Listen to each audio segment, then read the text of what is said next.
Chapter 1. The Coming of the Clockwork Man. 1.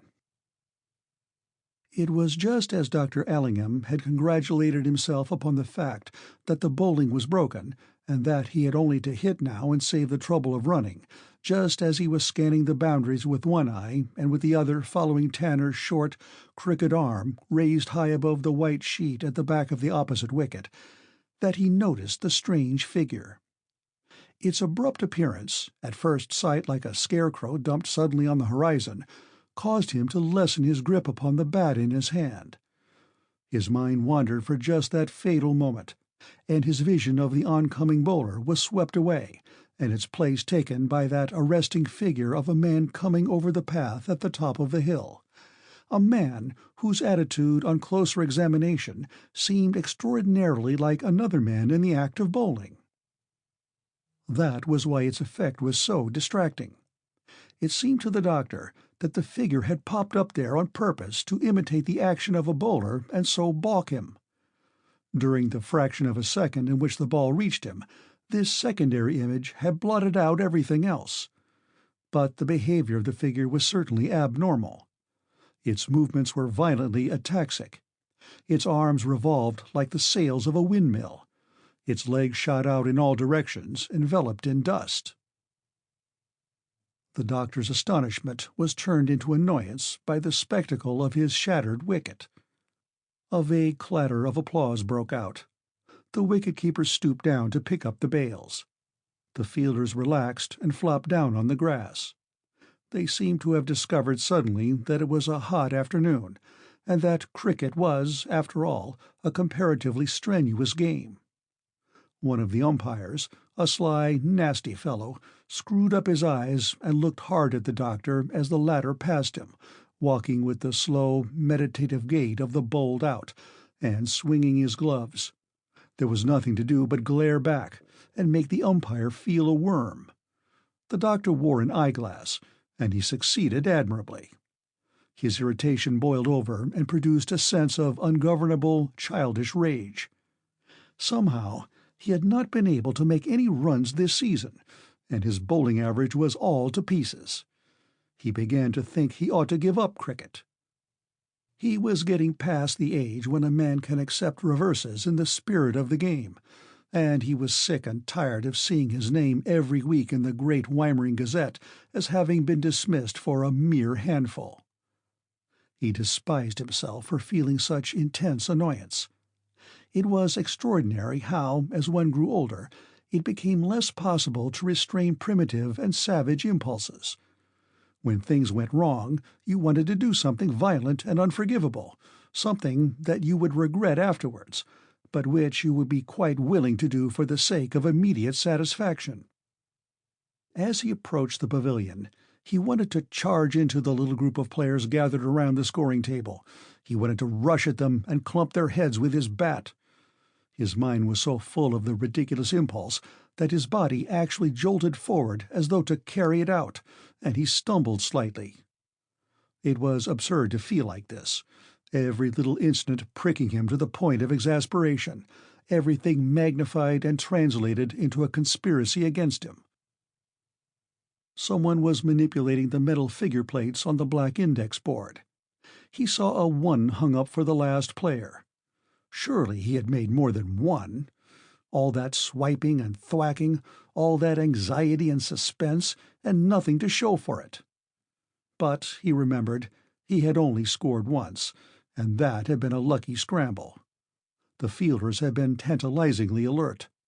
They had always been just exactly where he thought they were not. He passed into the interior of the pavilion. Someone said, "Hard luck, Allingham," and he kept his eyes to the ground for fear of the malice that might shoot from them. He flung his bat in a corner and sat down to unstrap his pads. Gregg, the captain, came in. He was a cool, fair young man, fresh from Cambridge. He came in grinning, and only stopped when he saw the expression on Allingham's face. "I thought you were pretty well set," he remarked casually. "So I was," said Allingham, aiming a pad at the opposite wall. "So I was. Never felt more like it in my life. And then some idiot goes and sticks himself right over the top of the sheet. An escaped lunatic. A chap with a lot of extra arms and legs. You never saw anything like it in your life." "Really?" said Gregg, and grinned again. "Hmm," he remarked, presently.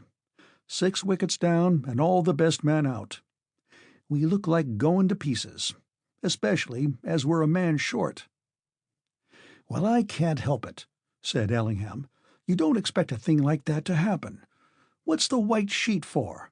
So that you can see the bowler's arm. But when something gets in the way, just over the sheet, just where you've got your eye fixed, it wouldn't happen once in a million times." "Never mind," said Gregg cheerfully. "It's all in the game." "It isn't in the game," Ellingham began, but the other had gone out.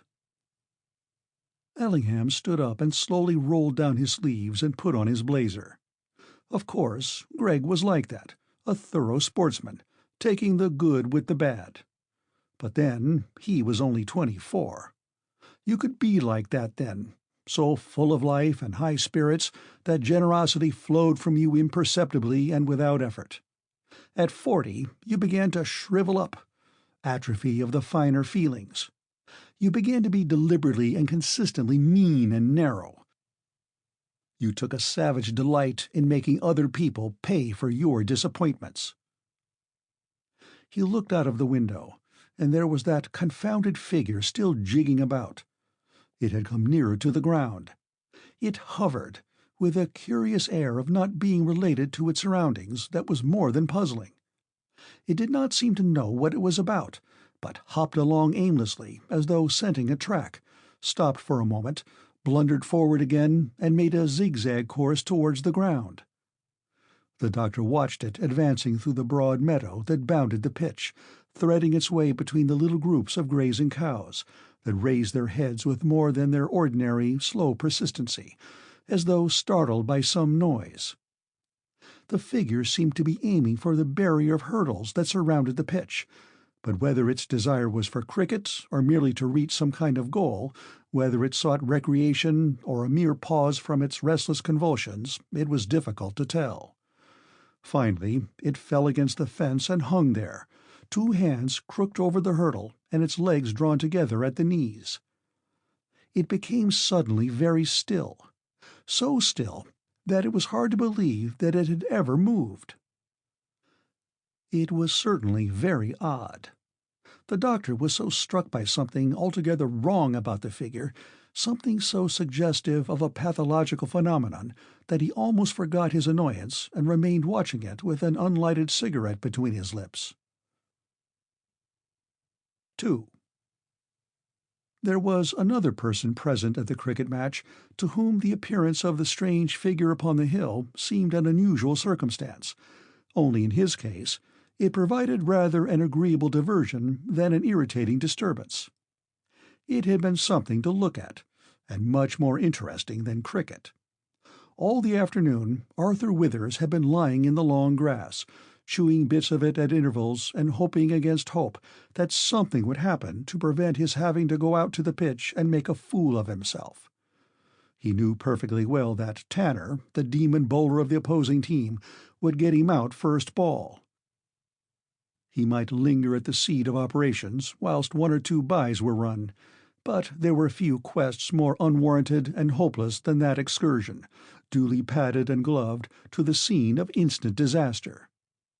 He dreaded the unnecessary trouble he was bound to give, the waiting while he walked with shaking knees to the wicket, the careful assistance of the umpire in finding centre for him, all the ceremony of cricket rehearsed for his special and quite undeserved benefit. And afterwards he would be put to field where there was a lot of running to do and only dead balls to pick up. Of course, he wasn't funking. That wouldn't be cricket. But he had been very miserable. He sometimes wondered why he paid a subscription in order to take part in a game that cost him such agony of mind to play. But it was the privilege that mattered as much as anything, just to be allowed to play. Arthur was accustomed to be allowed to do things. He accepted his fate with a broad grin and a determination to do whatever was crooked in life. Everybody in Great Weimering knew that he was a bit of a fool, and rather simple. They knew that his career at the bank had been one wild story of mistakes and narrow escapes from dismissal. But even that didn't really matter. Things happened to him just as much as to other and more efficient individuals, little odd circumstances that made the rest of life curiously unimportant by comparison. Every day, for example, something humorous occurred in life, something that obliterated all the worries, something worth waking up in the middle of the night in order to laugh at it again. That was why the appearance of the odd-looking figure had been so welcome to him. It was distinctly amusing. It made him forget his fears. Like all funny things or happenings, it made you for the moment impersonal. He was so interested that presently he got up and wandered along the line of hurdles towards the spot where the strange figure had come to rest. It had not moved at all, and this fact added astonishment to curiosity. It clung desperately to the barrier, as though glad to have got there. Its attitude was awkward in the extreme, hunched up, ill-adjusted, but it made no attempt to achieve comfort. Further along, little groups of spectators were leaning against the barrier in nearly similar positions, smoking pipes, fidgeting, and watching the game intently. But the strange figure was not doing anything at all, and if he looked at the players, it was with an unnatural degree of intense observation. Arthur walked slowly along, wondering how close he could get to his objective without appearing rude. But somehow he did not think this difficulty would arise. There was something singularly forlorn and wretched about this curious individual, a suggestion of inconsequence. Arthur could have sworn that he was homeless and had no purpose or occupation. He was not in the picture of life, but something blobbed on by accident. Other people gave some sharp hint by their manner or deportment that they belonged to some roughly defined class. You could guess something about them. But this extraordinary personage, who had emerged so suddenly from the line of the sky and streaked aimlessly across the landscape, bore not even the vaguest marks of homely origin. He had staggered along the path, not with the recognizable gait of a drunken man, but with a sort of desperate decision, as though convinced in his mind that the path he was treading was really only a thin plank stretched from heaven to earth upon which he had been obliged to balance himself. And now he was hanging upon the hurdle, and it was just as though someone had thrown a great piece of clay there, and with a few deft strokes shaped it into the vague likeness of a man. 3. As he drew nearer, Arthur's impression of the unearthly being was sobered a little by the discovery that the strange figure wore a wig. It was a very red wig, and over the top of it was jammed a brown bowler hat. The face underneath was crimson and flabby. Arthur decided that it was not a very interesting face. Its features seemed to melt into each other in an odd sort of way, so that you knew that you were looking at a face, and that was about all. He was about to turn his head politely and pass on, when he was suddenly rooted to the ground by the observation of a most singular circumstance. The strange figure was flapping his ears, flapping them violently backwards and forwards with an almost inconceivable rapidity. Arthur felt a sudden clutching sensation in the region of his heart. Of course, he had heard of people being able to move their ears slightly. That was common knowledge. But the ears of this man positively vibrated. They were more like the wings of some strange insect than human ears. It was a ghastly spectacle, unbelievable, yet obvious. Arthur tried to walk away. He looked this way and that, but it was impossible to resist the fascination of those flapping ears. Besides, the strange figure had seen him. He was fixing him with eyes that did not move in their sockets, but stared straight ahead, and Arthur had placed himself in the direct line of their vision. The expression in the eyes was compelling, almost hypnotic. "Excuse me," Arthur ventured huskily. "Did you wish to speak to me?" The strange figure stopped flapping his ears and opened his mouth. He opened it unpleasantly wide, as though trying to yawn. Then he shut it with a sharp snap, and without yawning. After that, he shifted his whole body very slowly, as though endeavoring to arouse himself from an enormous apathy. And then he appeared to be waiting for something to happen. Arthur fidgeted and looked nervously around him. It was an awkward situation, but after all, he had brought it on himself. He did not like to move away. Besides, having started the conversation, it was only common politeness to wait until the stranger offered a remark, and presently the latter opened his mouth again. This time he actually spoke. "Wallabaloo, wallabaloo, bampati, bampati, wum, wum, wum." 9 and ninepence, he announced. "I beg your pardon," said Arthur hastily. "Wallabaloo," replied the other eagerly. "Oh, hang it! Hullo, now we've got it." "Wallabaloo, no, we haven't. Bang, wallop, 9 and ninepence." Arthur swallowed several times in rapid succession. His mind relapsed into a curious state of blankness. For some minutes he was not aware of any thinking processes at all. He began to feel dizzy and faint from sheer bewilderment. And then the idea of escape crept into his consciousness. He moved one foot, intending to walk away. But the strange figure suddenly lifted up a hand with an abrupt, jerky movement, like a signal jumping up. He said, 9 and ninepence, 3 times very slowly and solemnly, and flapped his right ear twice. In spite of his confusion, Arthur could not help noticing the peculiar and awful synchronization of these movements. At any rate, they seemed to help this unfortunate individual out of his difficulties. Still holding a hand upright, he achieved his first complete sentence. "Not an escaped lunatic," he protested, and tried to shake his head. But the attempt to do so merely started his ears flapping again. And then, as though exhausted by these efforts, he relapsed altogether into a sort of lumpiness and general resemblance to nothing on earth. The hand dropped heavily. The ears twitched spasmodically, the right one reversing the action of the left. He seemed to sink down like a deflated balloon, and a faint whistling sigh escaped his lips. His face assumed an expression that was humble in the extreme, as though he were desirous of apologizing to the air for the bother of keeping him alive.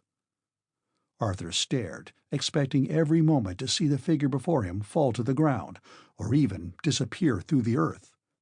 But just when his looseness and limpness reached the lowest ebb, a sudden pulse would shake the stranger from head to foot. Noises that were scarcely human issued from him, puffings and blowings, a sort of jerky grinding and grating. He would rear up for a moment, appear alert and lively, hitch his whole body firmly and smartly, only to collapse again, slowly and sadly, his head falling to one side, his arms fluttering feebly like the wings of a wounded bird. Arthur's chief sensation now was one of pity for a fellow creature obviously in such a hopeless state. He almost forgot his alarm in his sympathy for the difficulties of the strange figure. That struggle to get alive, to produce the elementary effects of existence, made him think of his own moods of failure, his own helplessness. He took a step nearer to the hurdle. "Can I do anything for you?" he inquired, almost in a whisper. Suddenly the strange figure seemed to achieve a sort of mastery of himself. He began opening and shutting his mouth very rapidly, to the accompaniment of sharp clicking noises. "It's devilish hard," he announced presently. "This feeling, you know. Click.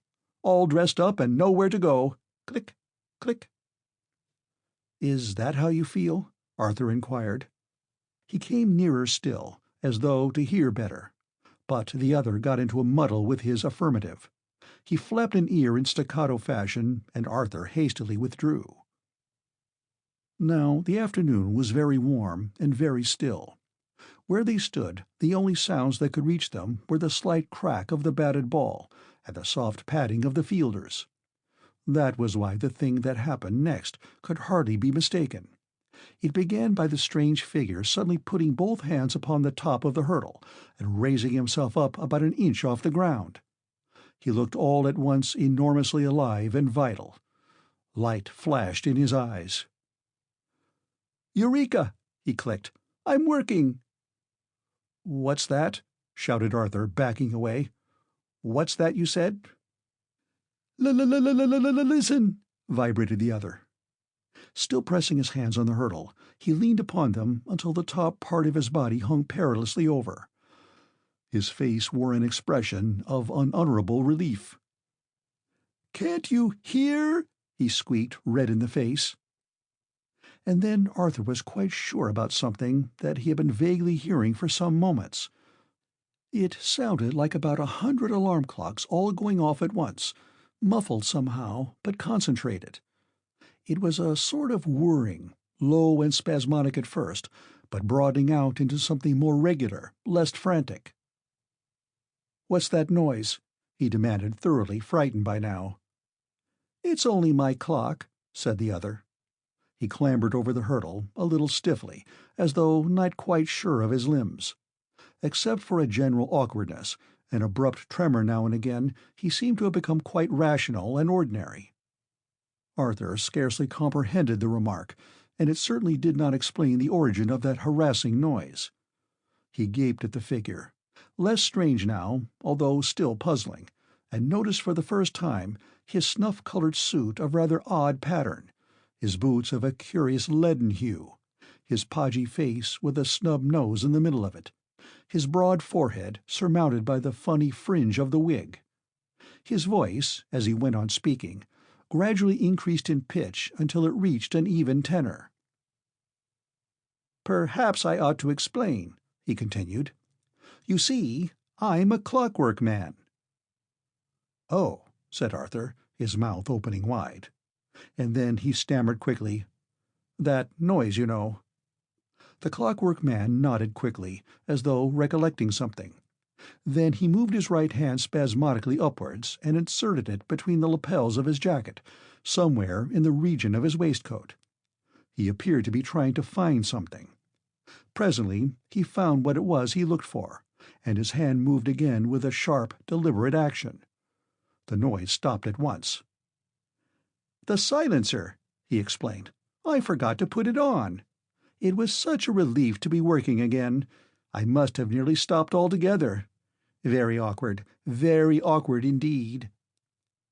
He appeared to be addressing the air generally. "The fact is, I need a thorough overhauling.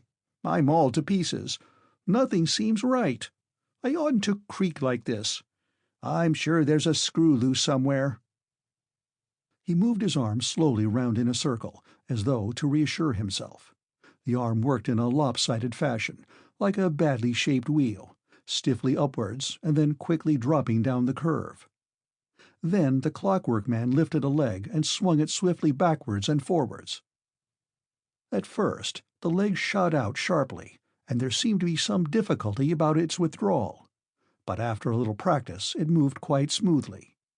He continued these experiments for a few moments, in complete silence and with a slightly anxious expression upon his face, as though he were really afraid things were not quite as they should be.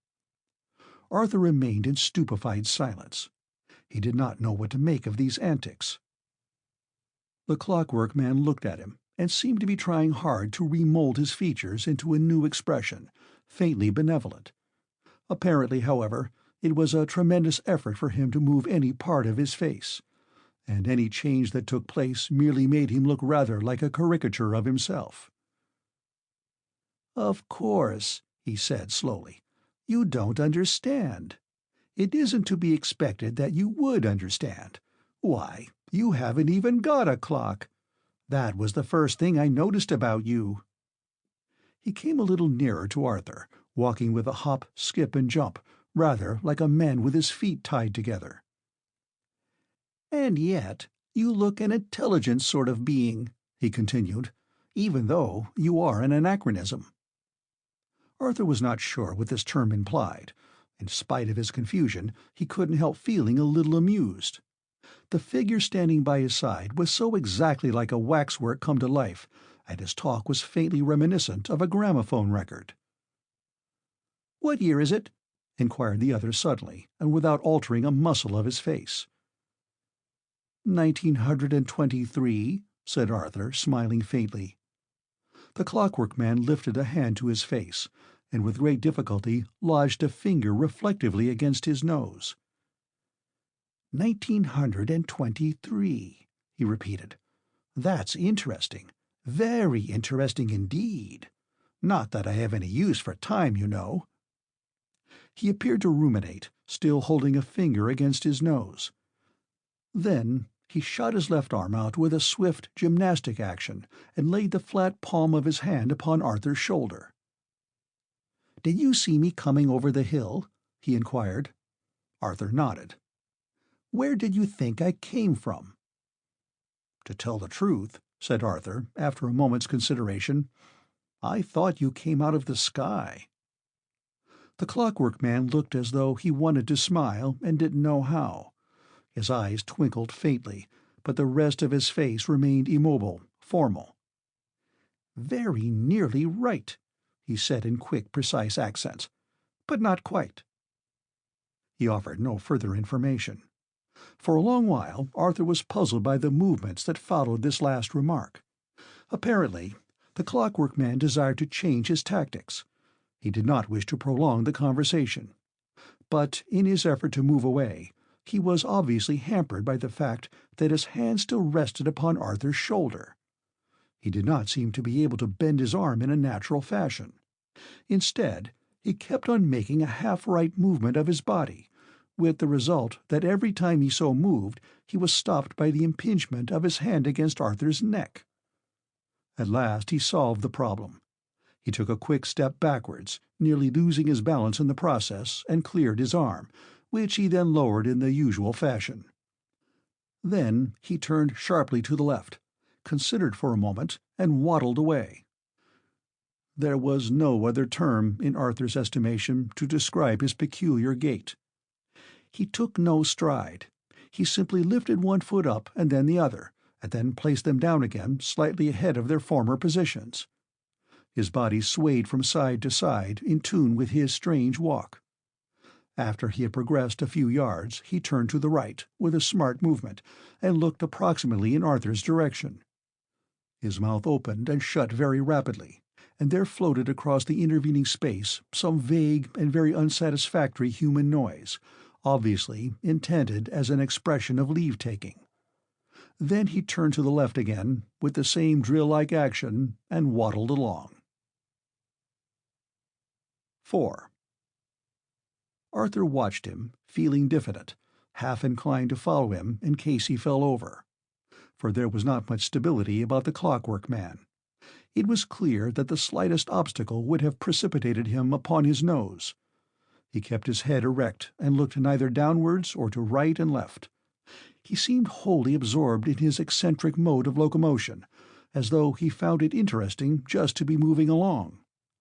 Arthur kept his eyes glued upon that stiff, upright back, surmounted by the wig and hat, and he wondered what would happen when the Clockwork Man reached to the end of the line of hurdles, where another barrier started at right angles across the end of the cricket ground.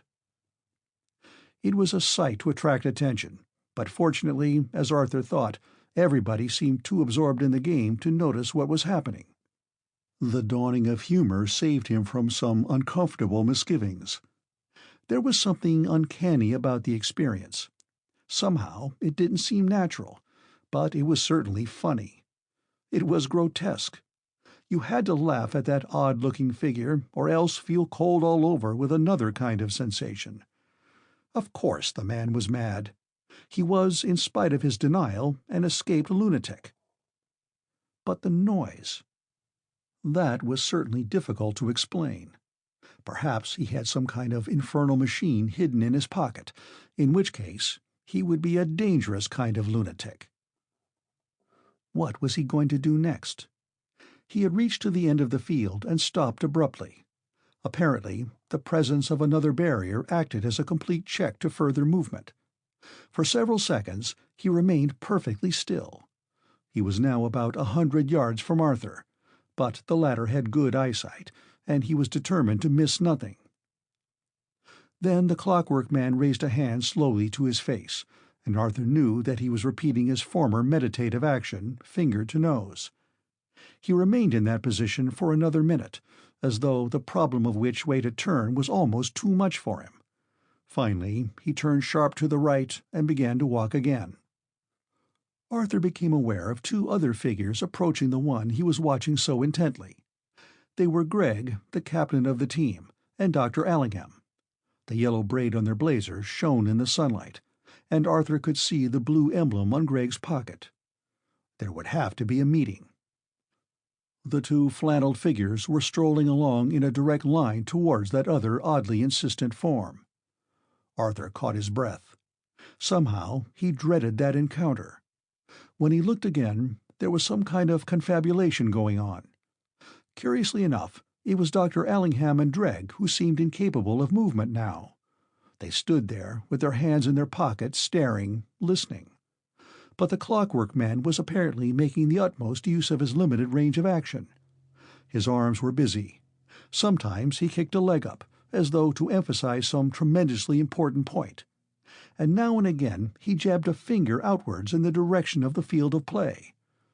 Arthur caught the sound of a high, squeaky voice borne upon the light breeze. Whatever the argument was about, the Clockwork Man seemed to gain his point, for presently the three figures turned together and proceeded in a bee-line towards the pavilion, Dr. Allingham and Gregg dodging about absurdly in their effort to accommodate themselves to the gyrations of their companion.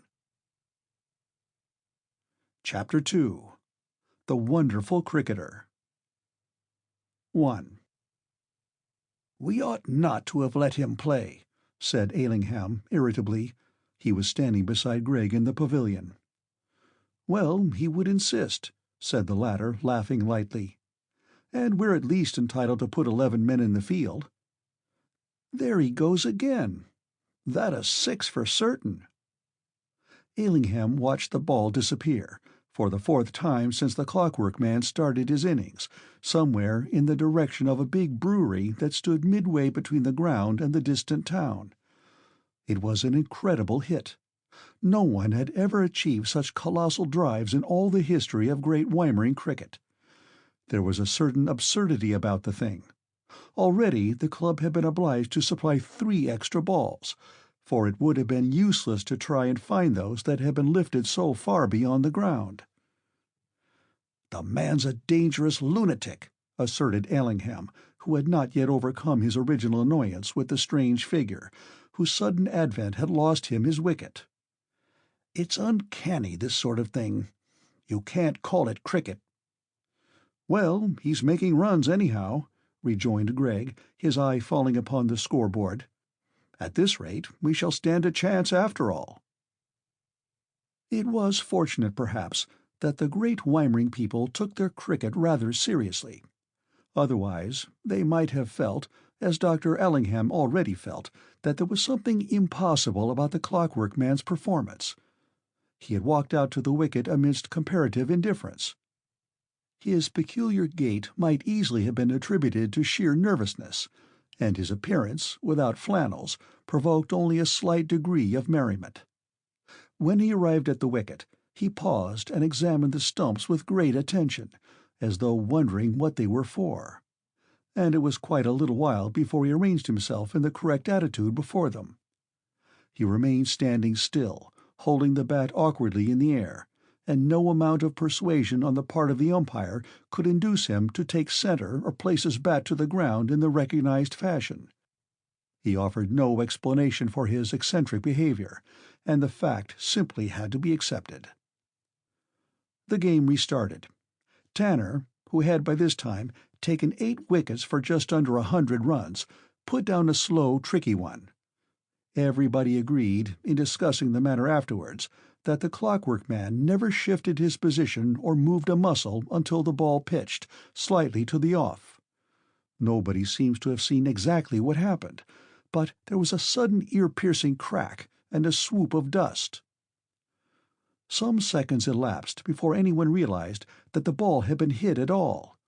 It was the Clockwork Man who drew attention to the fact by gazing steadily upwards in the direction of the town.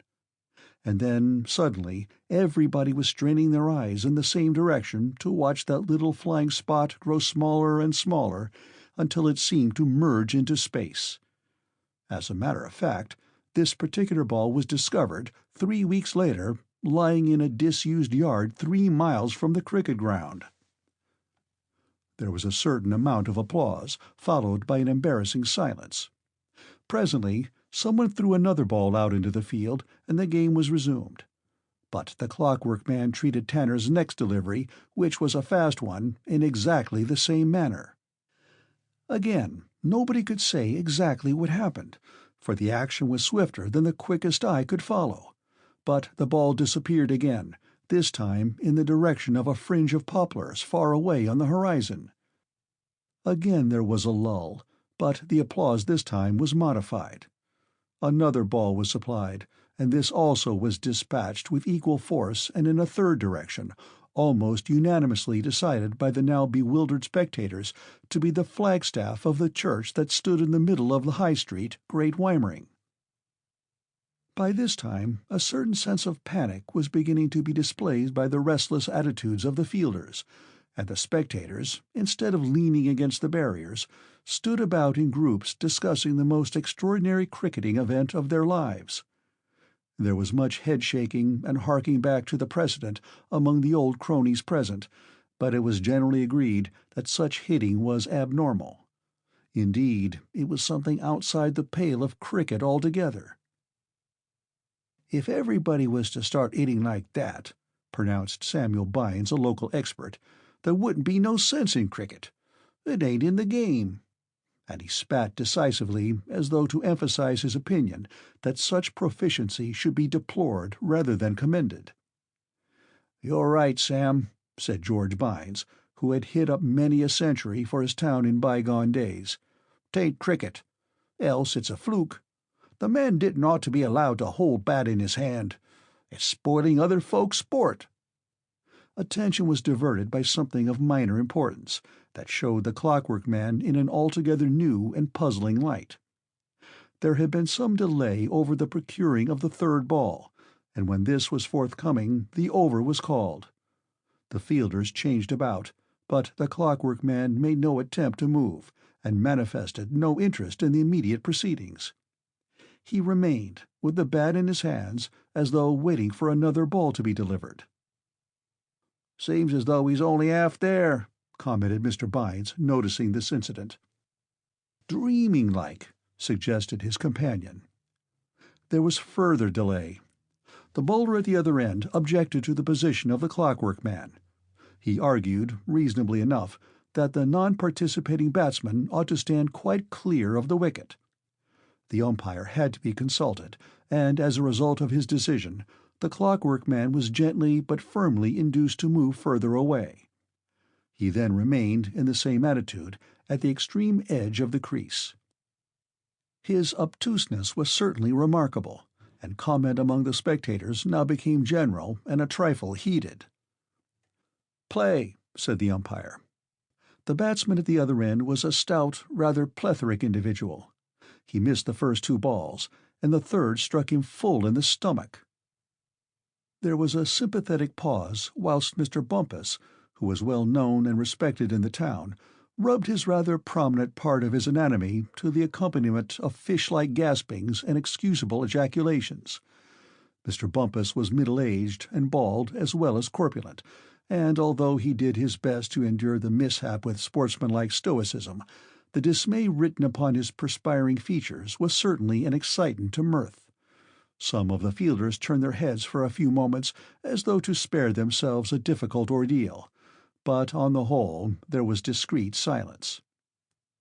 It was for this reason, perhaps, that the action of the Clockwork Man was all the more noticeable.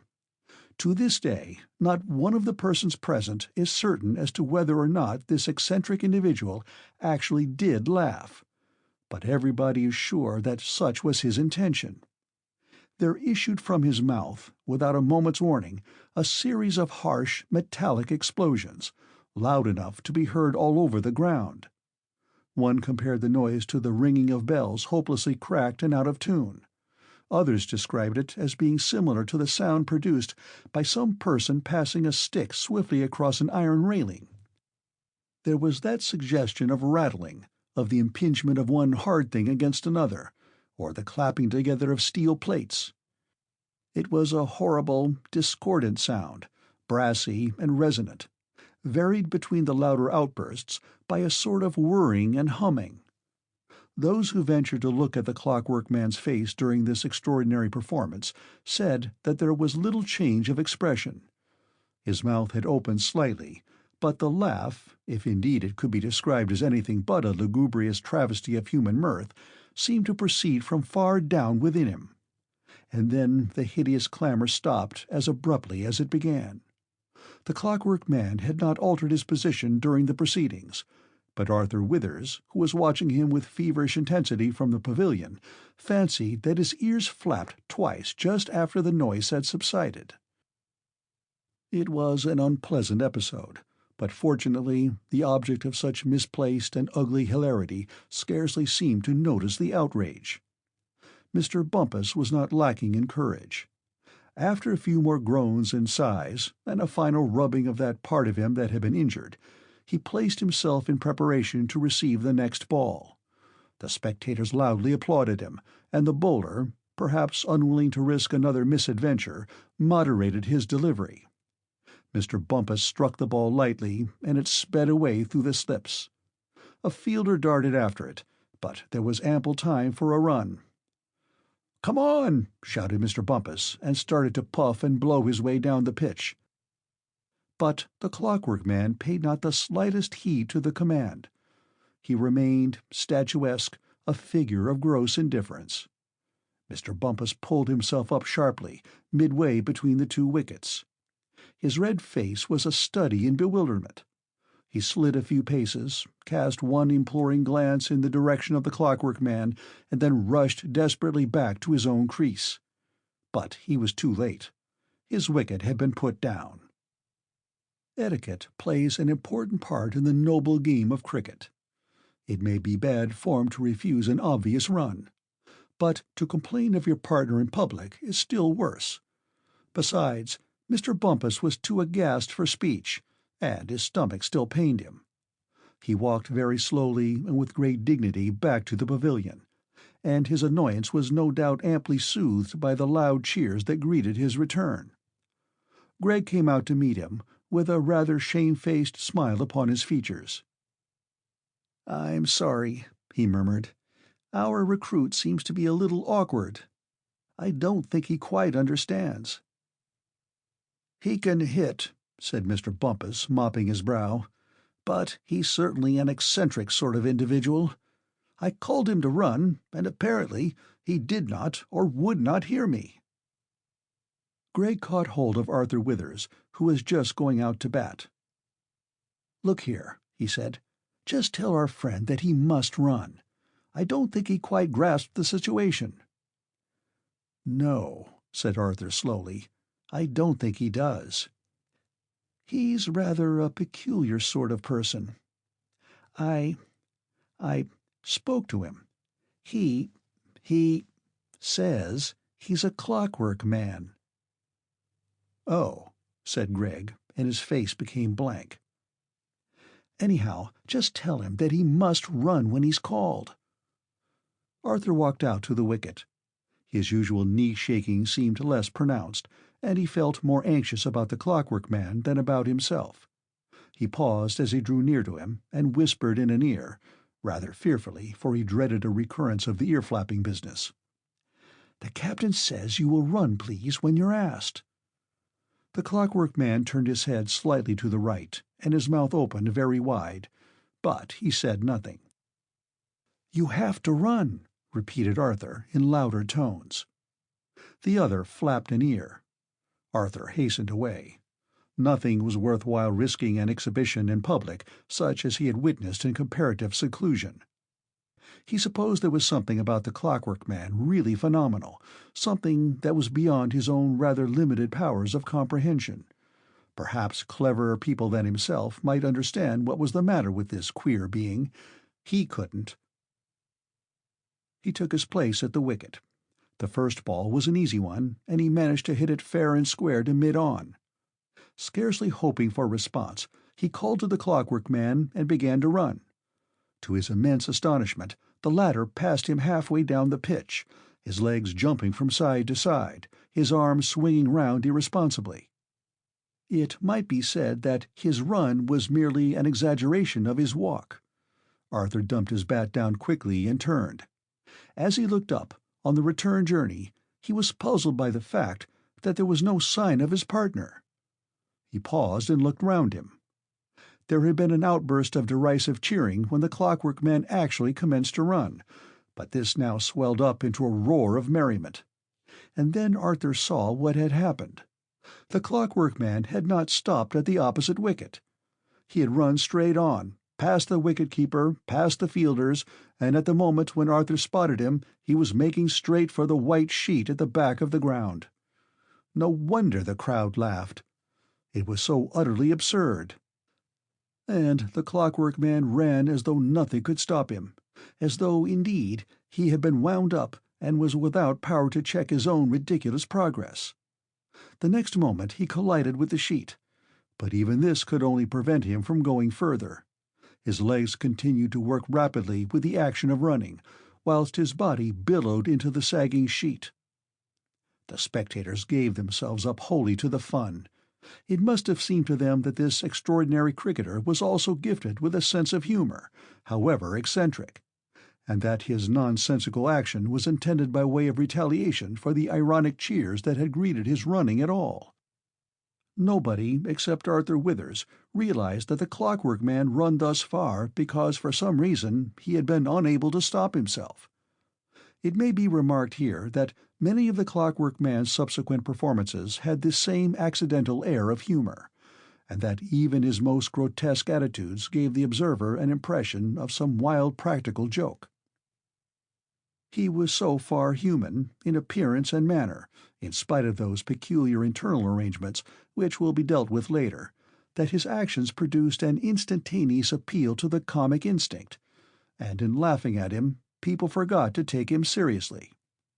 But Arthur Withers, still feeling a certain sense of duty towards that helpless figure battening himself against the sheet, ran up to him. He decided that it would be useless to try and explain matters. The Clockwork Man was obviously quite irresponsible. Arthur laid his hands on his shoulders and turned him round, much in the way that a child turns a mechanical toy after it has come to rest. Thus released, the running figure proceeded back towards the wicket, followed close at heels by Arthur, who hoped, by means of a push here and a shove there, to guide him back to the pavilion and so out of harm's way. But in this attempt he was unexpectedly thwarted. The Clockwork Man recovered himself. He ran straight back to the wicket and then stopped dead. The umpire was in the act of replacing the bails, for the wicket had been put down, and fast as this eccentric cricketer had run in the first place, he had not been quick enough to reach the crease in time. By all the rules of the game, and beyond the shadow of doubt, he had been run out. He now regarded the stumps meditatively, with a finger jerked swiftly against his nose, as though recognizing a former state of consciousness. And then, with a swift movement, he took up his position in readiness to receive the ball. This was too much for the equanimity of the spectators. Shout after shout volleyed along the line of the hurdles. The calm deliberateness of the Clockwork Man, in so reinstating himself, fairly crowned all his previous exhibitions. And the fact that he took no notice of the merriment at his expense, but simply waited for something to happen, permitted the utmost license. The crowd rocked itself in unrestrained hilarity. But a second later there was stony silence, for the thing that happened next was as unexpected as it was startling. Nobody, save perhaps Dr. Allingham, anticipated that the Clockwork Man was capable of adding violence to eccentricity. He looked harmless enough, but apparently there lurked a demonic temper behind those bland, meaningless features. The thing happened in a trice, and all that followed occupied but a few catastrophic seconds. The umpire had stepped up to the Clockwork Man in order to explain to him that he was expected to retire from the wicket. Not hearing any coherent reply, he emphasized his request by placing a hand suggestively on the other's shoulder. Instantly, something blade-like flashed in the stammering air, a loud thwack broke upon the silence, and the unfortunate umpire lay prostrate. He had gone down like a log of wood. Pandemonium ensued. The scene of quiet play was transformed into a miniature battlefield. The fielders rushed in a body at the Clockwork Man, only to go down one after the other like so many ninepins. They lay stunned and motionless. The Clockwork Man spun round like a teetotum, his bat flashing in the sun, whilst the flannelled figures flying from all parts of the field approached him, only to be sent reeling and staggering to earth. Some dodged for a moment, only to be caught on the rebound. Dust flew up, and to add to the whirl and confusion, the unearthly noise that had so startled Arthur Withers broke out again with terrific force, like the engine of a powerful motor suddenly started. "I told you he was mad!" shouted Allingham, as he and Gregg leapt through the aperture of the pavilion and dashed to the rescue. But the Clockwork Man suddenly seemed panic-stricken. Just for one moment he surveyed the prostrate figures lying about on the grass like so many sacks. Then he sent the bat flying in the direction of the pavilion and rushed straight for the barrier of hurdles. The spectators fled with one accord. Allingham and Gregg doubled up in hot pursuit. Arthur Withers, who had mustered the wit to fall down rather than to be knocked down, picked himself up quickly and joined them. "It's all right," he gasped. He won't be able to climb the hurdles." But there was no accounting for the activities of the Clockwork Man. At a distance of about a yard from the barrier, his whole body took off from the ground, and he literally floated in space over the obstacle. It was not jumping. It was more like flying.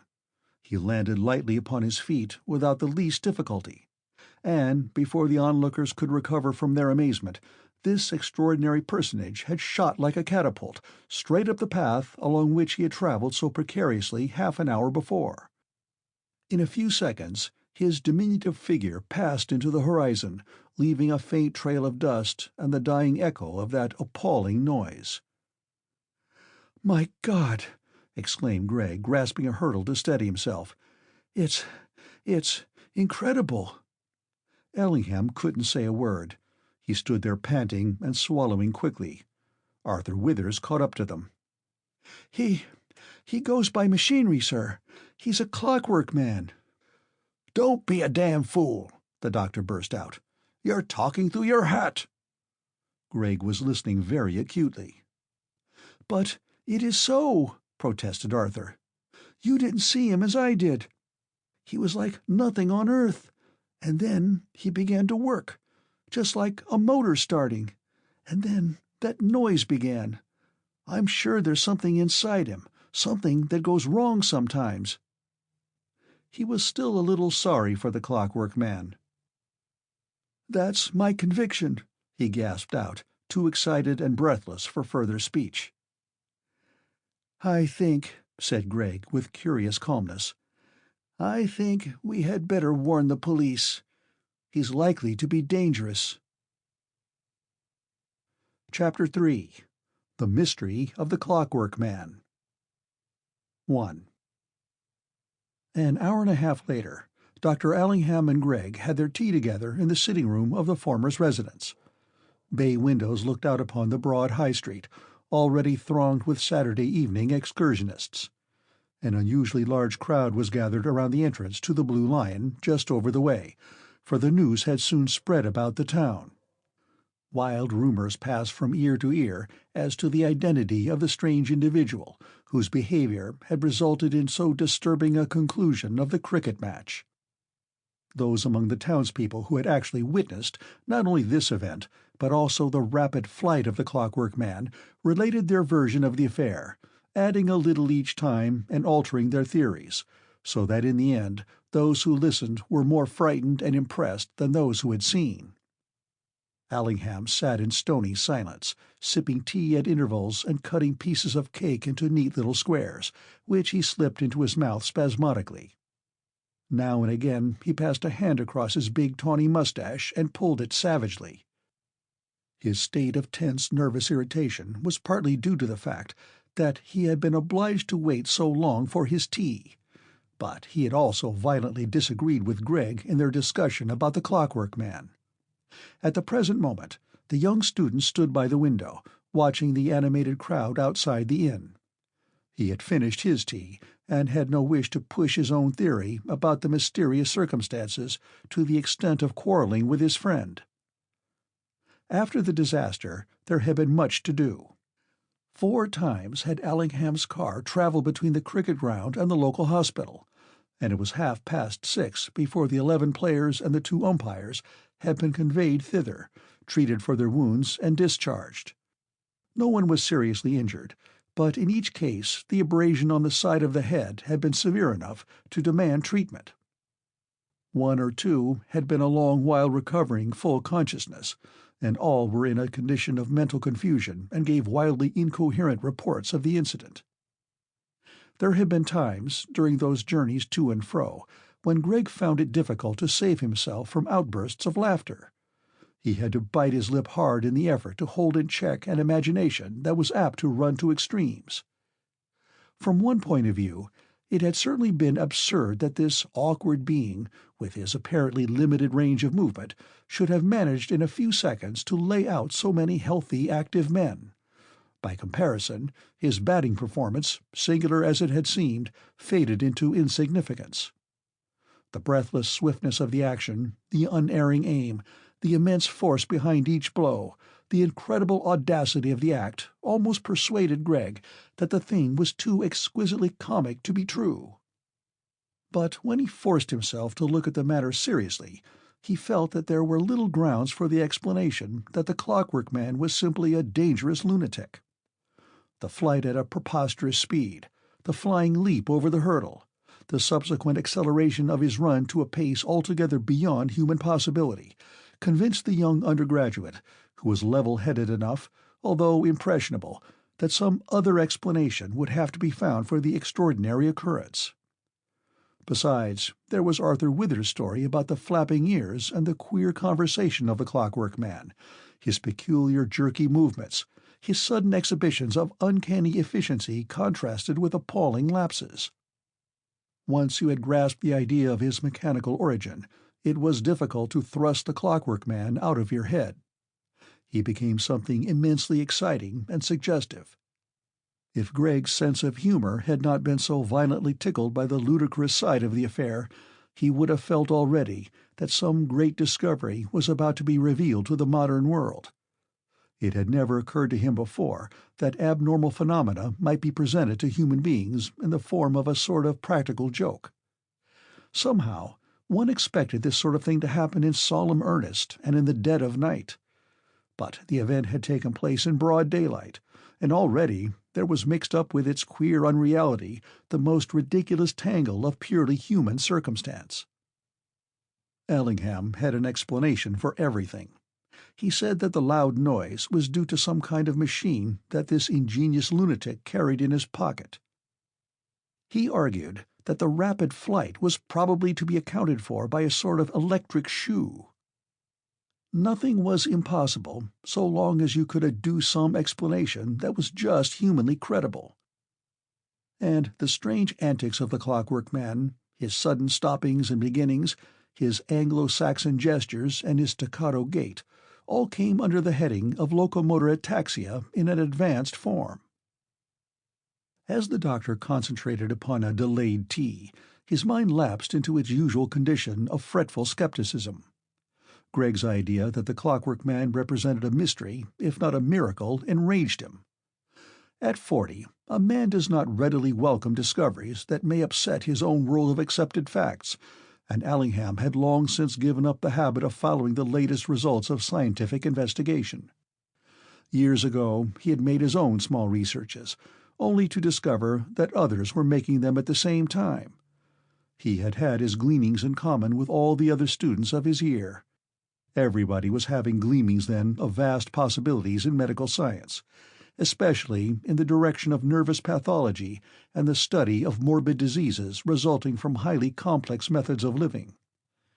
There had been much sound work, a good deal of irresponsible mudraking, and, in Allingham's case, a growing suspicion that the human organism was not standing very well the strains imposed upon it by modern civilization.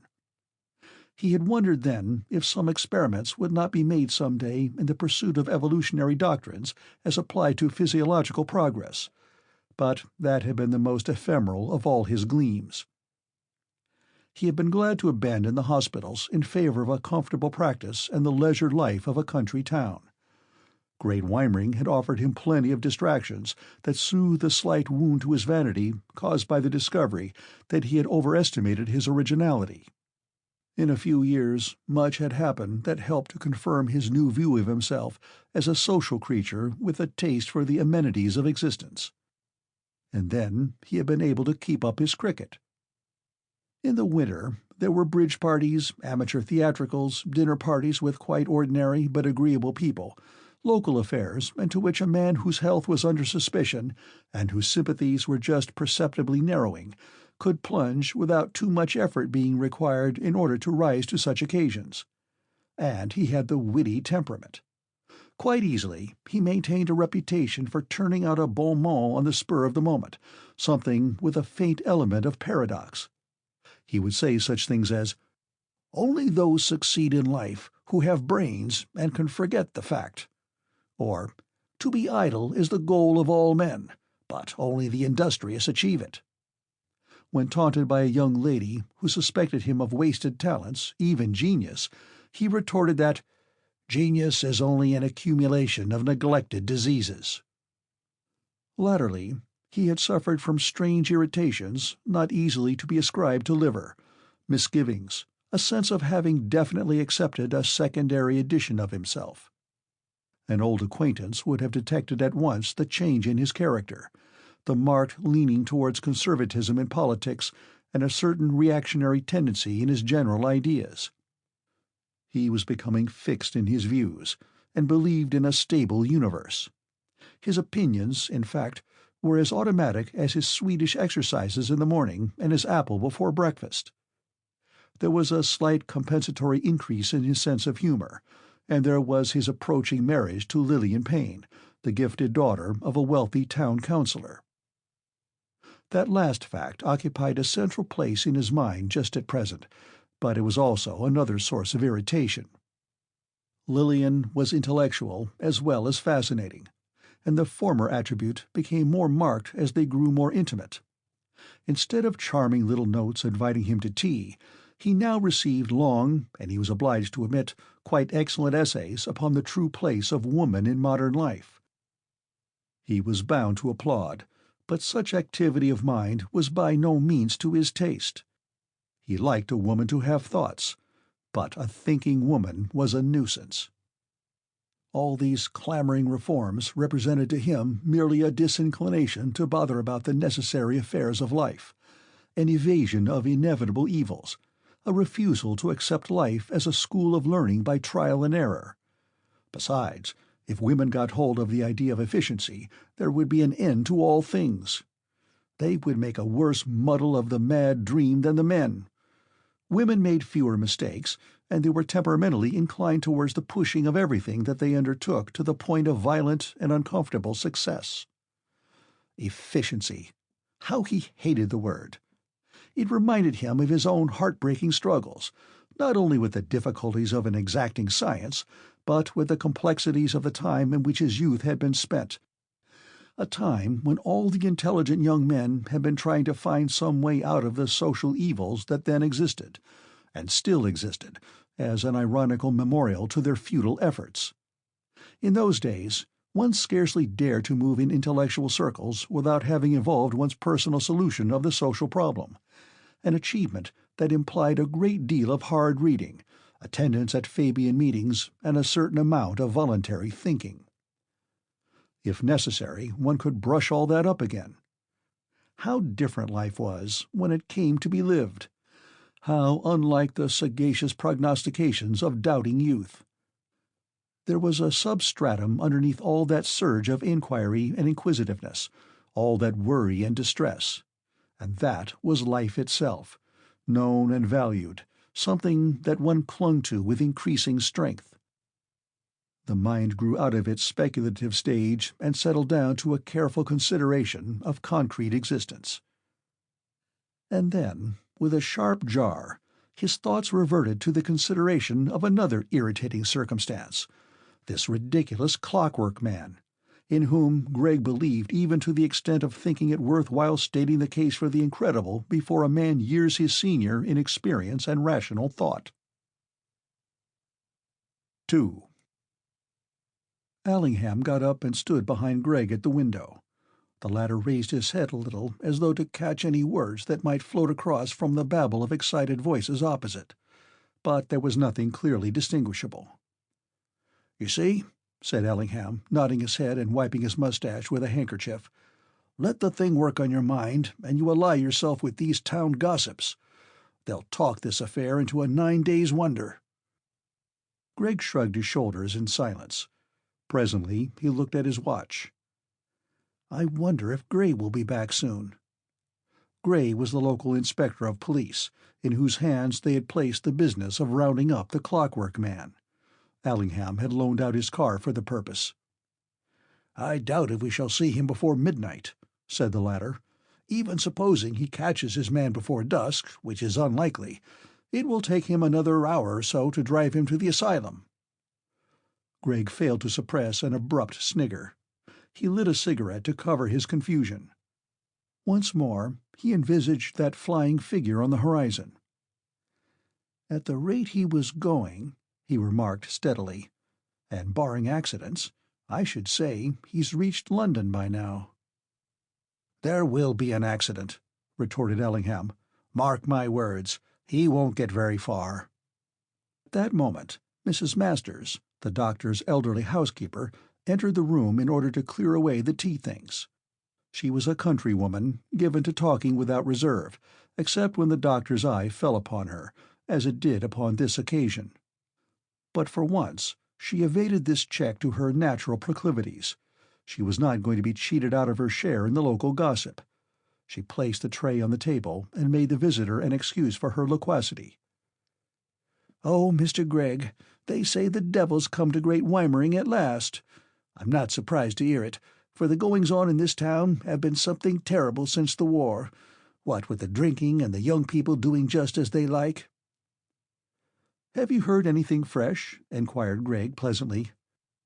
"Only about old Mr. Winchape," said Mrs. Masters as she packed the tea-things. "He's seen the man that knocked the cricketers down with the bat.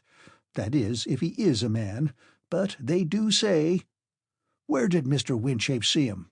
broke in Allingham abruptly. "Along the path from Bapchurch, sir." Mrs. Masters moderated her manner before the doctor's searching eye. "Poor old Mr. Winchape!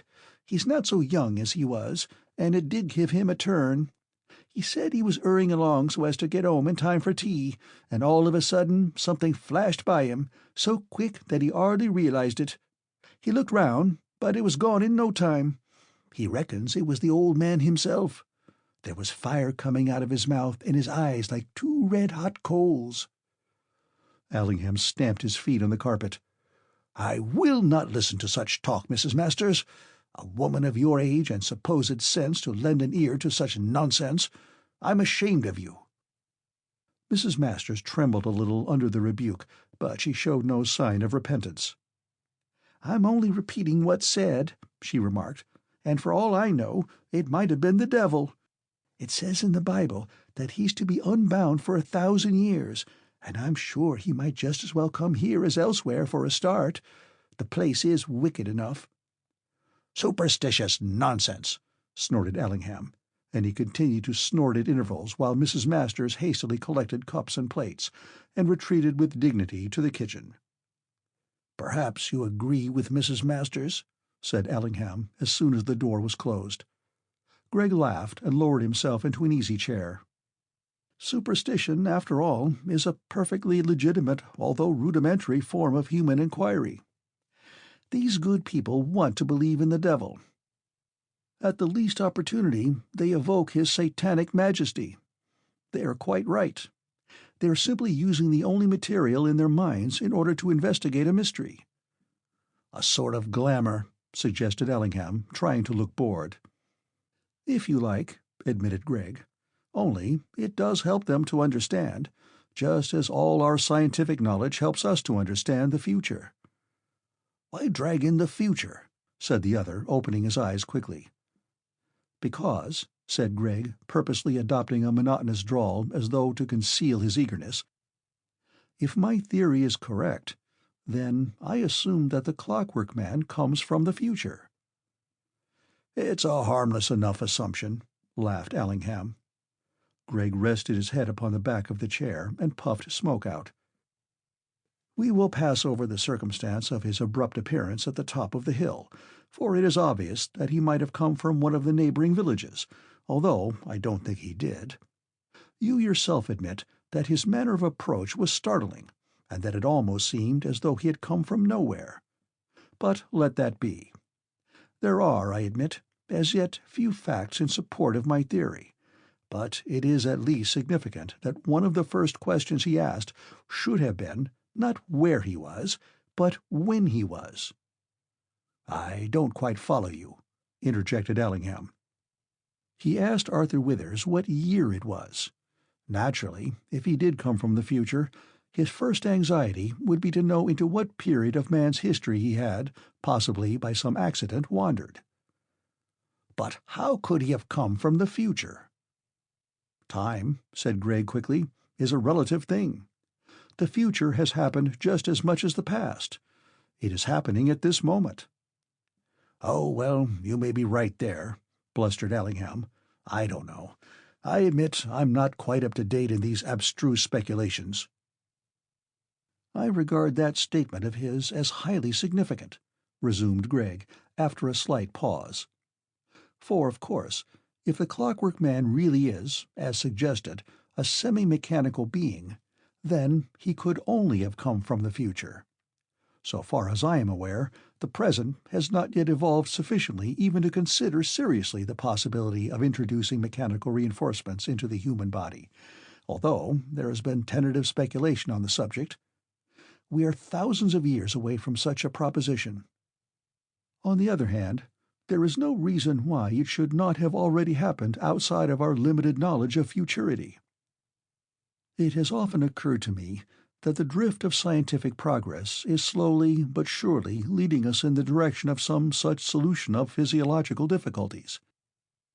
The human organism shows signs of breaking down under the strain of an increasingly complex civilization. There may be a limit to our power of adaptability, and in that case, humanity will have to decide whether it will alter its present mode of living or find instead some means of supplementing the normal functions of the body. Perhaps that has, as I suggest, already happened.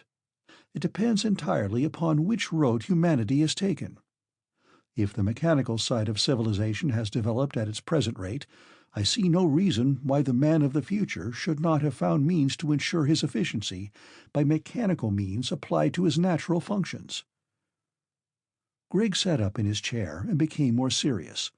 Allingham fidgeted without actually interrupting. "Imagine an exceedingly complex kind of mechanism," Gregg resumed, "an exaggeration of the many intricate types of modern machines in use today. It would have to be something of a very delicate description, and yet rather crude at first in its effect. One thinks of something that would work accurately if in rather a limited sort of way. You see, they would have to ensure success in some things at first, even at the sacrifice of a certain general awkwardness. It would be a question of taking one thing at a time. Thus, when the Clockwork Man came to play cricket, all he could do was to hit the ball. We have to admit that he did that efficiently enough, however futile were the rest of his actions." "Hot air," interrupted Ellingham, reaching for his tobacco pouch. "That's all this is." "Oh, I won't admit that," rejoined Gregg cheerfully. "We must acknowledge that what we saw this afternoon was entirely abnormal. Even when we were talking to him, I had a strong feeling come over me that our interrogator was not a normal human being. I don't mean simply his behavior. His clothes were an odd sort of color and shape. And did you notice his boots? Curious, dull-looking things, as though they were made out of some kind of metal. And then the hat and wig. "You're simply imagining all these things," said Ellingham hotly as he rammed tobacco into his pipe. "I'm not. I really noticed them. Of course, I didn't attach much importance to them at the time, but afterwards, when Arthur Withers was telling his story, all that queer feeling about the strange figure came back to me. It took possession of me. After all, suppose he is a Clockwork Man." "But what is a Clockwork Man?" demanded Ellingham. "Well, of course, I can't explain that exactly, but the term so obviously explains itself. Damn it, he is a Clockwork Man. He walks, talks, and behaves exactly like one would imagine." "Imagine!" burst out Ellingham. "Yes, you can imagine such a thing. But you are trying to prove to me that this creature is something that doesn't and can't exist outside your imagination. It won't wash." "But you agree," said Gregg, unperturbed, "that it might be possible in the future." "Oh, well, everything is possible if you look at it in that light," grudgingly admitted the other. "Then all we have to do is to prove that the future is involved.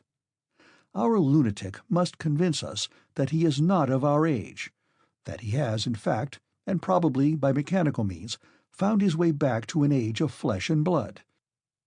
So far we are agreed, for I willingly side with you in your opinion that the Clockwork Man could not exist in the present, while I am open to be convinced that he is a quite credible invention of the remote future."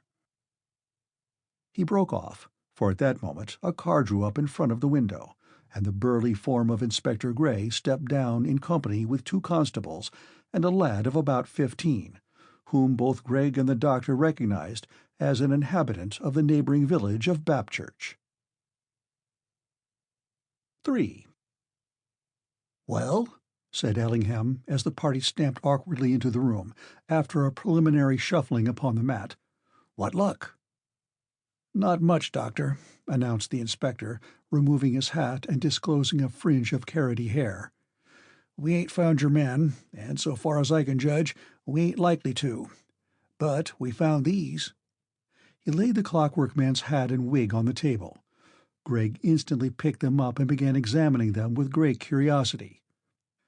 "And young Tom Driver here, he's seen the man himself," resumed the inspector.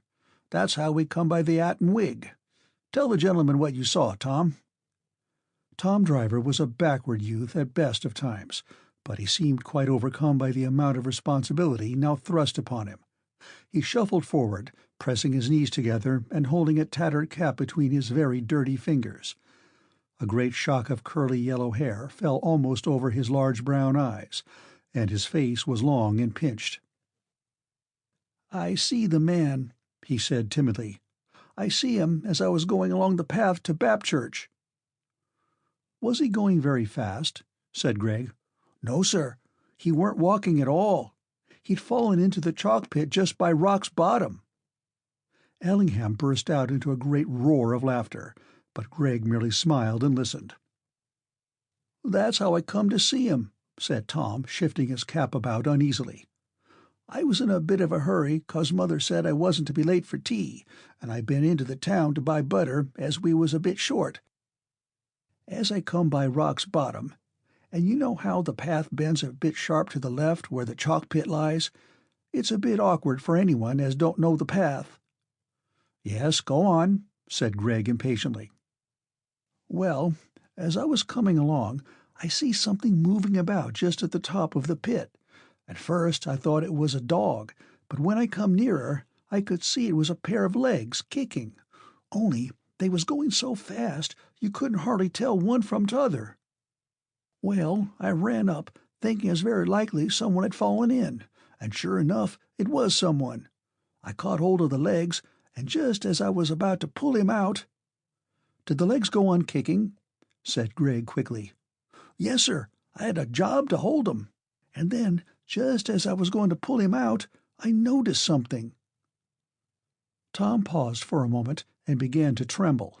His teeth chattered violently, and he looked appealingly at his listeners as though afraid to continue. "Go on, Tom," commanded Inspector Gray. "Spit it out, lad. It's got to be said." He hadn't got no back to his head," blurted out Tom at last. "What?" rapped out Allingham. "There you are," said Tom, cowering and glancing reproachfully at the inspector. "I told you as how the gentlemen wouldn't believe me. 'Tain't likely as anybody would believe it as hadn't seen it for themselves." "But what did you see?" inquired Gregg kindly. "What was there to be seen?" Tom's eyes searched the room as though looking for something. Gregg was standing with his back to the fireplace, but noticing that Tom seemed to be trying to look behind him, he moved away. Tom immediately pointed to the clock that stood on the mantelpiece. "It was a clock," he said slowly, "just like that one, only more so, in a manner of speaking. I mean, it had more hands and figures, and they was going round very fast. But it had a glass face just like that one, and it was stuck on his head just where the back ought to be. The sun was shining on it at first, that's why I couldn't be sure what it was for a long time, but when I looked closer I could see plain enough, and it made me feel all wobbly, sir." "Was there a loud noise?" asked Gregg. "No, sir, not then. But the hands was moving very fast, and there was a sort of humming going on, like a lot of clocks all going on at once, only quiet like. I was so taken back I didn't know what to do, but presently I caught hold of his legs and tried to pull him out. It warn't an easy job, 'cause his legs was kicking all the time, and although I hollered out to him, he took no notice. At last I dragged him out, and he lay on the grass, still kicking. He never even tried to get up, and at last I took hold of his shoulders and picked him up. And then, as soon as I got him up and stood him on his feet, and afore I had time to have a good look at him, off he goes, like greased lightning. An awful noise started, like machinery, and afore I had time to turn round, he was down the path towards Bapchurch and out of sight. I tell you, sir, it gave me a proper turn." "But how did you come by these?" questioned Gregg, who was still holding the hat and wig. "I see them lying in the pit," explained Tom. "They must have dropped off his head as he lay there. Of course, he hadn't fallen very far, otherwise his legs wouldn't have been sticking up. It ain't very steep just there, and his head must have caught in a bit of furze. But the hat and wig had rolled down to the bottom. After he'd gone, I climbed down and picked him up." Gregg passed the hat and wig to Allingham, and whispered something. The other looked at the inside of the hat. There was a small label in the center, with the following matter printed upon it: "Dunn Brothers, Universal Hat Providers, established over 2,000 years." For a moment, Allingham's face was a study in bewilderment. He tried to speak, but only succeeded in producing an absurd snigger. Then he tried to laugh outright, and was forced into rapid speech. "Well, what did I say? The whole thing is preposterous. I'm afraid, Inspector, we've troubled you for nothing. The fact is, somebody has been guilty of a monstrous hoax." "Look at the wig! Look at the wig!" interrupted Gregg feverishly. Allingham did so. Just on the edge of the lining there was an oblong-shaped tab with small gold lettering: "W. Clarkson, wig-maker to the 7th International." Well, it's what I said," the doctor went on, swallowing quickly. Someone has...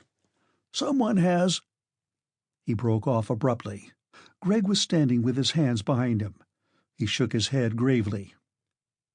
"It's no use, Doc," he observed quietly.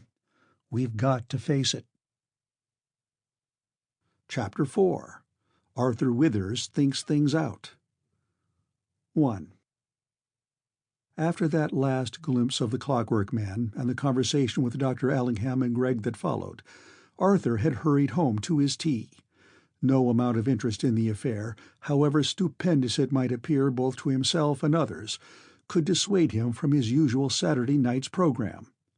Rose Lomas, to whom he had recently become engaged, was 100 times more important than a Clockwork Man, and whether a human being could actually exist who walked and talked by mechanical means was a small problem in comparison with that of changing his clothes, washing and tidying himself up in time for his assignation. As soon as the cricketers showed signs of stirring themselves, and so conveyed the comforting impression that they were not dead, Arthur felt himself able to resume normal existence. His lodgings were situated at the lower end of the town. The accommodation consisted of a small bedroom, which he shared with a fellow clerk, and a place at table with the other inmates of the house. The street was very dirty, and Mrs. Flack's house alone presented some sign of decency and respectability. It was a 2-storied red-brick cottage. There was no front garden, and you entered directly into a living-room through a door, upon which a brass plate was fixed that bore the following announcement: Mrs. Flack, trained midwife. Arthur stumbled into the room, dropped his straw hat onto the broken-down couch that occupied the entire side of one wall, and sat down at the table. "Well," inquired Mrs. Flack as she poured him out a cup of tea, "who won?" "Nobody," remarked Arthur, cramming bread and butter into his mouth. "Game off." Mr. Flack, who was seated in his armchair by the fireplace, looked up in amazement. His interest in cricket was immense, but chronic rheumatism prevented him from getting as far as the ground. He was dependent upon Arthur's reports and the local paper. "How's that, then?" he demanded slowly. Arthur swallowed quickly and tried to explain, but although the affair was still hot in his mind, he found it exceedingly difficult to describe exactly what had taken place. The doings of the Clockwork Man were at once obvious and inexplicable. It was almost impossible to intrigue people who had not actually witnessed the affair into a realization of such extraordinary happenings. Arthur had to resort to abrupt movements of his arms and legs in order to produce an effect, but he made a great point of insistence upon the ear-flapping. "Go on!" exclaimed Mrs. Flack, leaning her red folded arms upon the table. "Well, I never!" "'Tain't possible," objected her husband. "He's pulling your leg, Ma." But Arthur persisted in his imitations, without caring very much whether his observers believed him or not. It at least afforded an entertaining occupation. Mrs. Flack's motherly bosom rose and fell with merriment. "It's as good as the pictures," she announced at last, wiping her eyes. But when Arthur spoke about the loud noise, and hinted that the Clockwork Man's internal arrangements consisted of some kind of machinery, Mr. Flack sat bolt upright and shook his head gravely. "You're a masterpiece," he remarked. "That's what you are." This was his usual term for anything out of the way. "You ain't gonna get me to believe that, not at my age." "If you saw him," said Arthur emphatically, "you'd have to believe. It's just that and nothing else. He's like one of those mechanical toys come to life. And it's so funny. You'd never guess." Mr. Flack shook his head thoughtfully. Presently he got up, walked to the end of the mantelpiece, placed his smoked-out pipe on the edge, and took an empty one from behind an ornament. Then he returned to his seat and sat for a long time with the empty pipe in his mouth. "'Tain't possible," he ruminated at last. "Not for a bloke to have machinery inside him. At least, not to my way of thinking." Arthur finished his tea and got up from his chair. Conscious that his efforts so far had not carried conviction, he spent a few moments of valuable time in an attempt to supplement them. "He went like this," he explained, imitating the walk of the Clockwork Man, and at the same time snapping his fingers to suggest sharp clicking noises. "And the row! Well, you know what a motor sounds like when it's being wound up? Like that, only worse." Mrs. Flack held the greater part of herself in a semicircle of red arm. "You are a one," she declared. Then she looked at Mr. Flack, who sat unmoved. "Why don't you laugh? It would do you good. You take everything so serious." "I ain't a-going to laugh," said Mr. Flack. "Not unless I see fit to laugh." And he continued to stare gravely at Arthur's elaborate posturing. Presently the latter remembered his urgent appointment and disappeared through the narrow door that led upstairs. "Whoe'er he be," said Mr. Flack, referring to the strange visitor to Great Weimering. "I should judge him to be a bit of a masterpiece." 2.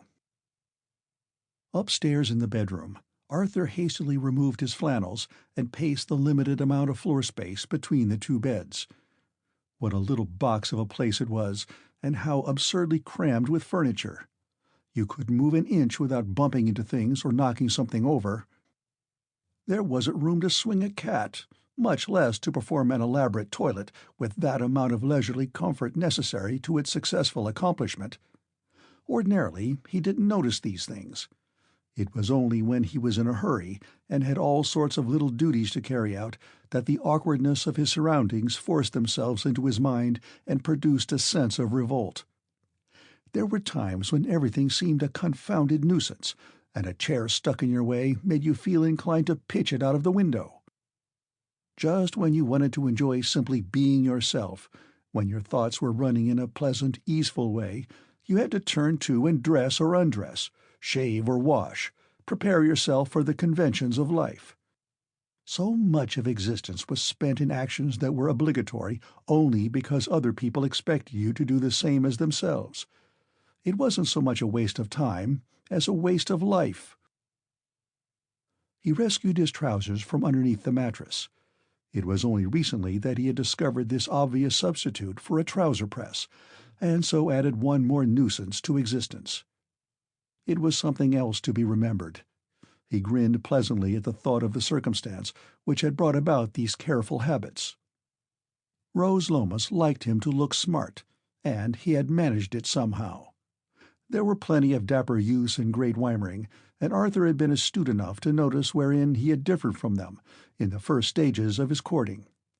Early rebuffs had led him to perceive that the eye of love rests primarily upon a promising exterior, and only afterwards discovers the interior qualities that justify a wise choice. Arthur had been spurned at first on account of a slovenliness that, to do him justice, was rather the result of personal conviction, however erring, than mere carelessness. He had really felt that it was a waste of life even to spend half an hour a month inside a barber shop. Not only that, but the experience was far-reaching in its unpleasant consequences. You went into the shop feeling agreeably familiar with yourself, conscious of intense personality, and you came out a non-entity, smelling of bay rum. The barber succeeded in transforming you from an individual brimming over with original reflections and impulses into a stranger without a distinctive notion in your head. The barber, in fact, was a Delilah in trousers. He ravished the locks from your head and bewitched you into the bargain. Arthur had a strong sense of originality, although he would have been the last person to claim originality in his thoughts. He disliked interference with any part of his personal being. As a boy, he had been perturbed by the prospect of growing up. It had seemed to him such a hopeless sort of process, a mere longitudinal extension, without corresponding gain in other magnitudes. He suspected that other dubious advantages were only to be purchased at the expense of a thinning out of the joys of childhood. Later on he discovered, sadly enough, that this was the case, although it was possible deliberately to protract one's adolescence. Hence his untidiness, his inefficiency, and even his obtuseness were less constitutional faults than weapons in the warfare against the encroachment of time. But the authorities at the bank regarded them as grave defects in his character. Falling in love had revealed the matter in a very different light. It was quite worth while yielding to fashion in order to win the affection of Rose Lomas, and so he had imitated his rivals. He cast aside all ties that revealed their linings, trimmed up the cuffs of his shirts, overcame with an effort a natural repugnance to wearing his best clothes, and generally submitted himself to that daily supervision of superficial matters which he could now regard as the prelude to happy hours. And Rose, interested in that conquest of himself for her sake, had soon learned how much there was beneath the polished surface to capture her heart. Yes, love made everything different. You were ready to put up with all inconveniences and indignities for the sake of that strange obsession. That thought consoled him as he crept on hands and knees in order to pick up his safety razor that had dropped behind the bulky chest of drawers. Love accounted for everything, both serious and comic. He found his razor, plunged it into cold water. He had forgotten to ask Mrs. Flack for hot and couldn't be bothered now, and lathered his face thoughtfully. How many times, in the course of a lifetime, would he repeat that operation? And would he always stand in exactly the same way, with his legs straddled apart and his elbows spanned out like flappers? He would always pass the razor over his face in a certain manner, avoiding those places where even the sharpest blade boggled a little, proceeding with the same mechanical strokes until the job was once more accomplished. Afterwards, he would laboriously separate the portions of his razor and wipe them methodically, always in the same order. That was because, once you had decided upon the right way to do a thing, you adopted that method for good. He achieved that second grand sweep of the left side of his face, ending at the corner of his mouth, and followed it up by a swift upward stroke, annihilating the bristly tuft underneath his lower lip. Looking swiftly at the clock, he noticed that it was getting dreadfully late. That was another curious problem of existence. You were always up against time.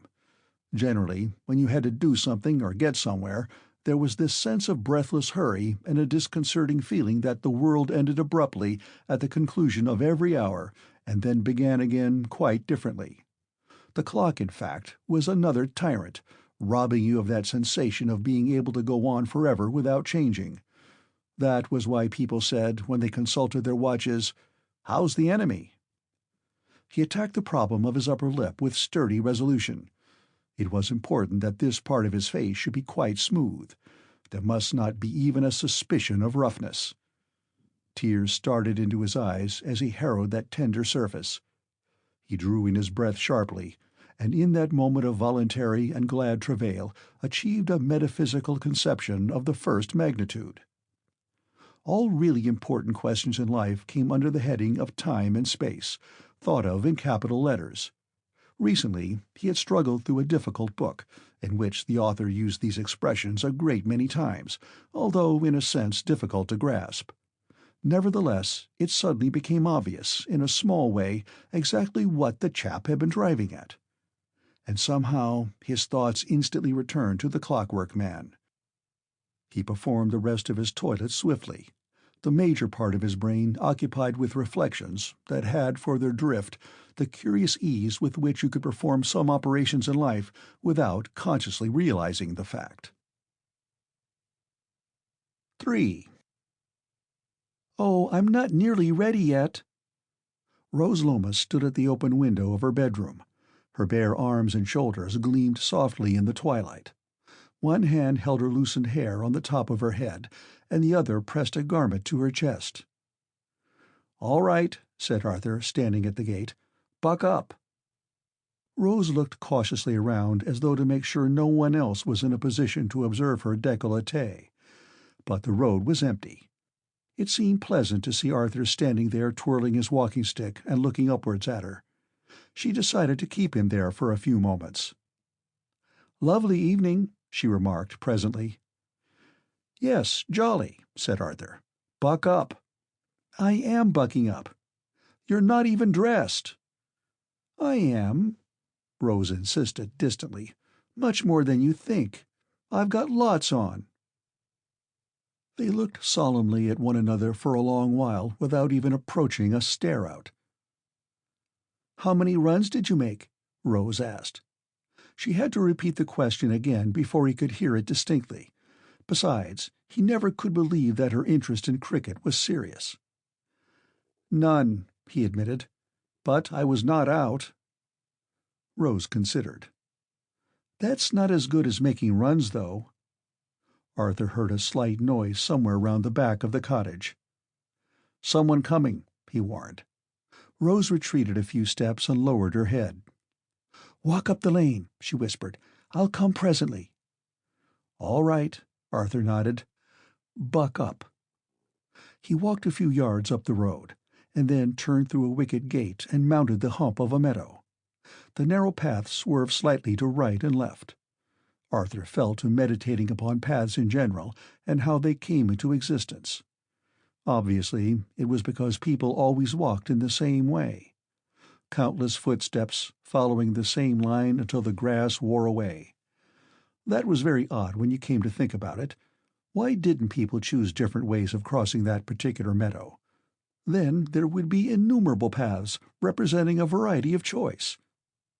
It would be interesting to start a path of your own and see how many people would follow you, even though you deliberately chose a circuitous or not obviously direct route.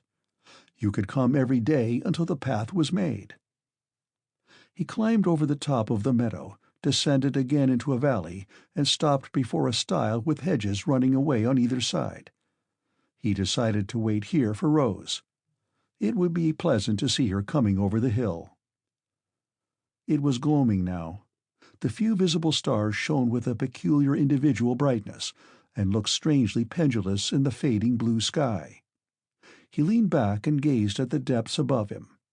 This time of the day was always puzzling.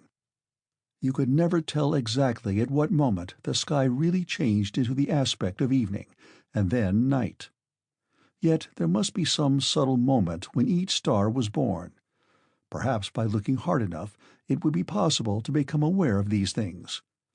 It would be like watching a bud unfold. Slow change was an impenetrable mystery, for actually things seemed to happen too quickly for you to notice them. Or rather, you were too busy to notice them. Spring was like that. Every year you made up your mind to notice the first blossoming, the initial tinge of green. But always it happened that you awoke one morning and found that some vast change had taken place, so that it really seemed like a miracle. He sat there, dangling an empty pipe between his teeth. He was not conscious of a desire to smoke, and he felt strangely tolerant of Rose's delay. She would come presently.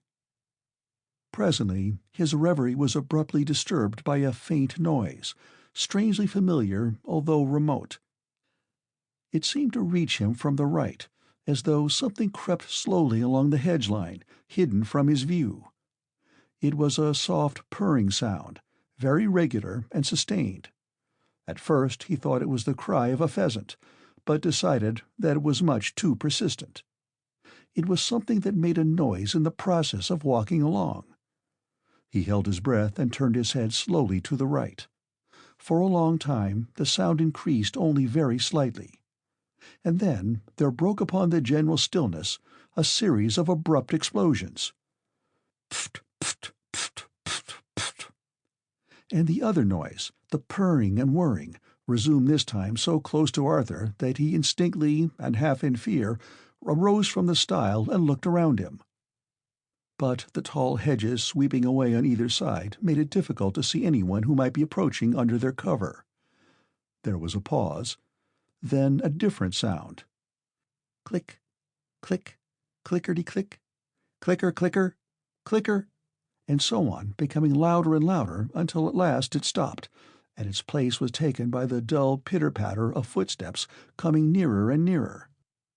There was a little harsh snort that might have been intended for a sigh, and then a voice. "Oh dear, it is trying. It really is most dreadfully trying." The next moment the Clockwork Man came into full view round the corner of the hedge. He was swaying slightly from side to side in his usual fashion, and his eyes stared straight ahead of him. He did not appear to notice Arthur, and did not stop until the latter politely stepped aside in order to allow him to pass. Then the Clockwork Man screwed his head slowly round and appeared to become faintly apprehensive of the presence of another being. After a preliminary ear-flapping, he opened his mouth very wide. "You haven't," he began with great difficulty, "seen a hat and wig?" "No," said Arthur, and he glanced at the Clockwork Man's bald forehead and noticed something peculiar about the construction of the back of his head. There seemed to be some object there which he could not see because they were facing each other. "I'm sorry," he continued, looking rather hopelessly around him. "Perhaps we could find them somewhere." "Somewhere," echoed the Clockwork Man. "That's what seems to me so extraordinary. Everybody says that. The idea of a thing being somewhere, elsewhere than where you expect it to be. It's so confusing." Arthur consulted his common sense. "Can't you remember the place where you lost them?" he suggested. A faint wrinkle of perplexity appeared on the other's forehead. He shook his head once. "Place? There again, I can't grasp that idea. What is a place? And how does a thing come to be in one place and not in another?" He jerked a hand up as though to emphasize the point. "A thing either is or it isn't.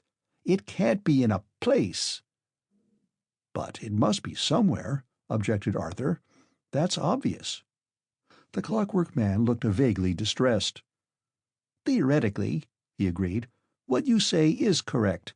I can conceive it as a mathematical problem. But actually, it isn't at all obvious."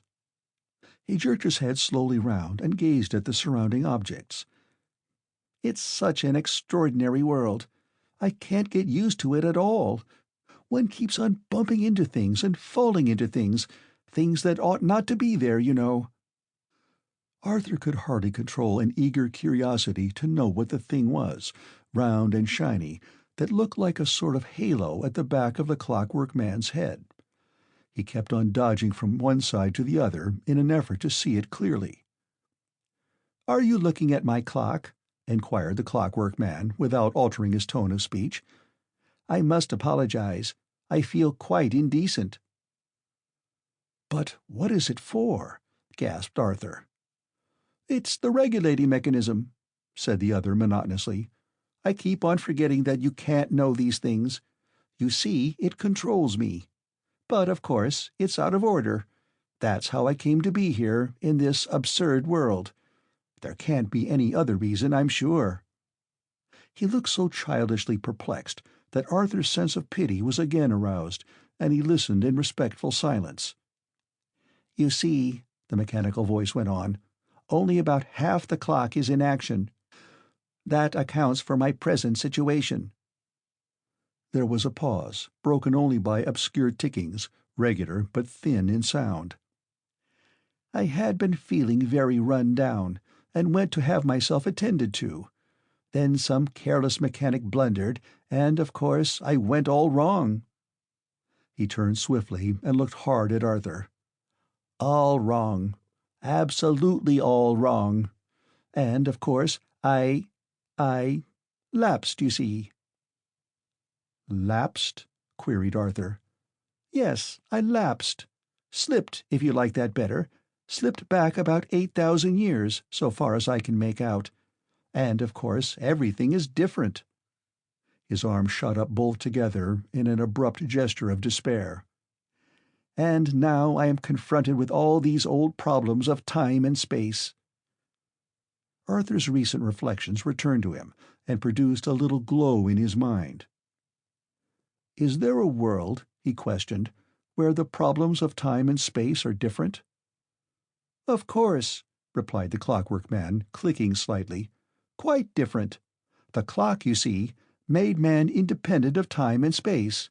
It solved everything." "But what happens," Arthur wanted to know, "when the clock works properly?" "Everything happens," said the other, "exactly as you want it to happen." "Awfully convenient," Arthur murmured. "Exceedingly." The Clockwork Man's head knobbed up and down with a regular rhythm. "The whole aim of man is convenience." He jerked himself forward a few paces, as though impelled against his will. "But my present situation, is extremely inconvenient." He waddled swiftly along, and to Arthur's great disappointment disappeared round the corner of the hedge, so that it was impossible to get more than a fleeting glimpse of that fascinating object at the back of his head. But he was still speaking. "I don't know what I shall do, I'm sure," Arthur heard him say, as though to himself. 4. Rose Lomas came slowly over the top of the hill. She was hatless, and her short, curly hair blew about her face, for a slight breeze had sprung up in the wake of the sunset. She wore a navy blue jacket over a white muslin blouse with a deep V at the breast. There was a fair stretch of plump leg, stockinged in black cashmere, between the edge of her dark skirt and the beginning of the tall boots that had taken so long to button up. She walked with her chin tilted upwards and her eyes half closed, and her hands were thrust into the slanting pockets of her jacket. "Whoever was that person you were talking to?" she inquired as soon as they stood together. "Oh, someone who had lost his way," said Arthur carelessly. He felt curiously disinclined to explain matters just at present. The Clockwork Man was disconcerting. He was a rather terrifying side issue. Arthur had a feeling that Rose would probably be frightened by him, for she was a timid girl. He half hoped now that this strange being would turn out to be some kind of monstrous hoax. And so he said nothing. They remained by the stile, courting each other and the silent oncoming of night. They were very ordinary lovers, and behaved just exactly in the same way as other people in the same condition. They kissed at intervals and examined each other's faces with portentous gravity and microscopic care. Leaning against the stile, they were frequently interrupted by pedestrians, some of whom took special care to light their pipes as they passed. But the disturbance scarcely affected them. Being lovers, they belonged to each other, and the world about them also belonged to them, and seemed to fashion its laws in accordance with their desires. They would not have offered you twopence for a reformed House of Commons or an enlightened civilization. "Oh, Arthur," said Rose suddenly, "I want to be like this always, don't you?" "Yes," murmured Arthur, and then caught his breath sharply, for his ear had detected a faint throbbing and palpitation in the distance. It seemed to echo from the far-off hills, a sort of choo-choo constantly repeated, and presently another and more familiar sound aroused his attention. It was the toot-toot of an automobile and the jerk of a brake, and then the steady whine of the engine as the car ascended a hill. Perhaps they were pursuing the Clockwork Man. Arthur hoped not. It seemed to him the troubles of that strange being were bad enough without there being added to them the persecution suffered by those to whom existence represents an endless puzzle, full of snares and surprises. Chapter 5. The Clockwork Man Investigates Matters. 1. Whatever inconveniences the Clockwork Man suffered as a result of having lapsed into a world of strange laws and manifestations, he enjoyed at least one advantage. His power of traveling over the earth at an enormous speed rendered the question of pursuit almost farcical. While Allingham's car sped over the neighboring hills, the object of the chase returned by a circuitous route to Great Weimering, slowed down, and began to walk up and down the High Street. It was now quite dark, and very few people seemed to have noticed that odd figure ambling along, stopping now and again to examine some object that aroused his interest or got in his way. There is no doubt that during these lesser perambulations he contrived somehow to get the silencer under better control, so that his progress was now muted. It is possible also that his faculties began to adjust themselves a little to his strange surroundings, and that he now definitely tried to grasp his environment. But he still suffered relapses. And the fact that he again wore a hat and wig, although not his own, requires a word of explanation. It was this circumstance that accounted for the vicar's late arrival at the entertainment given in aid of the church funds that night. He had lingered over his sermon until the last moment, and then hurried off with only a slight pause in which to glance at himself in the hall mirror. He walked swiftly along the dark streets in the direction of the Templars' Hall, which was situated at the lower end of the town. Perhaps it was because of his own desperate hurry that he scarcely noticed that other figure approaching him, and in a straight line. He swerved slightly in order to allow the figure to pass, and continued on his way. And then he stopped abruptly, aware of a cool sensation on the top of his head. His hat and wig had gone. Aghast, he retraced his steps, but there was no sign of the articles on the pavement. It seemed utterly incredible, for there was only a slight breeze, and he did not remember knocking into anything. He had certainly not collided with the stranger. Just for a moment he wondered. But duty to his parishioners remained uppermost in the conscientious vicar's mind, and it was not fair to them that he should catch his death of cold. He hurried back to the vicarage. For a quarter of an hour he pulled open drawers, ransacked cupboards, searching everywhere for an old wig that had been discarded and a new hat that had never been worn. He found them at last, and arrived, breathless and out of temper, in the middle of the cinematograph display which constituted the first part of the performance. "My dear," he gasped, as he slid into the seat reserved for him next to his wife, "I couldn't help it. Someone stole my hat and wig." "Stole them, Herbert?" she expostulated. "Not stole them." "Yes, stole them. I'll tell you afterwards. Is this the Palestine picture? Oh, yes." 2. And so the Clockwork Man was able to conceal his clock from the gaze of a curious world, and the grotesqueness of his appearance was heightened by the addition of a neatly trimmed chestnut wig and a soft, round clerical hat. His perceptions must have been extraordinarily rapid, and he must have acted upon the instant. Nor did it seem to occur to him that in this world there are laws which forbid theft. Probably in the world from which he came such restrictions are unnecessary, and the exigency would not have arisen, every individual being provided by parliamentary statute with a suitable covering for that blatant and too obvious sign of the modus operandi in the posterior region of their craniums.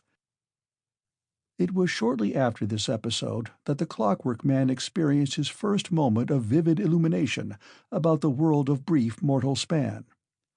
He had become entangled with a lamp-post. There is no other way of describing his predicament.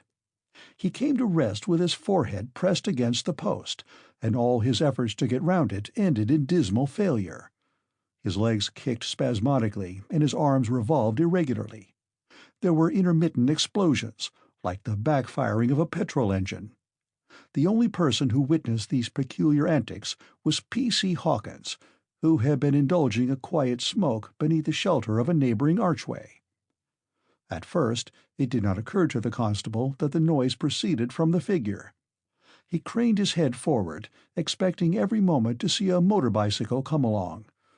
The noise stopped abruptly, and he decided that the machine must have gone up a side street. Then he stepped out of his retreat and tapped the Clockwork Man on the shoulder. The latter was quite motionless now, and merely leaning against the lamp-post. "You go home," suggested the constable. "I don't want to have to take you. This is one of my lenient nights, lucky for you." "Wallabaloo," said the Clockwork Man faintly. "Whum, whum." "Yes, we know all about that," said the constable. "But you take my tip and go home. And I don't want any back answers neither." The Clockwork Man emitted a soft whistling sound from between his teeth, and rubbed his nose thoughtfully against the post. "What is this?" he inquired presently. "Lamp-post," rejoined the other, clicking his teeth.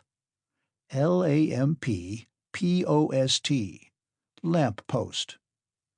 "I see. Curious, only one lamp-post, though. In my country they grow like trees, you know, whole forests of them. Galaxy of lights. Necessary. Illuminate multiform world." The constable laughed gently and stroked his mustache. His theory about the condition of the individual before him slowly developed.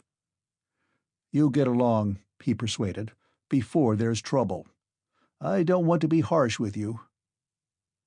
"Wait," said the Clockwork Man, without altering his position. "Moment of lucidity. See things as they are. Begin to understand.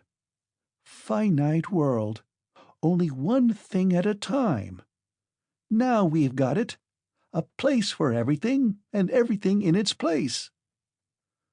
"Just what I'm always telling my missus," reflected the constable. The Clockwork Man shifted his head very slightly, and one eye screwed slowly round. "I want to grasp things," he resumed. "I want to grasp you. So far as I can judge, I see before me a constable, minion of the law, curious relic, primitive stage of civilization, order people about finite world, lock people up, finite cell." "That's my job," agreed the other, with a warning glint in his red eye. "Finite world," proceeded the Clockwork Man. "Fixed laws, limited dimensions, essentially limited. Now, when I'm working properly, I can move about in all dimensions. That is to say, in addition to moving backwards and forwards, and this way and that, I can also move x and y and x squared and y squared." The corners of the constable's eyes wrinkled a little. "Of course," he ruminated, "if you're going to drag algebra into the discussion, I shall have to cry off. I never got beyond decimals." "Let me explain," urged the Clockwork Man, who was gaining in verbal ease and intellectual elasticity every moment. "Supposing I was to hit you hard. You would fall down. You would become supine. You would assume a horizontal position at right angles to your present perpendicularity." He gazed upwards at the tall figure of the constable. "But if you were to hit me, I shall have an alternative. I could, for example, fall into the middle of next week." The constable rubbed his chin thoughtfully, as though he thought this highly likely. "What do you mean by that?" he demanded. "I said next week," explained the other, "in order to make my meaning clear. Actually, of course, I don't describe time in such arbitrary terms. But when one is in Rome, you know. What I mean to convey is that I am capable of going not only somewhere, but also somewhen." "Stow that gammon," broke in the constable, impatiently. "Snuff of that sort of talk. You come along with me." He spat determinedly and prepared to take action. But at that moment, as the constable afterwards described it to himself, it seemed to him that there came before his eyes a sort of mist. The figure leaning against the lamp-post looked less obvious. He did not appear now to be a palpable individual at all, but a sort of shadowy outline of himself, blurred and indistinct. The constable rubbed his eyes and stretched out a hand. "All right," he heard a tiny, remote voice. "I'm still here. I haven't gone yet. I can't go. That's what's so distressing. I don't really understand your world, you know, and I can't get back to my own.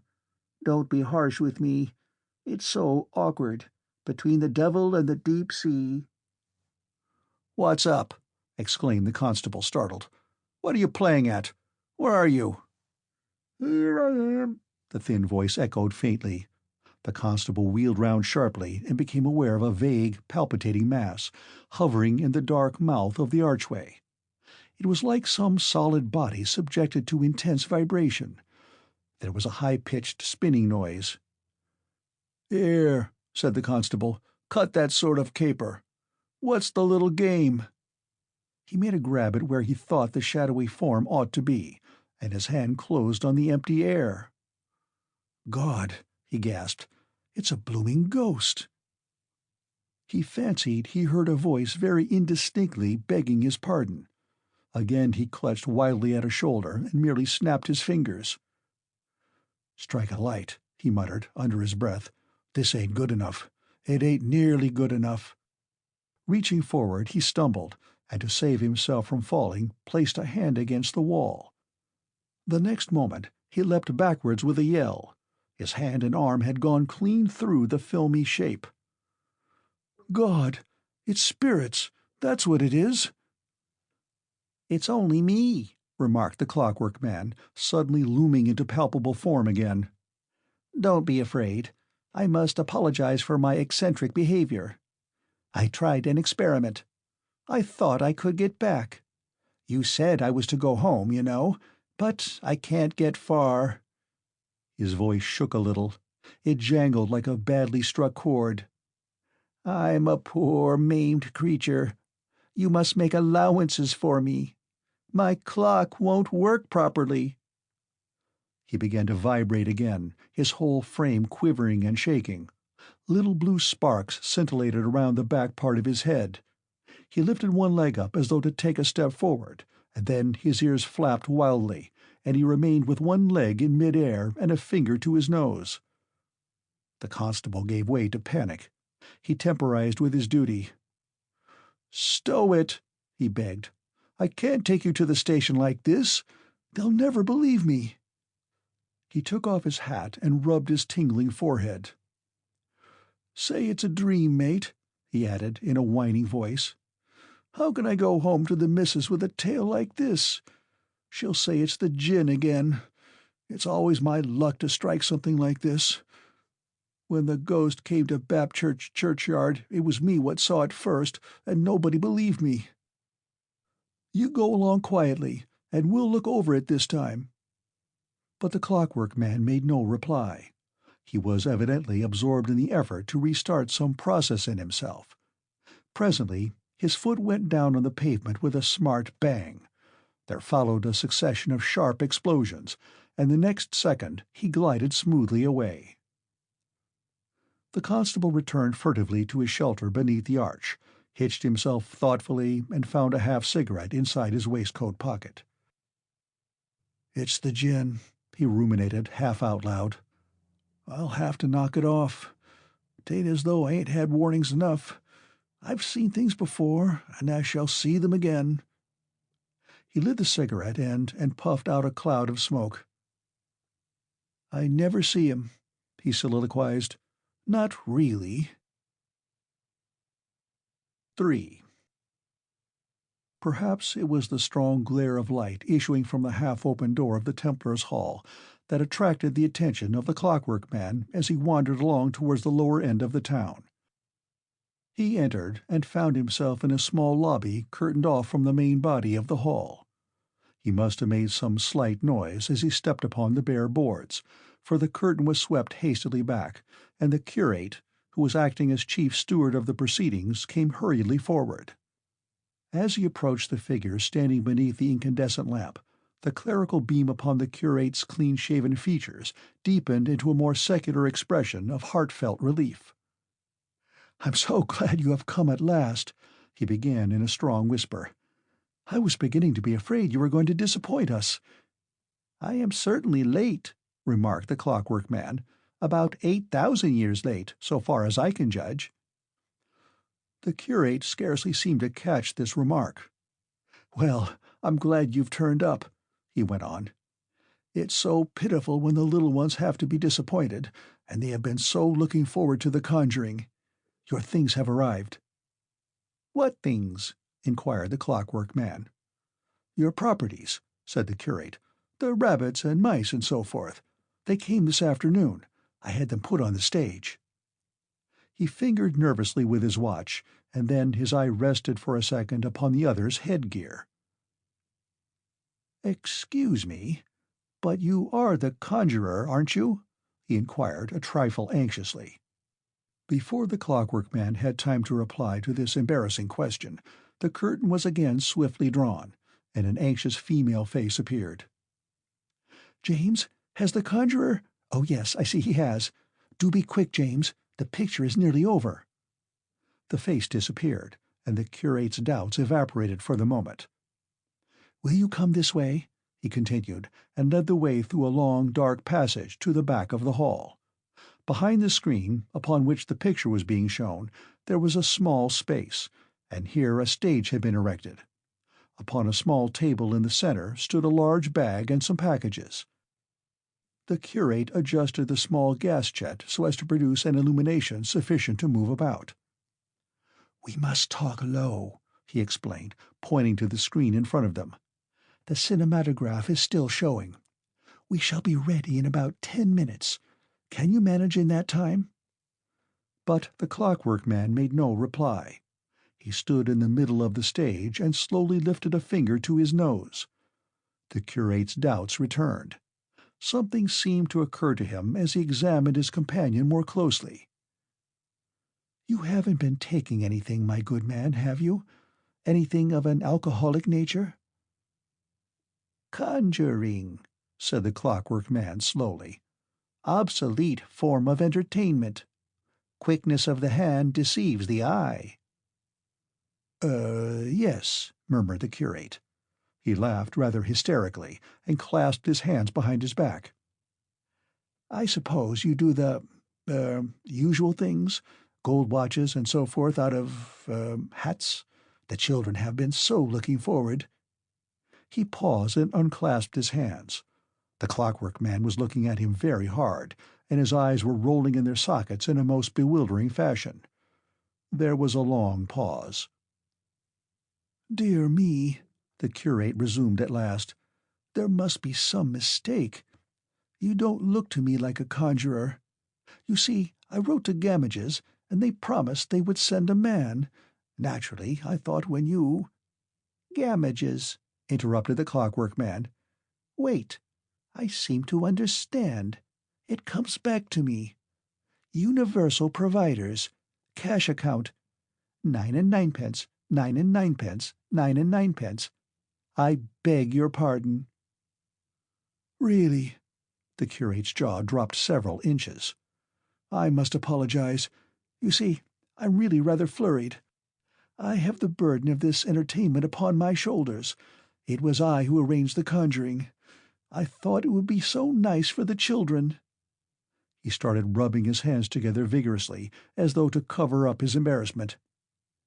Then you aren't the man from Gamage's?" "No," said the Clockwork Man with a certain amount of dignity. "I am the man from nowhere." The curate's hands became still. "Oh, dear." He wrestled with the blankness in his mind. "You're certainly, forgive me for saying it, rather an odd person. I'm afraid we both made a mistake, haven't we?" "Wait," said the Clockwork Man, as the curate walked hesitatingly towards the door. "I begin to grasp things. Conjuring." "But are you the conjurer?" asked the curate, coming back. "Where I come from," was the astonishing reply, "we are all conjurers. We are always doing conjuring tricks." The curate's hands were busy again. "I really am quite at a loss," he murmured. "It was a characteristic of the early stages of the human race," said the Clockwork Man, as though he were addressing a class of students upon some abstruse subject, "that they exercised the arts of legerdemain, magic, illusion, and so forth, purely as forms of entertainment in their leisure hours." "Now that sounds interesting," murmured the curate, as the other paused, although rather for matter than for breath. "It's so authoritative, as though it were a quotation from some standard work. All the same, and much as I should like to hear more—" "It is a quotation," explained the Clockwork Man solemnly, "from a work I was reading when the thing happened to me. It is published by Gamage's, and the price is 9 and ninepence, 9 and ninepence. Oh, bother!" "I'll make a note of it," said the curate. "But you must really excuse me now. I have so much to see to. There's the refreshments. The sandwiches are only half cut." "It was not until the 59th century," continued the Clockwork Man, speaking with a just perceptible click, "that man became a conjurer in real life. We have here an instance of the complete turning over of human ideas. Ancient man conjured for amusement. Modern man conjures as a matter of course. Since the invention of the clock and all that its action implies, including the discovery of at least 3 new dimensions, or fields of action, man's simplest act of an utilitarian nature may be regarded as a sort of conjuring trick. Certainly our forefathers, if they could see us as we are now constituted, would regard them as such." "So frightfully interesting," the curate managed to interpose, "but I really cannot spare the time." He had reverted now to the alcoholic diagnosis. "The work in question," continued the Clockwork Man, without taking any notice at all of the other's impatience, "is of a satirical nature. Its purpose is to awaken people to a sense of the many absurdities in modern life that result from a too mechanical efficiency. It is all in my head. I can spin it all out word for word." "Not now," hastily pleaded the curate. "Some other time I should be glad to hear it. I am," his mouth opened very wide, "a great reader myself, and, of course, as a professional conjurer, your interest in such a book would be twofold." "When you asked me if I were a conjurer," said the Clockwork Man, "I at once recalled the book. You see, it's actually in my head. That is how we read books now. We wear them inside the clock, in the form of spools that unwind. What you have said brings it all back to me.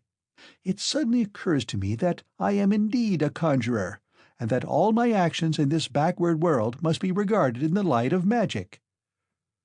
The curate's eyebrow shot up in amazement. "Magic?" he queried, with a short laugh. "Oh, we didn't bargain for magic, only the usual sleight of hand." "You see, I had lost faith in myself," said the Clockwork Man plaintively. "I had forgotten what I could do. I was so terribly run down." "Ah," said the curate kindly, "very likely that's what it is. The weather has been very trying. One does get these aberrations. But I do hope you will be able to struggle through the performance for the children's sake. Dear me, how did you manage to do that?" The curate's last remark was rapped out on a sharp note of fright and astonishment, for the Clockwork Man, as though anxious to demonstrate his willingness to oblige, had performed his first conjuring trick. 4. Now the curate, apart from a tendency to lose his head on occasion, was a perfectly normal individual. There was nothing myopic about him. The human mind is so constituted that it can only receive certain impressions of abnormal phenomena slowly and through the proper channels. All sorts of fantastic ideas, intuitions, apprehensions, and vague suspicions had been dancing upon the floor of the curate's brain as he noticed certain peculiarities about his companion. But he would probably not have given them another thought if it had not been for what now happened. It would require a mathematical diagram to describe the incident with absolute accuracy. The curate, of course, had heard nothing about the Clockwork Man's other performances. He had scarcely heeded the hints thrown out about the possibility of movement in other dimensions. It seemed to him, in the uncertain light of their surroundings, that the Clockwork Man's right arm gradually disappeared into space. There was no arm there at all. Afterwards, he remembered a brief moment when the arm had begun to grow vague and transparent. It was moving very rapidly, in some direction, neither up nor down, nor this way or that, but along some shadowy plane. Then it went into nothing, evaporated from view, and just as suddenly it swung back into the plane of the curate's vision, and the hand at the end of it grasped a silk hat. The curate's heart thumped slowly. "But how did you do it?" he gasped. "And your arm, you know, it wasn't there." So far as the Clockwork Man's features were capable of change, there passed across them a faint expression of triumph and satisfaction. "I perceive," he remarked, "that I have indeed lapsed into a world of curiously insufficient and inefficient beings. I have fallen amongst the unclocked. They cannot perceive nowhere. They do not understand no-when. They lack senses and move about on a single plane. Henceforth I shall act with greater confidence." He threw the hat into infinity and produced a parrot-cage with parrot. "Stop it!" the curate gasped. "My heart, you know. I have been warned. Sudden shocks." He staggered to the wall and groped blindly for an emergency exit, which he knew to be there somewhere. He found it, forced the door open, and fell limply upon the pavement outside. The Clockwork Man turned slowly and surveyed the prostrate figure. "A rudimentary race," he soliloquized, with his finger nosewards. "Half-blind and painfully restricted in their movements. Evidently they have only a few senses, 5 at the most." He passed out into the street, carefully avoiding the body. They have a certain freedom," he continued, still nursing his nose, "with narrow limits. But they soon grow limp, and when they fall down or lose balance, they have no choice but to embrace the earth." He waddled along with his head stuck jauntily to one side. "I have nothing to fear," he added, "from such a rudimentary race of beings." 5. "Evidently," his thoughts ran on, "they must regard me as an extraordinary being. And, of course, I am, and far superior. I am a superior being suffering from a nervous breakdown." He stopped himself abruptly, as though his view of the matter solved a good many problems. "I must get myself seen to," he mused, "because, of course, that accounts for everything. My lapse into this defunct order of things and my inability to move about freely in the usual multiform manner. And it accounts for my absurd behavior just now." He turned slowly, as though considering whether to return and explain matters to the curate. "I must have frightened him," he whispered, almost audibly. "But I only wanted to show him, and the parrot cage happened to be handy." He trundled forward again and lurched into the middle of the street. "Death," he reflected. "That was death, I suppose. They still die." Chapter 6. It was not so, it is not so, and indeed God forbid it should be so. 1. At the foot of a hill about 5 miles from Great Weimering, Dr. Allingham suddenly jammed down the brake of his car, got out, and began pacing the dusty road. Gregg remained seated in the car with his arms folded. "Aren't you going any further?" he inquired anxiously. "No, I'm not," grumbled the doctor. "I've had enough of this wild-goose chase. And besides, it's nearly dinner time." "But just now you were inclined to think differently," said Gregg reproachfully. "Well, I admit I was rather mystified by that hat and wig. But when you come to rationalize the thing, what is there in it?" The doctor was taking long strides and flourishing his leather gloves in the air. "How could such a thing be? How can anybody in his right senses entertain the notion that Dunn brothers are still in existence 2,000 years hence? And the Clarkson business, it's absurd on the face of it." "Even an absurdity," said Gregg quietly, "may contain the positive truth. I admit it's ludicrous, but we both agree that it's inexplicable. We have to fall back on conjecture. To my mind, there is something suggestive about that persistency in the future of things familiar to us. Suppose they have found a way of keeping things going just as they are.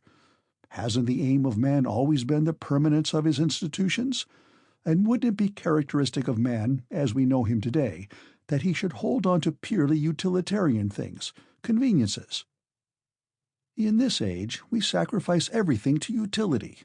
That's because we're getting somewhere in a hurry. Modern life is the last lap in man's race against time." He paused, as though to adjust the matter in his mind. "But suppose time stopped.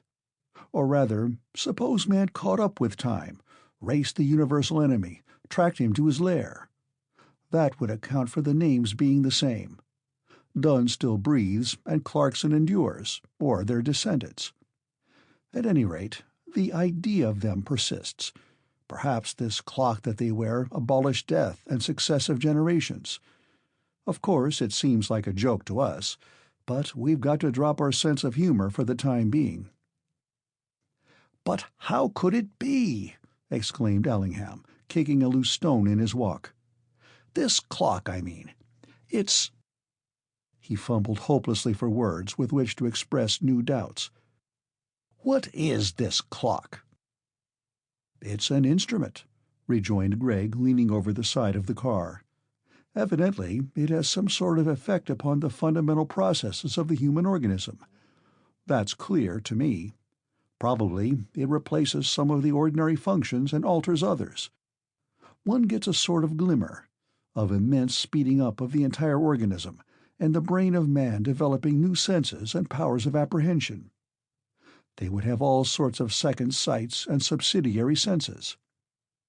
They would feel their way about in a larger universe, creep into all sorts of niches and corners unknown to us because of their different construction. "Yes, yes, I can follow all that," said Ellingham, biting his mustache. "But let's talk sense." "In a matter like this," put in Gregg, "sense is at a premium. What we have to do is to consult our intuitions." Ellingham frowned. His intuitions nowadays were few and far between. "When you get to my age, Gregg, you'll have something else to do besides consult your intuitions. The fact is, you want all these wonderful things to happen. You have a flair for the unexpected, like all children and adolescents. But I tell you, the Clockwork Man is a myth, and I think you ought to respect my opinion." "Even if he's a myth," interrupted Gregg, "he is still worth investigating. What annoys me is your positive antagonism to the idea that he might be possible. You seem to want to go out of your way to prove me in the wrong. I may add that once a man has ceased to believe in the impossible, he is damned." Ellingham shot a look of veiled anger at the other and prepared to re-enter the car. "Well, you prove yourself in the right," he muttered, "and then I'll apologize. I'm going to let the Clockwork Man drop. I've got other things to think about. And I don't mind telling you that if the Clockwork Man turns out to be all that you claim for him, I shall still wish him at the other end of the earth." "Which is probably where he is now," remarked Gregg, with a slight bantering note in his voice. "Well, let him stop there," growled Ellingham, restarting the car with a vicious jerk. "Let someone else bother their heads about him. I don't want him. I tell you, I don't care a brass farthing about the future of the human race. I'm quite content to take the good and bad in life, and I want it to go on in the same damned old way." Gregg beat his fist into his open palm. "But that's just what has happened," he exclaimed. "They found a way of keeping on just the same. That explains the Clarkson business. If the clock is what I think it is, that precisely is its function." Ellingham shouted out some impatient rejoinder, but it was drowned in the rising roar of the engine as they sped along the road. 2. So the argument had waged since the telling of Tom Driver's story. Gregg's chief difficulty was to get Ellingham to see that there really might be something in this theory of a world in which merely trivial things had become permanent, whilst the cosmos itself, the hitherto unchanging outer environment of man's existence, might have opened up in many new directions. Man might have tired of waiting for a so long heralded eternity and made one out of his own material tools. The Clockwork Man, now crystallized in Gregg's mind as an unforgettable figure, seemed to him to stand for a sort of rigidity of personal being, as opposed to the fickleness of mere flesh and blood. But the world in which he lived probably had widely different laws, if indeed it had humanly comprehensible laws at all. The clock, perhaps, was the index of a new and enlarged order of things. Man had altered the very shape of the universe in order to be able to pursue his aims without frustration. That was an old dream of Gregg's. Time and space were the obstacles to man's aspirations, and therefore he had invented this cunning device, which would adjust his faculties to some mightier rhythm of universal forces. It was a logical step forward in the path of material progress. That was Gregg's dimly conceived theory about the mystery, although, of course, he read into the interpretation a good deal of his own speculations. His imagination seized upon the clock as the possible symbol of a new counterpoint in human affairs. In his mind he saw man growing through the ages, until at last, by the aid of this mechanism, he was able to roll back the skies and reveal the vast other worlds that lay beyond, the unthinkable mysteries that lurked between the stars, all that had been sealed up in the limited brain of man since creation. From that extreme postulate, it would be necessary to work backward, until some reasonable hypothesis could be found to explain the working of the clock mechanism. That difficulty, even, might be overcome if only an opportunity occurred to examine this strange being from the future, or if he could be prevailed upon to explain matters himself. As the car sped swiftly along, Gregg sat back with folded arms and gazed upwards at the new crystalline skies, wondering, as he had never wondered before, about that incomprehensible immensity which for centuries of successive generations man had silently respected. No authoritative voice had ever claimed to penetrate that supreme mystery. Priests had evoked the gods from that starry depth, poets had sung of the swinging hemispheres, scientists had traced comets and knew the quality of each solar earth. But still, that vast arch spanned all the movements of crawling mankind, and closed him in like a basin placed over a colony of ants. True, it was an illusion, and man had always known that. For generations he had known that the universe contained more than his limited faculties could perceive, and beauty. There had always been the consoling fact of beauty, lulling the race of man to content, while every now and again a great mind arose and made one more effort to sweep aside the bejeweled splendor that hung between man and his final destiny, to know. And yet a slight alteration in man's perceptive organs, and that wide blue shell might shatter and disclose 1,000 new forms, like fantastic cities shaped in the clouds at sunset. Physiologists claimed that the addition of a single lobe to the human brain might mean that man would know the future as well as the past. What if that miracle had been performed? By such means man might have come to know not only the future, but other dimensions as yet unnamed or merely sketched out by the mathematician in brief, arbitrary terms. Until that time came, man's deepest speculations about ultimate reality brought him no nearer to the truth than the child worrying himself to sleep over the problem of what happened before God made the universe. Man remained, in that sense, as innocent as a child, from birth to death. Until the actual structure of the cells in his brain suffered a change, man could not actually know. Einstein could say that we were probably wrong in our basic conceptions. But could he say how we were to get right? The Clockwork Man might be the beginning. And then, when that change had been wrought, that physical reconstruction, what else might follow in its train? The truth at last, an end to all suffering and pain, a solution of the problems of civilization, such as overpopulation and land distribution, the beginning of human sovereignty in the universe. But Gregg had the sense to admit to himself that his generalization was no more than a faint aurora hovering around the rumored dawn of the future. It was necessary, in the first place, to posit an imperfect thinking apparatus. After all, the Clockwork Man was still a mystery to be solved, and even if he failed to justify a single theory born of merely human conjecture, there still remained the exhilarating task of finding out what actually he was and how he had come to Earth. 3. Leaving Gregg at his rooms in the upper part of the town, the doctor drove slowly along the high street in the direction of his own house.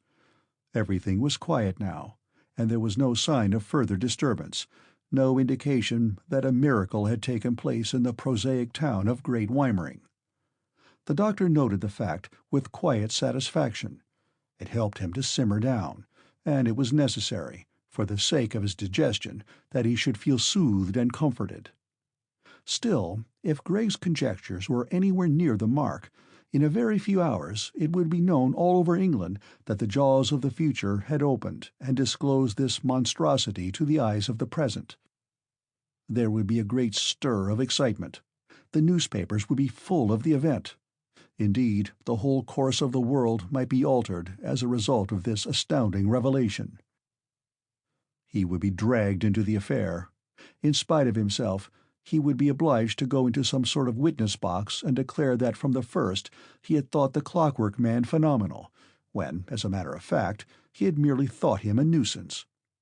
But as one of those who had first seen the strange figure on the hill, and as a medical man, he would be expected to make an intelligent statement. One had to be consistent about such things. And the real truth was that he had no desire to interest himself in the matter. It disturbed his mental equilibrium, and threatened the validity of that carefully considered world of assumptions which enabled him to make light, easy jests at its inconsistencies and incongruities. Besides, it was distressing to discover that, in middle life, he was no longer in the vanguard of human hopes and fears, but a miserable backslider, dating back to the time when thought and serious living had become too difficult for comfort. Regarded in this way, nothing could ever compensate for the wasted years, the ideals extinguished, the rich hopes bargained for cheap doubts, unless indeed it was the reflection that such was the common lot of mankind. The comfortable old world rolled on from generation to generation, and nothing extraordinary happened to startle people out of their complacent preoccupation with passions, desires, and ambitions. Miracles were supposed to have happened at certain stages in world history, but they were immediately obliterated by a mass of controversial comment, or hushed up by those whose axes were ground in a world that could be relied upon to go on repeating itself. A comfortable world. Of course there were malcontents. When the shoe pinched, anybody would cry out for fire from heaven. But if a plebiscite were to be taken, it would be found that an overwhelming majority would be in favor of a world without miracles. If, for example, it could be demonstrated that this Clockwork Man was a being in many ways superior to the rest of mankind, he would be hounded out of existence by a jealous and conservative humanity. But the Clockwork Man was not. He never had been, and indeed, God forbid he ever should be. With that reflection illuminating his mind, the doctor ran his car into the garage, and with some return of his usual debonair manner, with something of that abiding confidence in a solid earth which is a necessary prelude to the marshalling of digestive juices, opened the front door of his house. 4. Mrs. Masters was standing in the sitting-room awaiting him. The doctor strode in without stopping to remove his hat or place his gloves aside, a peculiar mannerism of his upon which Mrs. Masters was wont occasionally to admonish him, for the good lady was not slow to give banter for banter when the opportunity arose, and she objected to these relics of the doctor's earlier bohemian ways. But for the moment her mood seemed to be rather one of blandishment. "A young lady called to see you this evening," she announced smilingly. The doctor removed his hat, as though in honor of the mere mention of his visitor. "Did you give her my love?" was his light rejoinder, hat still poised at an elegant angle. "Indeed, no," retorted Mrs. Masters. "It wouldn't be my place to give such messages. Not as though she weren't inquisitive enough, with asking questions about this and that, as though it were any business of hers how you choose to arrange your household." "On the contrary, I am flattered," said the doctor, inwardly chafing at this new example of Lillian's originality. "But tell me, Mrs. Masters, am I not becoming more successful with the ladies?" As he spoke, he flicked with his gloves the reflection of himself in the mirror. "You don't need to be reminded of that fact, I'm sure," sighed Mrs. Masters. "Life sits lightly enough on you. I fear too lightly. If I might venture to say so, a man in your position ought to take life more seriously." "My patients would disagree with you." "Ah, well, I grant you that. They say you cure more with your tongue than with your physic." "I certainly value my wit more than my prescriptions," laughingly agreed the doctor. "But tell me, what was the lady's impression of my menage? And that reminds me, you have not told me her name yet. Did she carry a red parasol, or was it a white one?" "I'm sure I never noticed," frowned Mrs. Masters. "Such things don't interest me. But her name was Miss Lillian Payne." The doctor interrupted with a guffaw. "Come, Mrs. Masters, we need not beat about the bush. I rather fancy you are aware of our relationship. Did you find her agreeable?" "Pretty middling," said Mrs. Masters reluctantly, "although at first I was put out by her manners. Such airs these modern young women give themselves. But she got round me in the end with her pretty ways, and I found myself taking her all round the house, which of course I ought not to have done without your permission." "Tell me," said the doctor, without moving a muscle in his face, Was she satisfied with her tour of my premises?" "There now!" exclaimed Mrs. Masters, hastily arranging an antimacassar on the back of a chair. "I won't tell you that, because, of course, I don't know." She retreated towards the door. "But did she leave any message?" inquired the doctor, fixing her with his eyeglass. "Botheration!" ejaculated Mrs. Masters in aggrieved tones. "Now you've asked me, and I've got to tell you. I wanted to keep it back. Oh, I do hope you're not going to be disappointed. I'm sure she didn't really mean it." "What did she say?" demanded the doctor irritably. "She says to me, she says, 'Tell him there's nothing doing.'" There was a pause. Mrs. Masters drew in her lip and folded her arms stiffly. The doctor stared hard at her for a moment and almost betrayed himself. Then he threw back his head and laughed with the air of a man to whom all issues of life, great and small, had become the object of a graduated hilarity. "Then upon some other lady will fall the supreme honor," he observed. "You mean—" began Mrs. Masters, and then eyed him with the meaning expression of a woman scenting danger or happiness for some other woman. "That young lady is not suited to you, at all events," she continued, shaking her head. "Evidently not," replied the doctor carelessly. "But it is not of the slightest importance. As I have said, the honor—" "Ah," broke in Mrs. Masters, "there's only one woman for you, and you have yet to find her." "There's only one woman for me, and that is the woman who will marry me. Nay, don't lecture me, Mrs. Masters. I perceive the admonishment leaping to your eye. I am determined to approach this question of matrimony in the spirit of levity which you admit is my good or evil genius. Life is a comedy, and in order to shine it one must assume the role of the buffoon who rollicks through the scenes, poking fun at those sober-minded folk upon whose earnestness the very comedy depends. I will marry in jest and repent in laughter." "Incorrigible man," said Mrs. Masters. But the doctor had turned his back upon her, unwilling to reveal the sudden change in his features.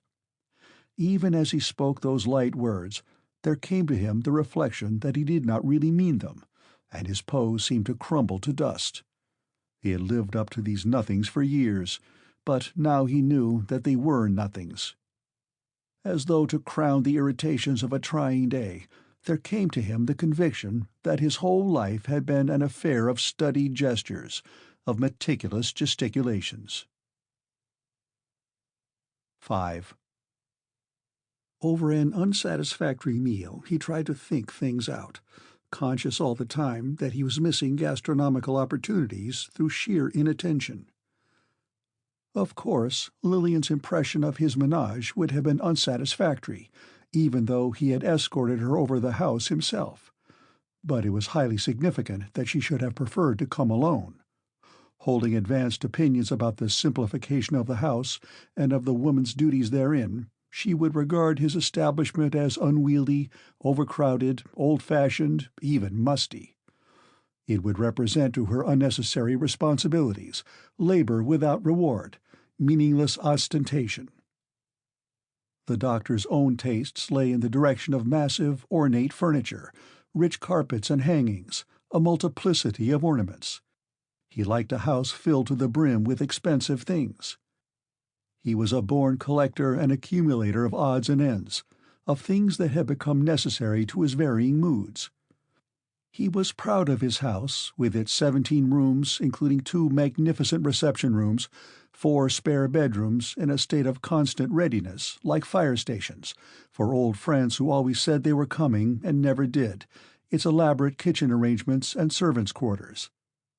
Then there were cozy little rooms which a woman of taste would be able to decorate according to her whim, workrooms, snuggeries, halls, and landings.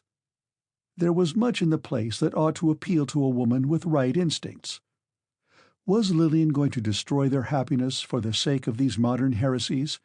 Surely she would not throw him over now, and yet her message left that impression. Nowadays women were so led by their sensibilities. Lillian's hypersensitive nature might revolt at the prospect of living with him in the surroundings of his own choice. He would look such a fool if the match did not come off. He had made so many sacrifices for her sake, sacrifices that were undignified, but necessary in a country town where every detail of daily life speedily becomes common knowledge. That was why he would appear so ridiculous if the marriage did not take place. It had been necessary in the first place to establish himself in the particular clique favored by Lillian's parents, and although this maneuver had involved a further lapse from his already partly disestablished principles, and an almost palpable insincerity, the doctor had adopted it without much scruple.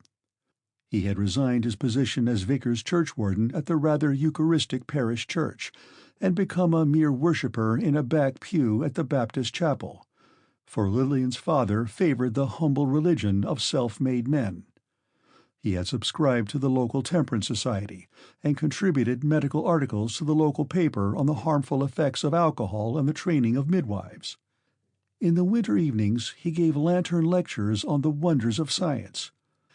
He organized a PSA, delivered addresses to young men only, and generally did all he could to advance the Baptist cause, which in Great Weimering stood not only for simplicity of religious belief, but also for the simplification of daily life aided by scientific knowledge and common sense. All that had been necessary in order to become legitimately intimate with the Payne family, for they enjoyed the most aggravating good health, and the doctor had grown tired of awaiting an opportunity to dispense antitoxins in exchange for tea. But the class to which the Paynes belonged were not really humble. They were urban in origin, and the semi-aristocratic tradition of Great Weimering was opposed to them. They had come down from the London suburbs in response to advertisements of factory sites, and their enterprise had been amazing. Within a few years, Great Weimering had ceased to be a pleasing country town, with historic associations dating back to the first Roman occupation. It was merely known to travelers on the Southeastern and Chatham Railway as the place where Payne's dog biscuits were manufactured.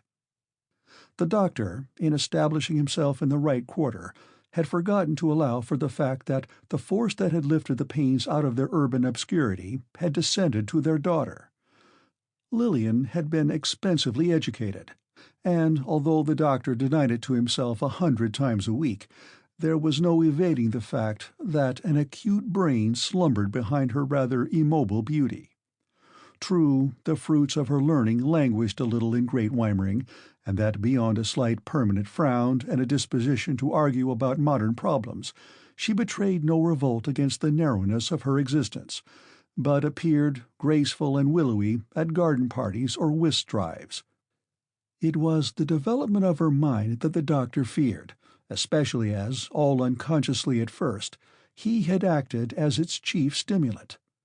During their talks together, he had spoken too many a true word in jest, and his witticisms had revealed to Lillian a whole world about which to think and theorize.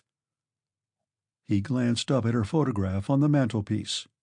If there was a flaw in the composition of her fair Saxon beauty, it was that the mouth was a little too large and opened rather too easily, disclosing teeth that were not as regular as they should be.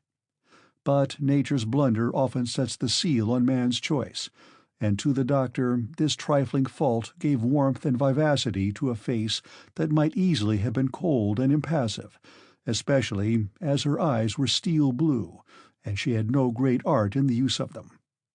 Her voice, too, often startled the listener by its occasional note that suggested an excitability of temperament barely under control. In vain, the doctor tried to throw off his heavy reflections and assume the air of gaiety usual to him when drinking his coffee and thinking of Lillian. Such an oppression could hardly be ascribed to the malady of love. It was not Romeo's heavy lightness, serious vanity. It was a deep perplexity, a grave foreboding that something had gone hideously wrong with him, something that he was unable to diagnose. It could not be that he was growing old. As a medical man, he knew his age to an artery, and yet, in spite of his physical culture and rather deliberate chastity, he felt suddenly that he was not a fit companion for this young girl with her resilient mind. He had always been fastidious about morals, without being exactly moral, but there was something within him that he did not care to contemplate.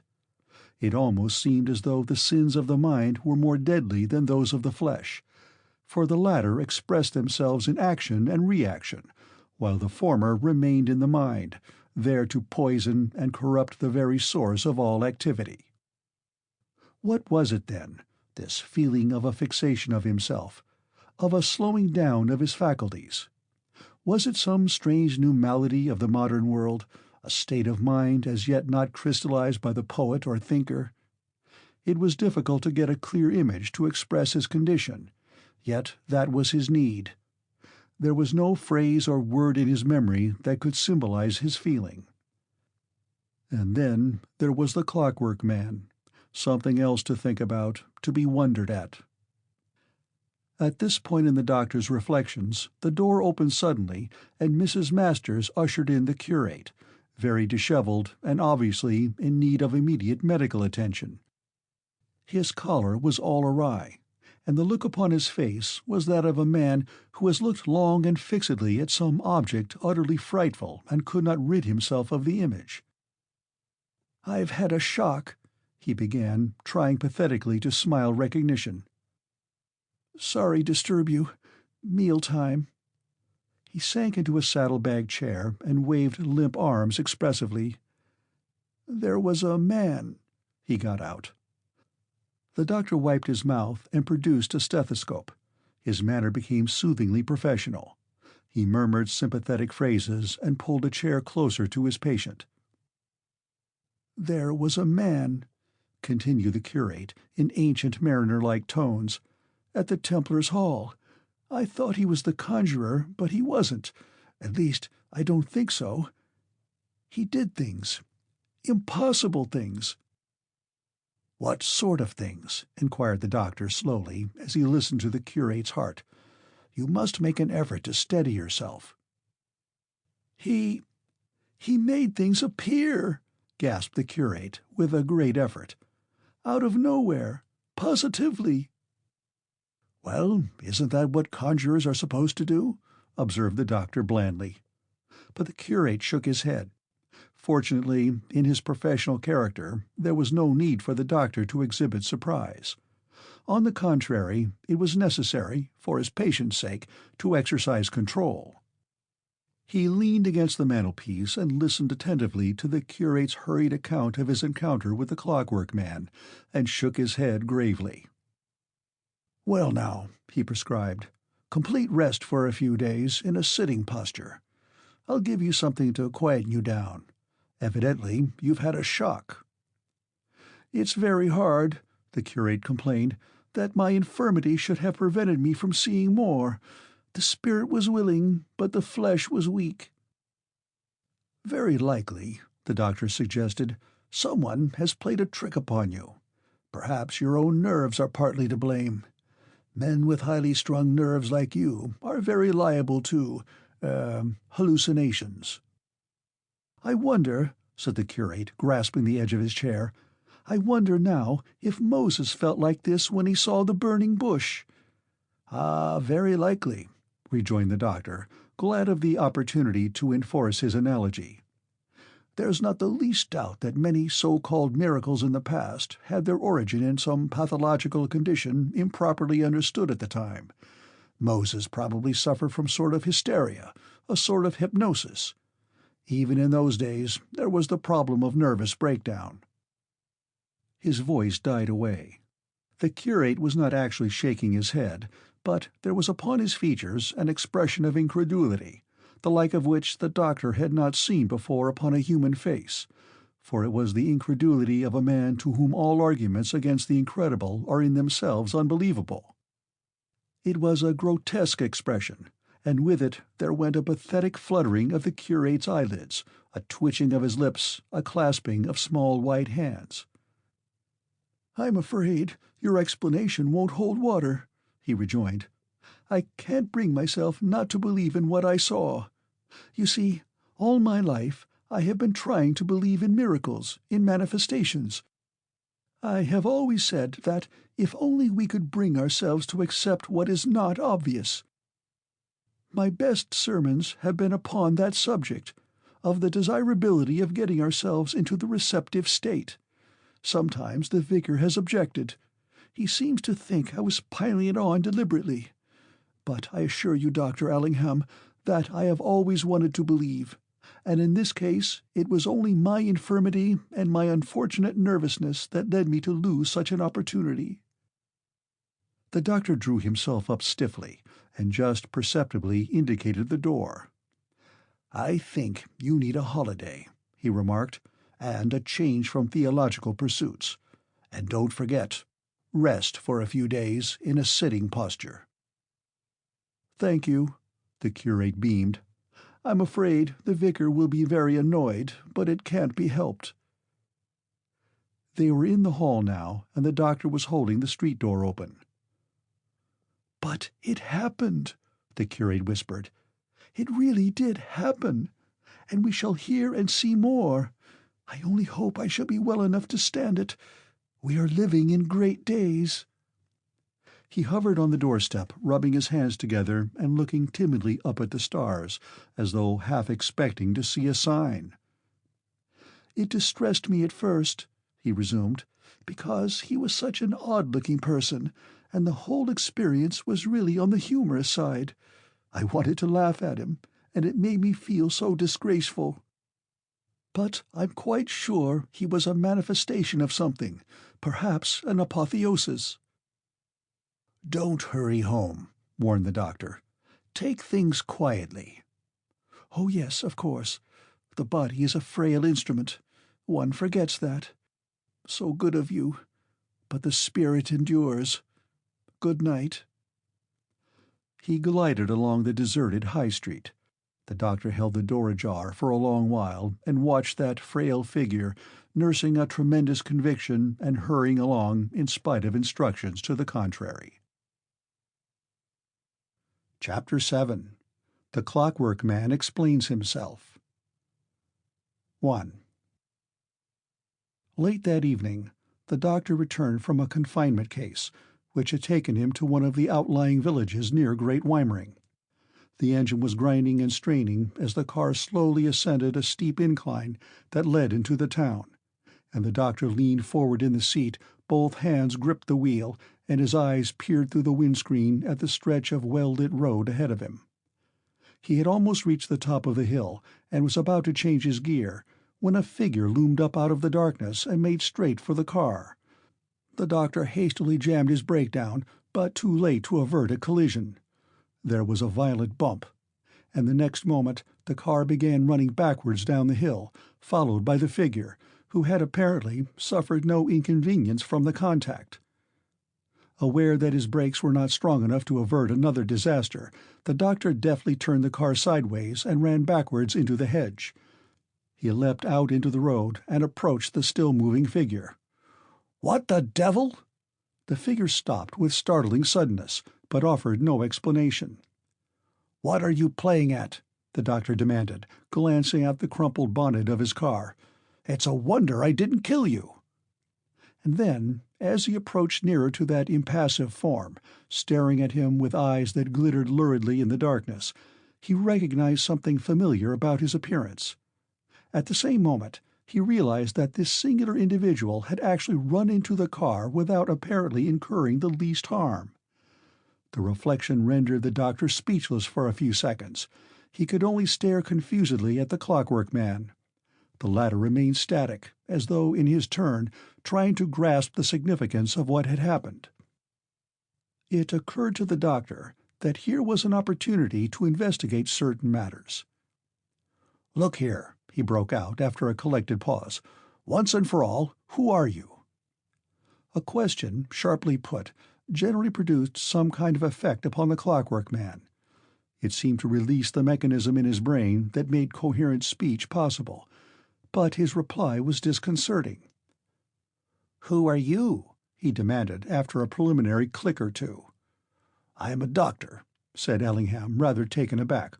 "A medical man. If you are hurt at all—" An extra gleam of light shone in the other's eye, and he seemed to ponder deeply over this statement. "Does that mean that you can mend people?" he inquired at last. "Why, yes, I suppose it does," Ellingham admitted, not knowing what else to say. The Clockwork Man sighed, a long, whistling sigh. "I wish you would mend me. I'm all wrong, you know. Something has got out of place, I think. My clock won't work properly." "Your clock?" echoed the doctor. "It's rather difficult to explain," the Clockwork Man continued. "But so far as I remember, doctors were people who used to mend human beings before the days of the clock. Now they are called mechanics, but it amounts to the same thing." "If you will come with me to my surgery," the doctor suggested, with as much calmness as he could assume, "I'll do my best for you." The Clockwork Man bowed stiffly. "Thank you. Of course, I'm a little better than I was, but my ears still flap occasionally." The doctor scarcely heard this. He had turned aside and stooped down in order to rewind the engine of his car. When he looked up again, he beheld an extraordinary sight. The Clockwork Man was standing by his side, a comic expression of pity and misgiving animating his crude features. With one hand he was softly stroking the damaged bonnet of the car. "Poor thing," he was saying. "It must be suffering dreadfully. I am so sorry." Ellingham paused in the turning of the handle and stared aghast at his companion. There was no mistaking the significance of the remark, and it had been spoken in tones of strange tenderness. Rapidly there swept across the doctor's mind a sensation of complete conviction. If there was any further proof required of the truth of Greg's conjecture, surely it was expressed in this apparently insane and yet obviously sincere solicitude on the part of the Clockwork Man for an inanimate machine. He recognized in the mechanism before him a member of his own species. The thing was at once preposterous and rational, and the doctor almost yielded to a desire to laugh hysterically. Then, with a final jerk of the handle, he started the engine and opened the door of the car for the Clockwork Man to enter. The latter, after making several absurd attempts to mount the step in the ordinary manner, stumbled and fell head foremost into the interior. The doctor followed, and picking up the prostrate figure, placed him in a sitting posture upon the seat. He was extraordinarily light, and there was something about the feel of his body that sent a thrill of apprehension down the doctor's spine. He was thoroughly frightened by now, and the manner in which his companion took everything for granted only increased his alarm. "I know one thing," the Clockwork Man remarked as the car began to move. "I'm devilish hungry." 2. That the Clockwork Man was likely to prove a source of embarrassment to him in more ways than one was demonstrated to the doctor almost as soon as they entered the house. Mrs. Masters, who was laying the supper, regarded the visitor with a slight huffiness. He obtruded upon her vision as an extra meal for which she was not prepared, and the doctor's manner was not reassuring. He seemed, for the time being, to lack the urbanity which usually enabled him to smooth over the awkward situations in life. It was unfortunate, perhaps, that he should have allowed Mrs. Masters to develop an attitude of distrust, but he was nervous, and that was sufficient to put the good lady on her guard. "Lay an extra place, will you, Mrs. Masters?" the doctor had requested as they entered the room. "I'm afraid you'll have to make do," was the sharp rejoinder, for there was not much on the table, and the doctor favored a light supper. "There's watercress," she added defensively. "Care for watercress?" inquired the doctor, trying hard to glance casually at his guest. The Clockwork Man stared blankly at his interrogator. "Watercress," he remarked, "is not much in my line. Something solid if you have it, and as much as possible. I feel a trifle faint." He sat down rather hurriedly on the couch, and the doctor scanned him anxiously for symptoms. But there were none of an alarming character. He had not removed his borrowed hat and wig. "Bring up anything you can find," the doctor whispered in Mrs. Masters' ear. "My friend has had a rather long journey. Anything you can find. Surely we have things in tins." His further suggestions were drowned by an enormous hyena-like yawn coming from the direction of the couch. It was followed by another, even more prodigious. The room fairly vibrated with the Clockwork Man's uncouth expression of omnivorous appetite. "Bless us," Mrs. Masters could not help saying. "Manners." "Is there anything you particularly fancy?" inquired the doctor. "Eggs," announced the figure on the couch. "Large quantities of eggs. Infinite eggs." "See what you can do in the matter of eggs," urged the doctor, and Mrs. Masters departed, with the light of expedition in her eye, for to feed a hungry man, even one whom she regarded with suspicion, was part of her religion. "I'm afraid I put you to great inconvenience," murmured the visitor, still yawning and rolling about on the couch. "The fact is, I ought to be able to produce things, but that part of me seems to have gone wrong again. I did make a start, but it was only a flash in the pan. So sorry if I'm a nuisance." "Not at all," said the doctor, endeavoring without much success to treat his guest as an ordinary being. "I am to blame. I ought to have realized that you would require nourishment. But, of course, I am still in the dark." He paused abruptly, aware that certain peculiar changes were taking place in the physiognomy of the Clockwork Man. His strange organism seemed to be undergoing a series of exceedingly swift and complicated physical and chemical processes. His complexion changed color rapidly, passing from its usual pallor to a deep greenish hue, and then to a hectic flush.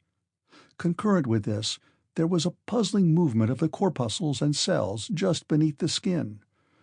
The doctor was scarcely as yet in the mind to study these phenomena accurately. At the back of his mind there was the thought of Mrs. Masters returning with the supper. He tried to resume ordinary speech, but the Clockwork Man seemed abstracted, and the unfamiliarity of his appearance increased every second. It seemed to the doctor that he had remembered a little dimple on the middle of the Clockwork Man's chin, but now he couldn't see the dimple.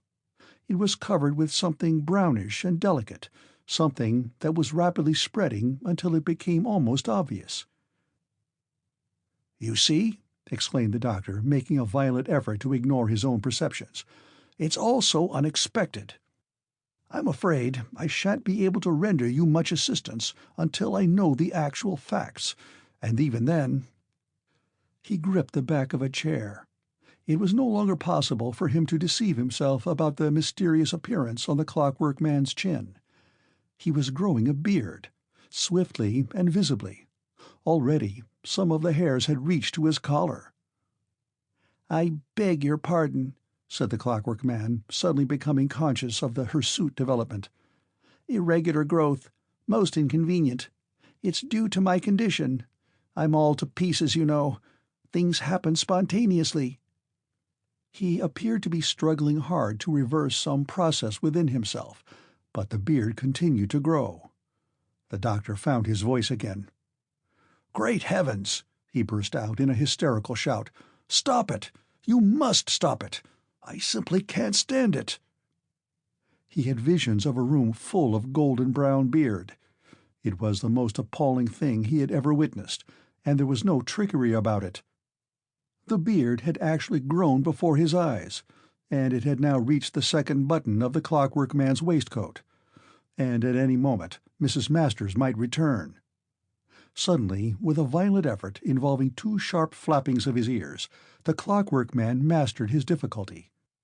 He appeared to set in action some swift depilatory process. The beard vanished as if by magic. The doctor collapsed into a chair. "You mustn't do anything like that again," he muttered hoarsely. "You must let me know when you feel it coming on." In spite of his agitation, it occurred to him that he must be prepared for worse shocks than this. It was no use giving way to panic. Incredible as had been the cricketing performance, the magical flight, and now this ridiculously sudden growth of beard, there were indications about the Clockwork Man that pointed to still further abnormalities. The doctor braced himself up to face the worst. He had no theory at all with which to explain these staggering manifestations, and it seemed more likely that the most ghastly serio-comic figure seated on the couch would presently offer some explanation of his own.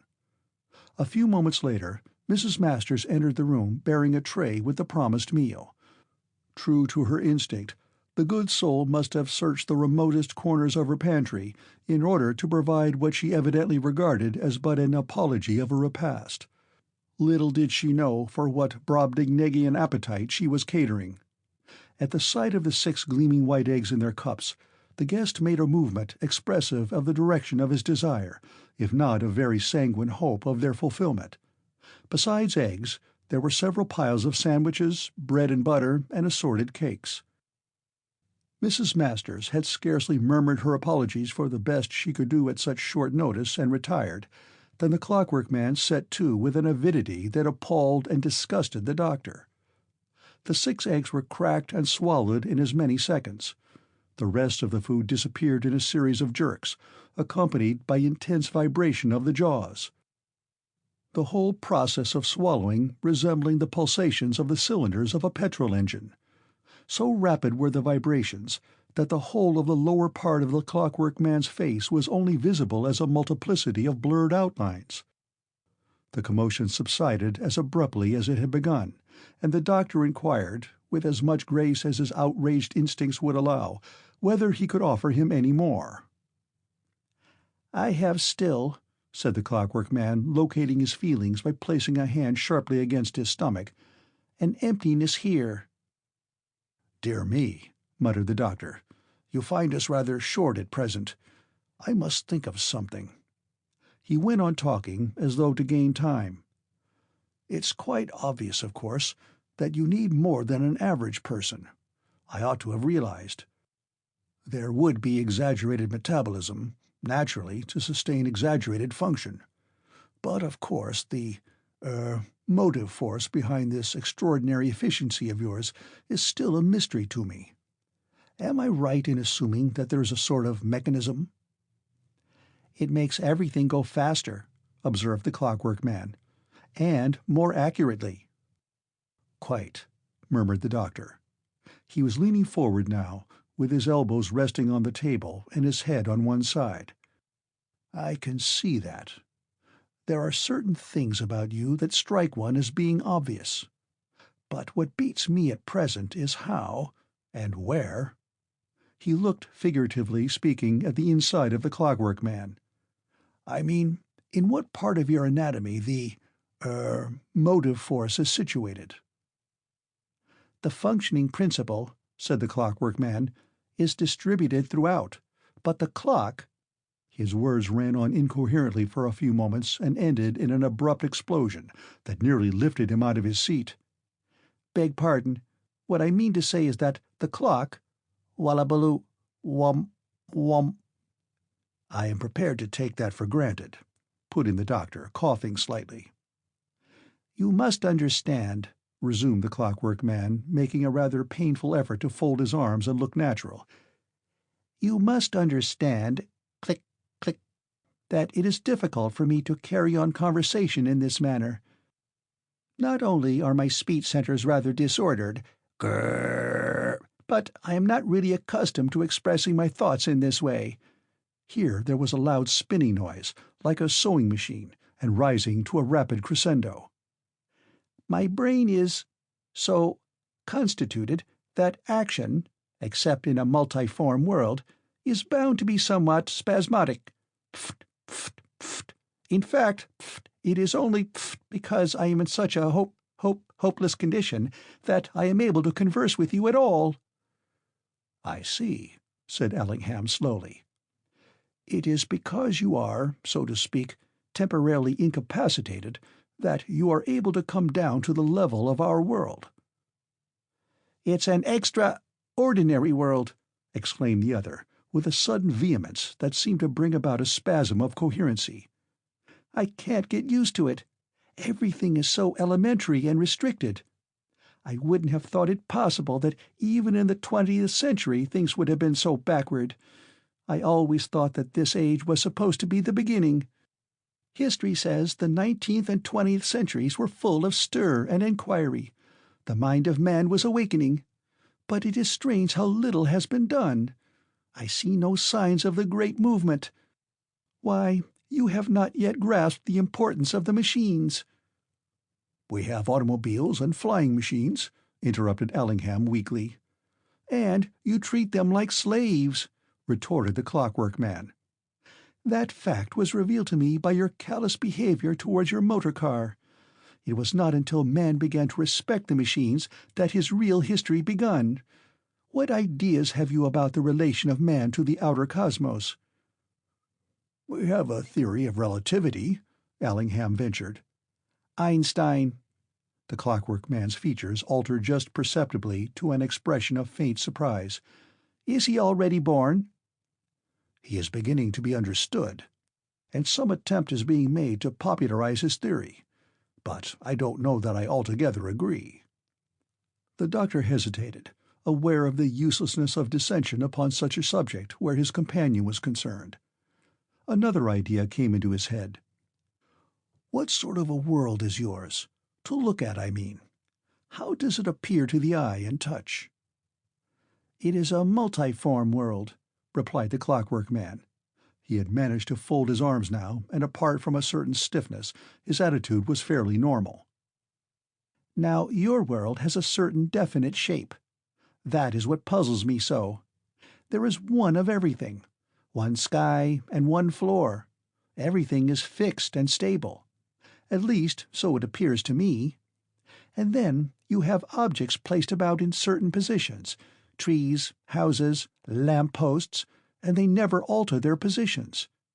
It reminds me of the scenery they used in the old theaters. Now, in my world, everything is constantly moving, and there is not one of everything, but always there are a great many of each thing. The universe has no definite shape at all. The sky does not look, like yours does, simply a sort of inverted bowl. It is a shapeless void. But what strikes me so forcibly about your world is that everything appears to be leading somewhere, and you expect always to come to the end of things. But in my world everything goes on forever." "But the streets and houses," hazarded Allingham, "aren't they like ours?" The Clockwork Man shook his head. "We have houses, but they are not full of things like yours are, and we don't live in them. They are simply places where we go when we take ourselves to pieces or overhaul ourselves.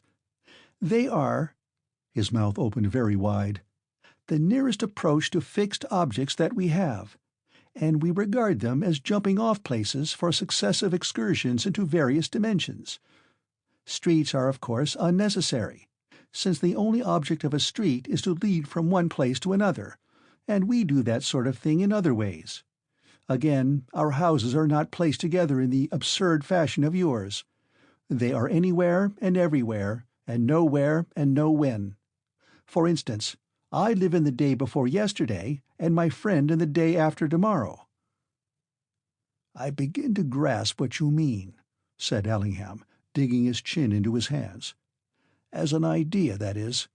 It seems to me that, to borrow the words of Shakespeare, I have long dreamed of such a kind of man as you, but now that you are before me, in the flesh, I find myself unable to accept you."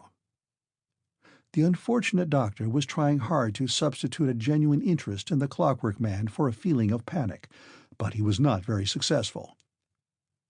"You seem to me," he added rather lamely, "so very theoretical." And then he remembered the sudden growth of beard, and decided that it was useless to pursue that last thin thread of suspicion in his mind.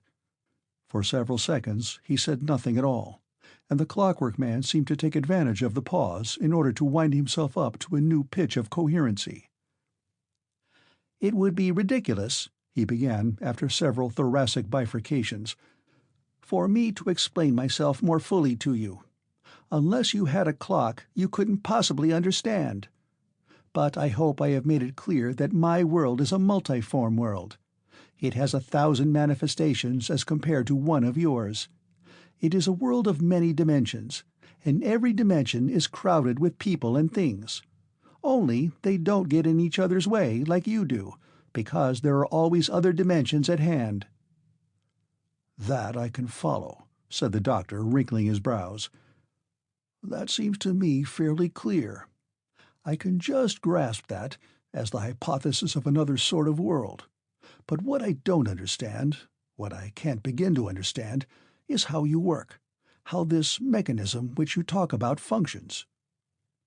He delivered this last sentence rather in the manner of an ultimatum, and the Clockwork Man seemed to brood over it for a few seconds. He was apparently puzzled by the question, and hard mechanical lines appeared upon his forehead and began slowly chasing one another out of existence. It reminded the doctor of Venetian blinds being pulled up and down very rapidly. "Well," the reply was shot out at last, "how do you work?"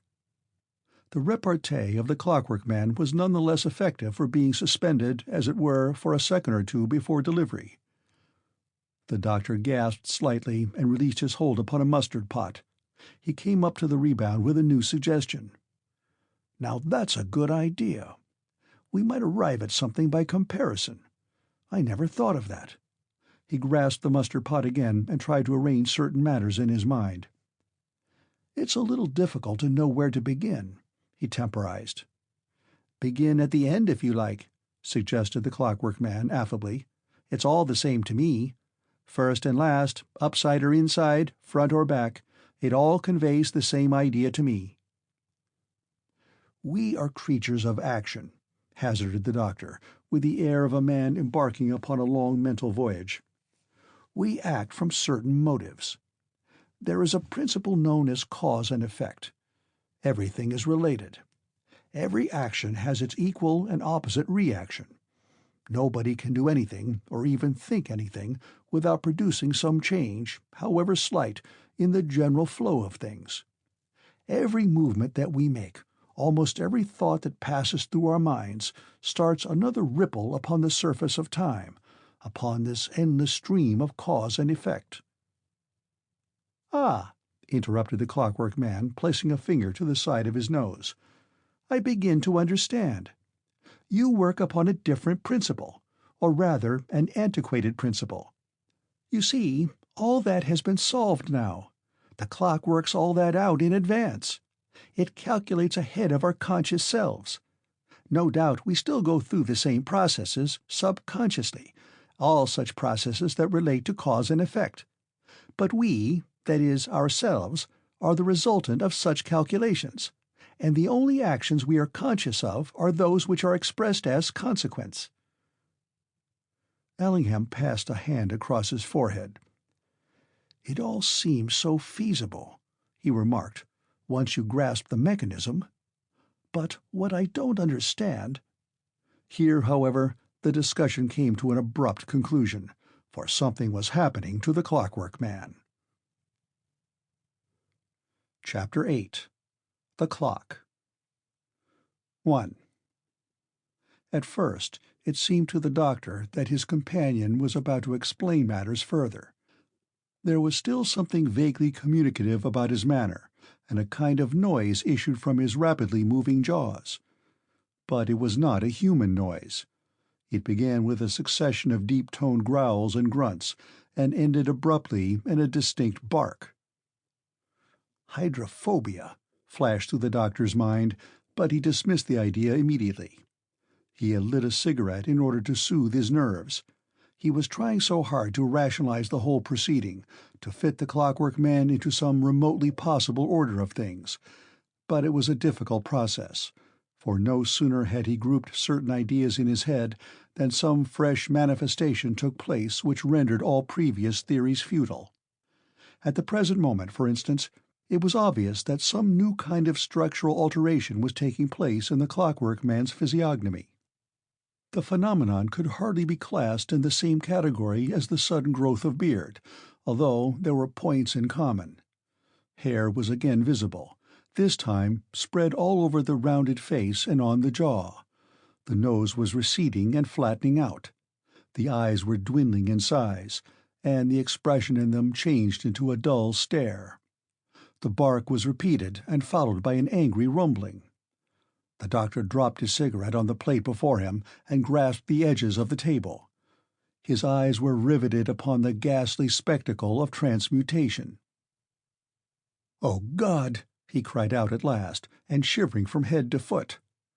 "Are you doing these things on purpose to frighten me? Or can't you help it?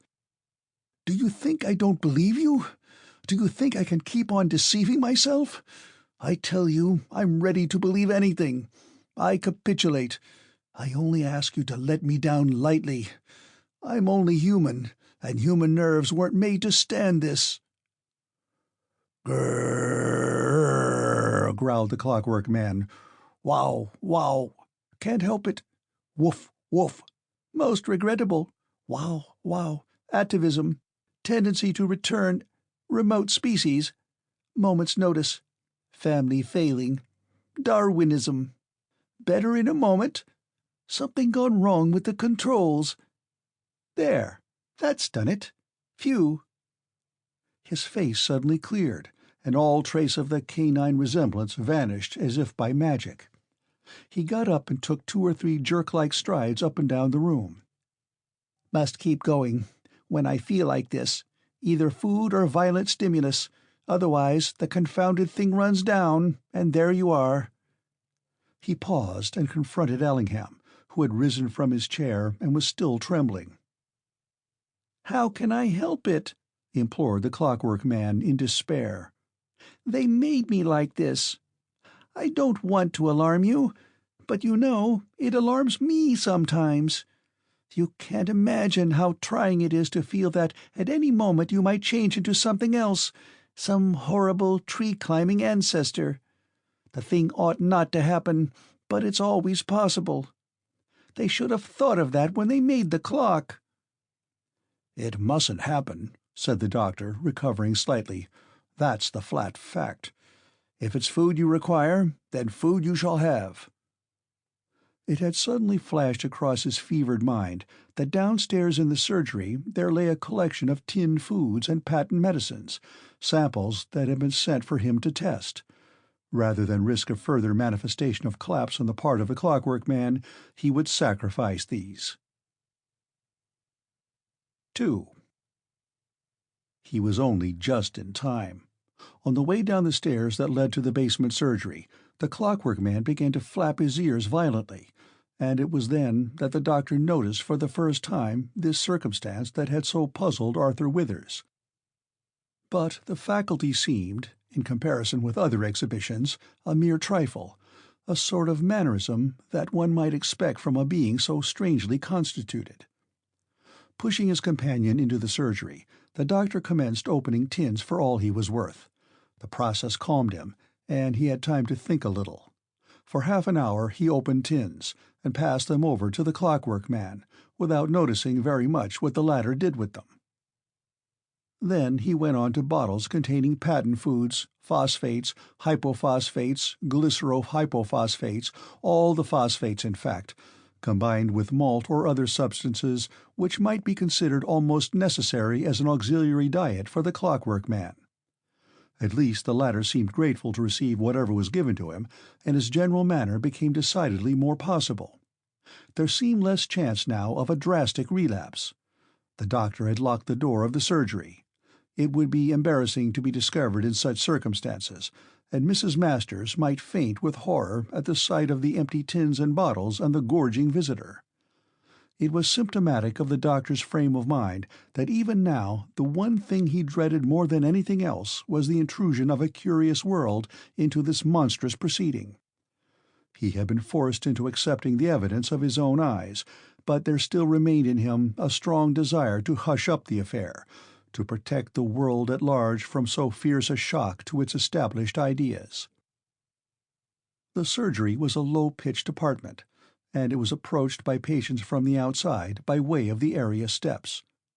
One door communicated with the dark passage that led to the kitchen quarters, and the other opened directly upon the area. A double row of shelves, well stocked with bottles, occupied the center of the room and divided it into 2 halves. Beneath the window stood the doctor's neat bureau, and to the left of this was a low couch beside the wall. A shaded lamp on the desk was sufficient to light the room for ordinary purposes, but there was a gas burner near the further door, which had to be lit when the doctor was engaged upon some very close examination or had to perform a slight operation. Directly underneath this burner there stood an armchair of ample proportions, and it was here that the Clockwork Man had seated himself at the beginning of his orgy. The doctor sat upon the couch, with his hands limply hanging between his knees. He was conscious of perspiration, but made no attempt to wipe his forehead. His heart was knocking hard against his ribs, and occasionally missed a beat. He noticed this fact also, but it caused him little concern. Now and again he looked swiftly at the Clockwork Man and studied his extraordinary method of mastication, the rapid vibratory movement of the jaws, the apparent absence of any kind of voluntary effort. Uppermost in the doctor's mind was the reflection that he of all persons should have been selected by an undiscriminating Providence to undergo this distressing and entirely unprecedented experience. It was an ironic commentary upon his reactionary views and his comfortable doctrine of common sense. He had been convinced in spite of himself, and the effort to resist conviction had strained his mental powers uncomfortably. He felt very strongly his inability to cope with the many problems that would be sure to arise in connection with the Clockwork Man. It was too much for one man's brain. There would have to be a convocation of all the cleverest men in Europe in order to investigate such an appalling revelation.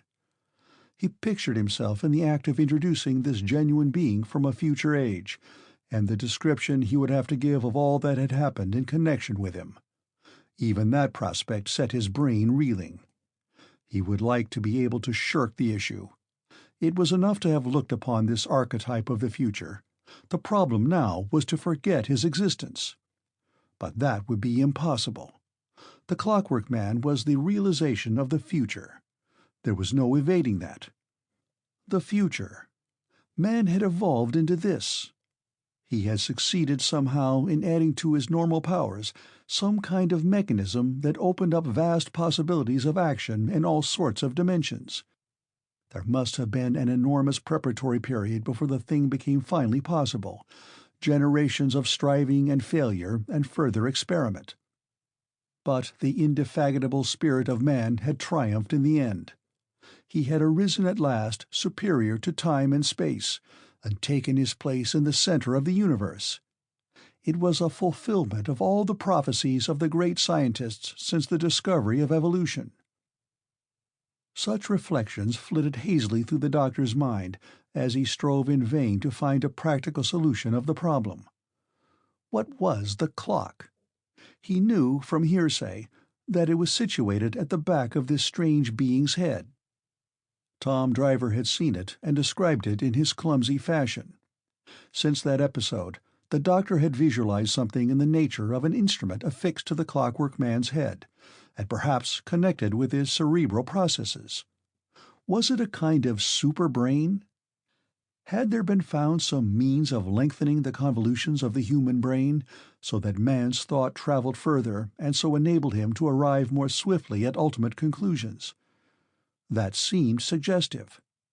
It must be that in some way the cerebral energy of man had been stored up, as electricity in a battery, and then released by mechanical processes.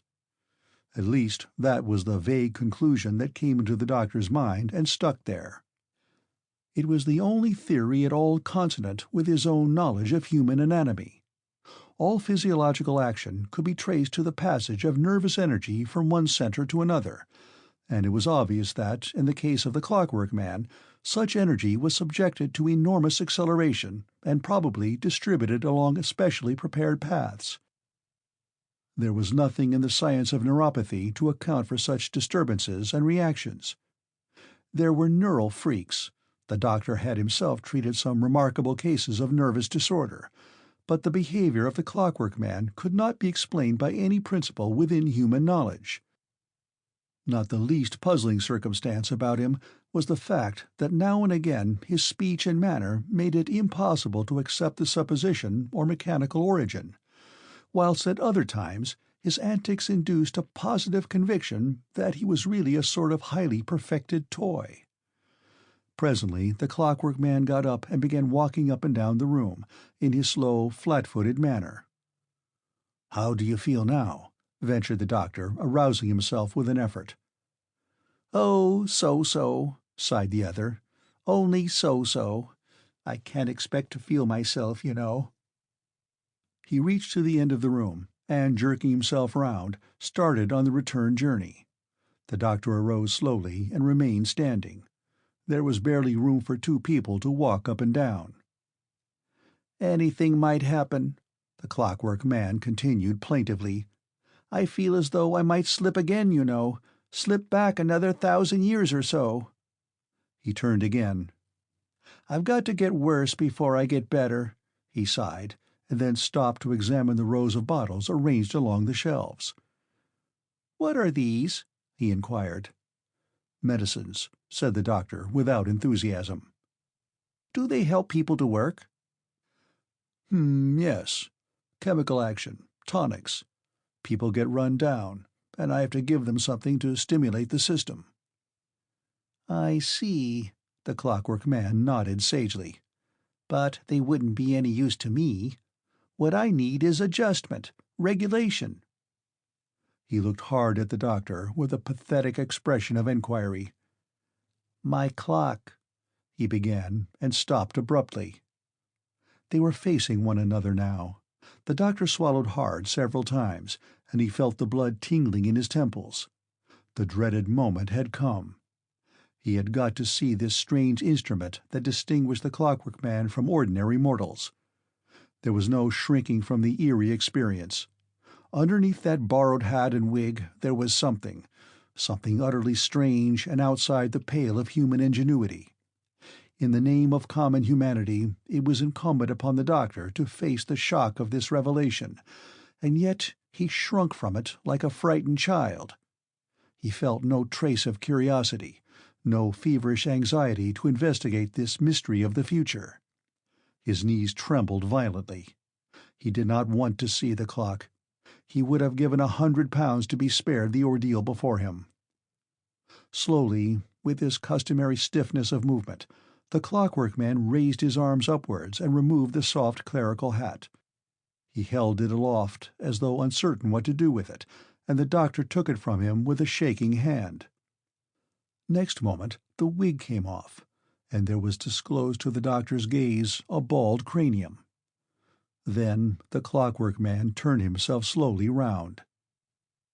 The doctor shot out a hand and gripped the framework of the shelves. As his eyes rested upon the object that now confronted him, he swung slowly round until his body was partly supported by the shelves. His mouth opened wide and remained stretched to its limit. At first, what he saw looked like another face, only it was round and polished. A second glance made it quite plain that, instead of a back to the Clockwork Man's head, there was a sort of glass dial, beneath which the doctor dimly made out myriads of indicators, tiny hands that moved round a circle marked with inconceivably minute divisions. Some of the hands moved slowly, some only just visibly, whilst others spun round with such speed that they left only a blurred impression of a vibrant rotary movement. Besides the hands there were stops, queer-shaped knobs and diminutive buttons, each one marked with a small, neat number. Little metal flaps fluttered quickly and irregularly, like the indicators on a telephone switchboard. There was a faint throbbing and commotion, a suggestion of power at high pressure. Just for a moment the doctor tried to realize that he was looking upon the supreme marvel of human ingenuity. He made an effort to stretch his brain once more in order to grasp the significance of this paragon of 8,000 years hence. But he did not succeed. The strain of the past hour reached its first climax. He began to tremble violently. His elbow went back with a sharp jerk and smashed 3 bottles standing on the shelf behind him. He made little whimpering noises in his throat. "Oh, God!" he whispered hoarsely, and then again, as though to comfort himself, "Oh, God!" 3. "If you open the lid," explained the Clockwork Man, and at the sound of that human voice the doctor jumped violently. "You will see certain stops marked with numbers." Obedient, in spite of himself, the doctor discovered a minute hinge and swung open the glass lid. The palpitating clock, with its stir of noises slightly accentuated, lay exposed to his touch. "Stop X1," continued the Clockwork Man in tones of sharp instruction. "Press hard. Then wind Y4 3 times." Slowly, with a wildly beating heart, the doctor inserted a trembling finger among the interstices of those multitudinous stops and hands, and as slowly withdrew it again. He could not do this thing. For one thing, his finger was too large. It was a ridiculously clumsy instrument for so fine a purpose. What if he failed? Pressed a knob too hard, or set a hand spinning in the wrong direction? The least blunder. "I can't do it," he gasped. "I can't really. You must excuse me." "Be quick," said the Clockwork Man in a squeaky undertone. "Something is about to happen." So it came about that the doctor's final action was hurried and ill-considered. It seemed to him that he must have committed some kind of assault upon the mechanism. Actually, he succeeded in pressing the knob marked X1, and the immediate result was a sort of muffled ringing sound arising from somewhere in the depths of the Clockwork Man's organism. "Registered!" exclaimed the latter triumphantly. "Now the hand." The doctor found the hand and tried to twist it very slowly and carefully. He had expected the thin piece of metal to resist his touch, but it swung round with a fatal facility. 5.5 times. The Clockwork Man suddenly turned round. Immediately afterwards the doctor became aware of a series of loud popping noises, accompanied by the sound of tearing and rending. Simultaneously, some hard object hit him just over the eye, and the walls and ceiling of the little room were struck sharply by something violently expelled. And then he felt himself being pushed gently away by some pressure that was steadily insisting upon more space. It was an effect in startling disproportion to the cause, or at least so it seemed to the doctor, who was, of course, totally ignorant about the mechanism with which he was experimenting. "Reverse!" exclaimed the Clockwork Man in thick, suety tones. "Reverse!" Already he was several times stouter than his original self. He had burst all his buttons, which accounted for the sudden explosions, and his clothes were split all the way down, back and front. Great pouches and 3 new chins appeared upon his face, and lower down there was visible an enormous stomach. The doctor seized hold of the other's collar and turned the huge body round. His hand fumbled wildly among the stops. "Which one?" he gasped, his face livid with fright. "Tell me what to do. In heaven's name, do you expect me to know?" "Z5," came the faint rejoinder. "And reverse Y4. Most important, reverse Y4." It followed upon this experiment that the Clockwork Man presently emitted a faint, quavering protest. He had certainly dwindled in bulk. His clothes hung upon him, and there was a distressing feebleness of frame. Slowly it dawned upon the doctor that the face peering up at him was that of a very old and decrepit individual. Painful lines crossed his forehead, and there were rheumy lodgements in the corner of each eye. The change was rapidly progressive. By this time the doctor's condition of hysteria had given way to a sort of desperate recklessness. He had somehow to restore the Clockwork Man to some semblance of passable humanity. He pressed stops and twisted hands with an entire disregard for the occasional instructions bellowed at him by the unfortunate object of his random experiments. He felt that the very worst could scarcely surpass what had already taken place. And it was obvious that the Clockwork Man had but the haziest notions about his own mechanism. Evidently he was intended to be adjusted by some other person. He was not, in that sense, autonomous. It was also manifest that the Clockwork Man was capable of almost limitless adaptability. Several of the stops produced only slight changes, or the first beginnings of some fundamental alteration of structure, Usually these changes were of a sufficiently alarming character to cause the doctor immediately to check them by further experiments. The Clockwork Man seemed to be an epitome of everything that had ever existed. After one experiment he developed gills. Another produced frightful atavistic snortings. There was one short-lived episode of a tail. By the end of another 5 minutes, the doctor had sacrificed all scruple. His fingers played over that human keyboard with a recklessness that was born of sheer horror of his own actions. He almost fancied that he might suddenly arrive at some kind of mastery of the stunning instrument. He alternated between that delusion and trusting blindly to chance.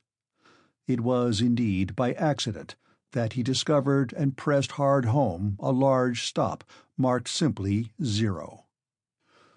The next second he found himself contemplating what was apparently an empty heap of clothes lying upon the floor at his feet. The Clockwork Man had vanished. "Ah!" screamed the doctor, dancing round the room, and forgetting even God in his agony. "What have I done? What have I done?" He knelt down and searched hastily among the clothes. There was a lump moving about very slightly in the region of the waistcoat, a lump that was strangely soft to the touch. Then he felt the hard surface of the clock. Before he could remove the mass of clothing, there broke upon the stillness a strange little cry, to the doctor curiously familiar. It was the wail of an infant, long-drawn and pitiful. When the doctor found him, he appeared to be about 6 weeks old, and rapidly growing smaller and smaller. Only the promptest and most fortuitous action upon the doctor's part averted something inconceivably disastrous. Chapter 9. Greg. 1. An hour later, the doctor alone paced the floor of the little surgery. He had done everything possible to calm himself. He had taken bromide. He had been out for a smart turn around the roads. He had forced himself to sit down and answer some letters. But it was impossible to ease the pressure of his thoughts. He felt that his brain would never cease from working round and round in a circle of hopeless inquiry. In the end, and late as it was, he had telephoned for Greg. The Clockwork Man lay in the coal cellar, which was situated in the area just opposite the surgery door. He lay there, stiff and stark, with an immobile expression upon his features, and his eyes and mouth wide open. After that final collapse, the doctor had succeeded somehow in restoring him to his normal shape, and then, by miraculous chance, he discovered a hand that, when turned, had the effect of producing in the Clockwork Man an appearance of complete quiescence. He looked now more like a tailor's dummy than anything else, and the apparent absence of blood circulation and even respiration rendered the illusion almost perfect. He looked lifelike without seeming to be alive. But he was alive. The doctor had made sure of that by certain tentative experiments, and he had also taken advantage of his passive condition in order to make a thorough examination, so far as was possible, of this marvel of the future. As a result of his investigation, the doctor had failed to come to any definite conclusion. There was merely deepened in him a sense of outrage and revolt. It was impossible to accept the Clockwork Man as a human being. He was a tissue of physiological lies. It could be proved beyond a shadow of a doubt, and by reference to all known laws of anatomy, that he did not exist. His internal organs, heard in action through a stethoscope, resembled the noise made by the humming of a dynamo at full pitch. And yet this wildly incredible being, this unspeakable travesty of all living organisms, this thing most opposite to humanity, actually breathed and conversed. He was a sentient being. He was more than a man, for he could be turned into something else by simply pressing a stop. Properly understood, there was no doubt that the mechanism permitted the owner of it to run up and down the evolutionary scale of species according to adjustment. There were one or two other details which the doctor had not failed to observe. The Clockwork Man had no apparent sex. The body was scarred and disfigured, as though many surgical operations had been performed upon it. There was some organ faintly approximating to the human heart, but it was infinitely more powerful, and the valvular action was exceedingly complex. Fitted into the clock in such a way that they could be removed were a series of long tubes with valve-like endings. The doctor had removed one or two of these and examined them very closely, but he could not arrive at any idea of their purpose. At every point in his examination, the doctor had found himself confronted by an elaboration, in some cases a flat contradiction, of ordinary human functions. He could not grasp even the elementary premises of a state of affairs that had made the Clockwork Man possible. 2. Shortly after midnight, the doctor's expectant ear caught the sound of someone alighting from a bicycle. A moment later, footsteps clattered down the area stairs, and Greg, still attired in his cricket flannels, appeared at the open door. The smile faded from his lips as he beheld the drawn, agitated features of the doctor. "Hello," he exclaimed. "You look pretty bent." The doctor shut the door carefully and lifted a warning finger. "Greg, this thing must never be known. It must never go beyond ourselves." "Why not?" Greg sat down on the couch and twisted his hat idly between his fingers. "Because," said the doctor, trying hard to control the twitching of his features, "it's too terrible. What I have seen tonight is not fit for mortal eye to behold. It's inhuman. It's monstrous." He sank into a chair and covered his face with his hands. The presence of another person brought a kind of relief to his pent-up feelings. He let himself go. "Oh, God, it's the end of all things, Greg. It's the end of all sane hopes for the human race. If it is true that in the future man has come to this, then the whole of history is a farce and mockery. The universe is no more than a box of conjuring tricks, and man is simply a performing monkey. I tell you, Greg, this discovery, if it is made known, will blast everything good in existence." "Stop a minute," exclaimed Greg, arising in sheer astonishment. "You seem to be upset. I don't understand what you are raving about." The doctor stabbed a finger wildly in the direction of the coal cellar. "If you had seen what I have seen tonight, you would understand. You would be feeling exactly as I am now." Greg placed a hand soothingly upon his friend's shoulder. "Why didn't you send for me before? You're overstrung. This experience has been too much for you." "I grant you that," said the doctor hollowly. "I know only too well what effect this shock will have upon me. You are a younger man than I am, Greg. I am glad you have been spared this sight." "But where is the Clockwork Man?" demanded Greg presently. The doctor's finger again indicated the coal cellar. He's in there. I managed to stop him. He's in a kind of sleep." And then, as Greg took a leisurely stride towards the door, as though to investigate matters on his own, the doctor caught hold of his sleeve. "Don't do that. Listen first to what I have to tell you. I rather fancy it will take the edge off your curiosity." Greg swung round and sat on the couch. He lit a cigarette. He made no effort to conceal his sense of superior self-possession. The doctor took the cigarette that was proffered to him, and leaning forward tried to take a light from his companion, but his hand shook so violently that he could not manage the simple operation. In the end, Greg lit another match and held it with a steady hand. As the doctor told the story of what had taken place so recently in the little room, Greg sat nursing an uplifted knee between his hands and with the cigarette drooping idly from his lips. Once or twice he interrupted with a gesture, but if he experienced astonishment, he never betrayed the fact. Even the description of the sudden growth of beard did not disturb the look of calm inquiry upon his hard-set features. He seemed to be following something in his mind that elucidated the facts as they came out. And as the narrative drew to a close, he nodded his head very slightly, as though having found corroboration for these strange events in some theory of his own, and vice versa. When at last the doctor reached the climax of his tale, there was no horror written upon Greg's countenance. He remained impassive, a sort of buffer against which the doctor's hysterical phrases recoiled in vain. There was a moment's silence. The doctor had been talking so rapidly, and he had been so swayed by his feelings, that he had scarcely noticed the other's demeanor.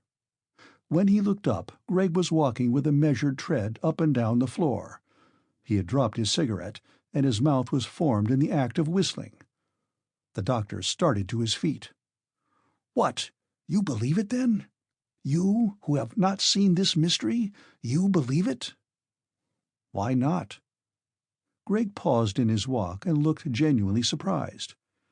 "But surely—" The doctor sat down again and groaned. "Surely you cannot accept such a story without a sign of incredulity. What state of mind is that which can believe such things without having seen them? Why, you credulous fool, I might have invented the whole thing." Gregg smiled. "I am one of those who are prepared to accept the miraculous at second hand. Besides, you forget that I have already witnessed some of the Clockwork Man's manifestations of ingenuity. Nothing that you have told me causes me more astonishment than I experienced on the first occasion we had reason to believe the Clockwork Man was what he is. It is all, to my mind, quite natural and logical." "But you must admit," interpolated the doctor, "that I might be deceiving you. I could easily do it, just to prove you in the wrong. I can assure you that nothing would suit my humor better at the present moment. Instead of which, it is I who appear the fool. I never wanted to believe in the Clockwork Man. I was angry with you for believing in him. Admit that it would be a just revenge on my part to hoax you." Greg shook his head. "You might try to do such a thing, but you would certainly fail. Besides, I know you are telling the truth. Your manner plainly shows it." He sat down on the couch again. "Perhaps it is just as well that I did believe in the Clockwork Man from the first. For while you have been going through these unpleasant experiences, I have been thinking very hard, and have actually arrived at certain conclusions which are, I venture to think, amply confirmed by your story. That is why I have shown no surprise at your statements. The Clockwork Man is indeed true to his type as I have imagined him. He is the very embodiment of the future as I have long envisaged it." At these words the doctor threw up his arms in despair. "Then I write myself down a fool," he exclaimed. "I had no such wild hope, or such equally wild despair, with regard to the future of the human race. I admit that I have been behindhand. These matters have slipped from my grasp. The calls of ordinary life have claimed me, as they must every man past his first youth. But I am ready to believe anything that can be explained." "It is precisely because the Clockwork Man can be explained," interrupted Greg, with some eagerness, "that I find it easy to believe him." "But how can you explain him?" protested the doctor, with some trace of his old irritation. "You have not even seen the clock." "Your description of it is quite good enough for me," rejoined the other, with emphasis. "I can see it in my mind's eye. Moreover, it was obvious to me, from the first, that there must exist some such instrument in order that the Clockwork Man might be adjusted when necessary. One deduced that." The doctor shuddered slightly and leaned his head upon his arm. "Consider yourself lucky that you never did see the clock, and that you never had the opportunity of testing its efficiency. It's all very well for you to wax enthusiastic over your theories, but facts are hard masters." "Precisely," said Greg, who was beginning to grow impatient with the other's manner. "And since the facts have revealed themselves, what is the use of trying to evade them? Here we have a Clockwork Man, a creature entirely without precedent, for there is no record of his having existed in the past, and so far as we know there has been no successful attempt to create such a thing in our own times. Everything favors my original hypothesis, that he has in some way, and probably through some fault in the mechanism that controls him, lapsed into these earlier years of human existence. That seems to me feasible." If man has indeed conquered time and space, then the slightest irregularity in this new functioning principle would result in a catastrophe such as we must suppose has happened to the Clockwork Man. It is more than probable that a slight adjustment would result in his speedy return to conditions more proper to his true state. "But this does not explain him," broke in the doctor bitterly. "Wait, I am coming to that. We have to get the facts firmly in our heads. First of all, there is a mechanism, a functioning principle, which causes certain processes to take place, and enables the Clockwork Man to behave as no ordinary human being ever could behave. What that functioning principle is, we do not yet know. We can only posit its existence. We must do that, and draw what inference we can from its results. Now, the effect of the functioning principle is clear to me, if the cause is hidden. Obviously, the effect of the mechanism is to accelerate certain processes in the purely human part of the Clockwork Man's organism to such an extent that what would take years, or even generations, to take place in ordinary mortals takes place instantaneously. Witness the growth of beard, the changes in appearance, the total collapse. Obviously, these physiological variations occur in the case of the Clockwork Man very rapidly. And, by adjustment, any change may be produced. The problem of his normal existence hangs upon the very careful regulation of the clock, which, I take it, is the keyboard of the functioning principle.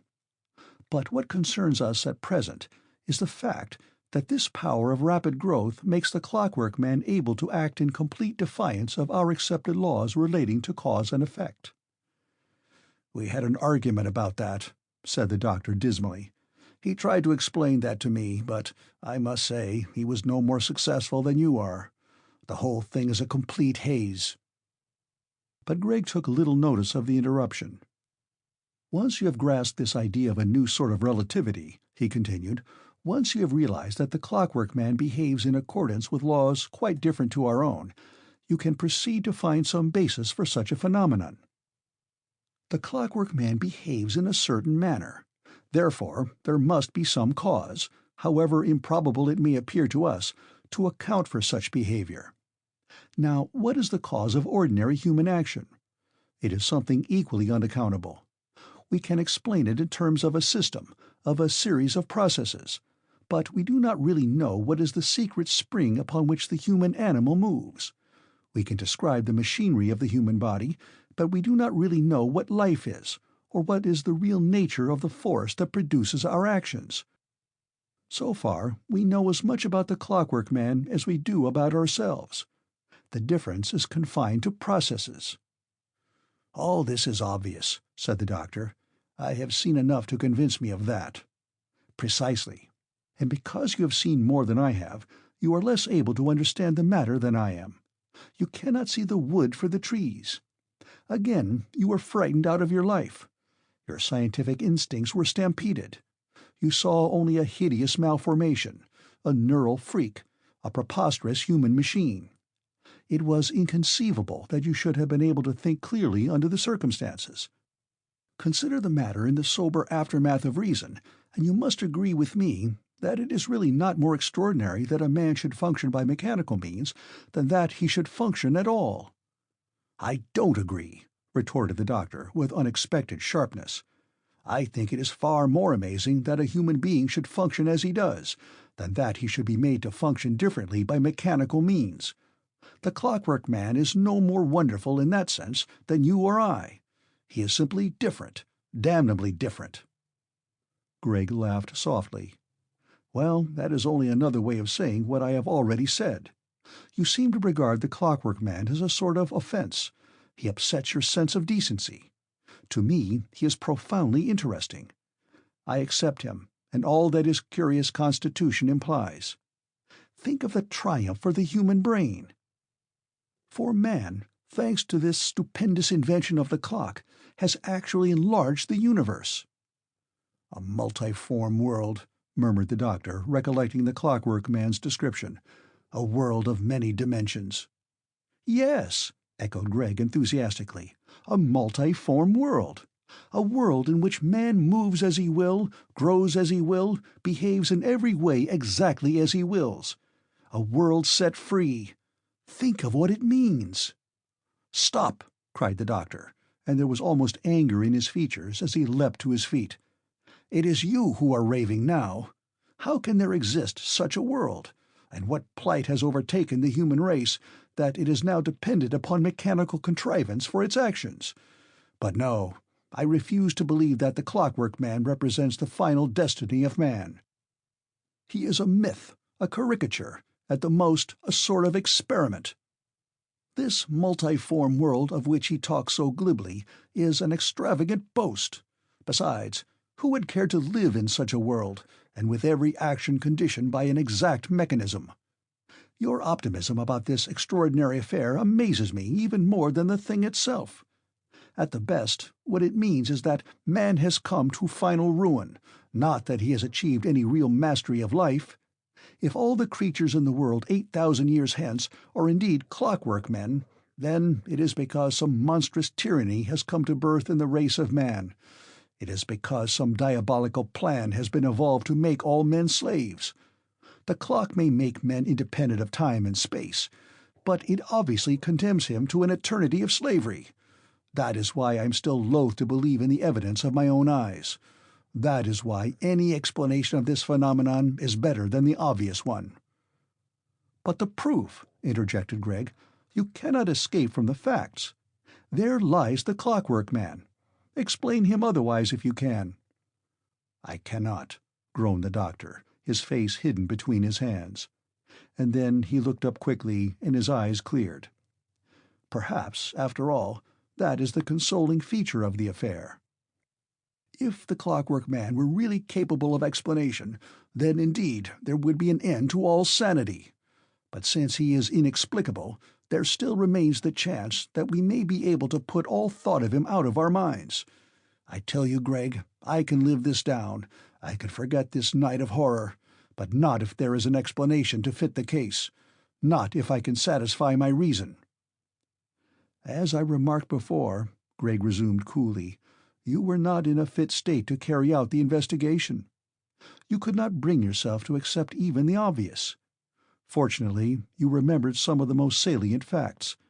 Those tubes fitted into the clock, for example. I regard those as highly suggestive. Think of it, Allingham.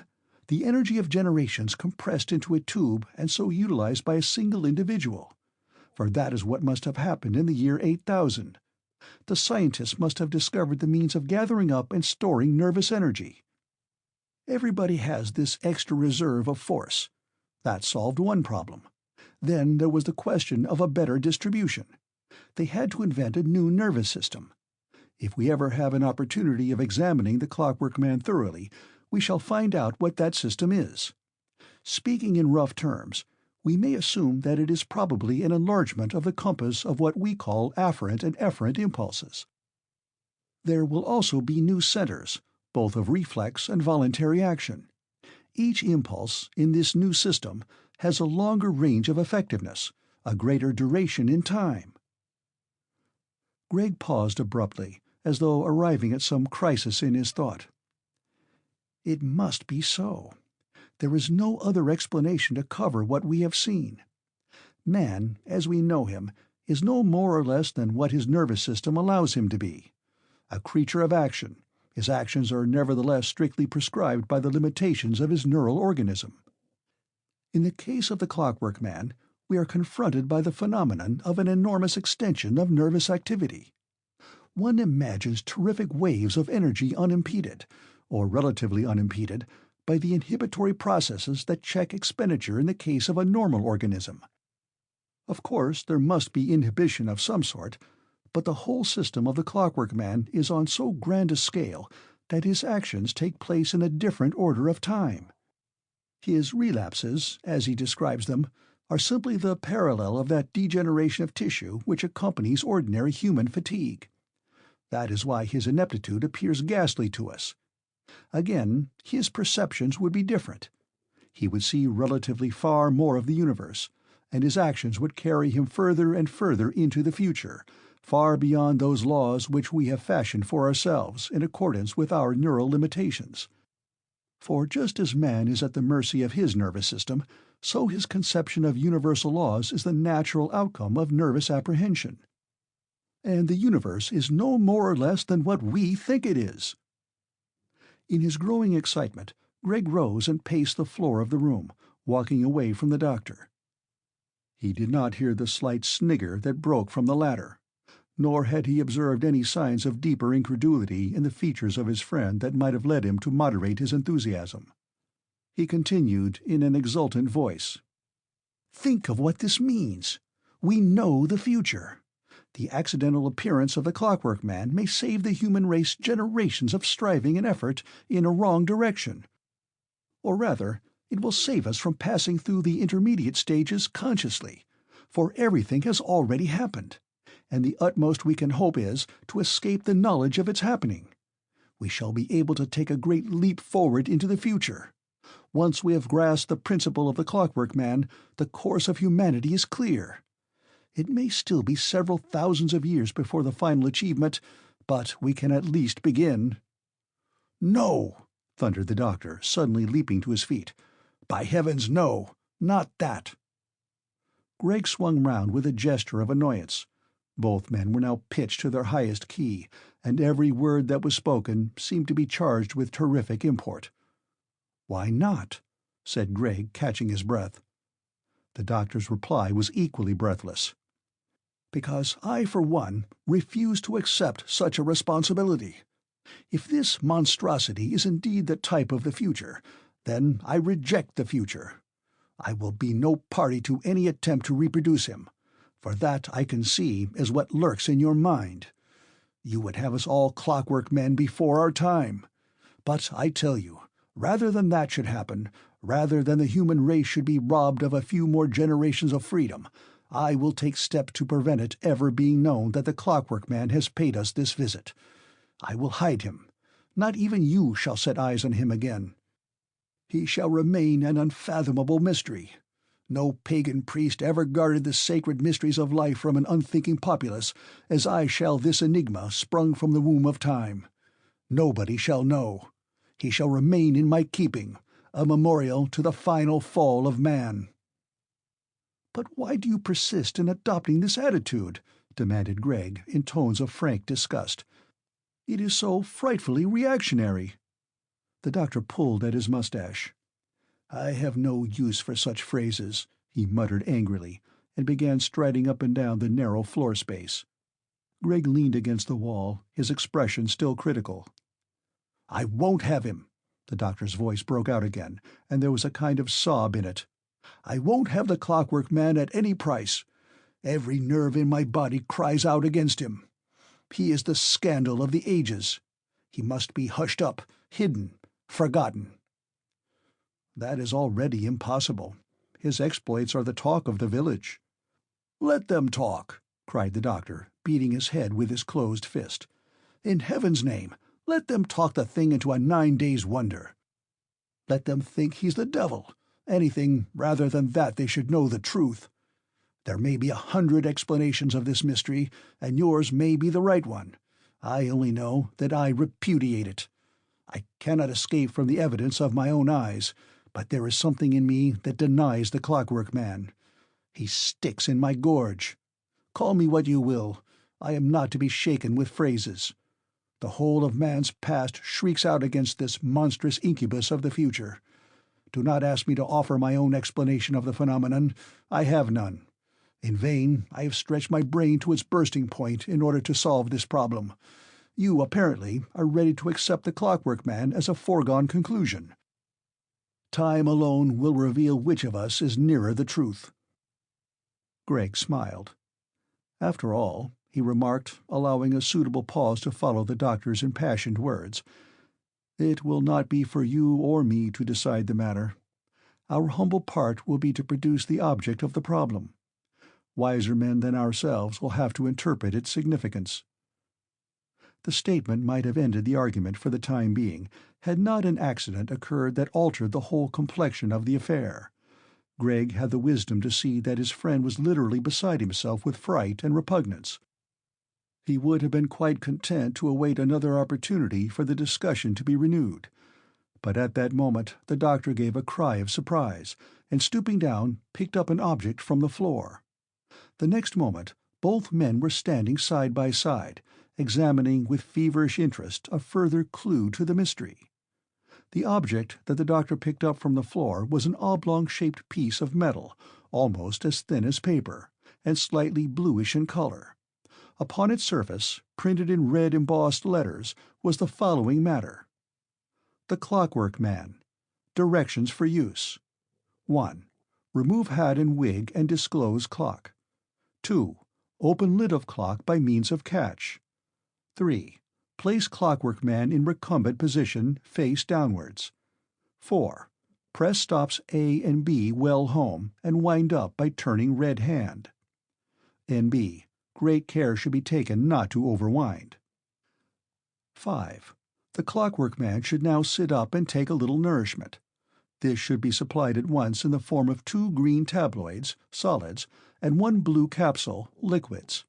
Stop C should now be pressed, and the pressure maintained until a red light appears within the bulb X1. This registers that digestion has taken place. On no account must any adjustment be made before the red light has appeared.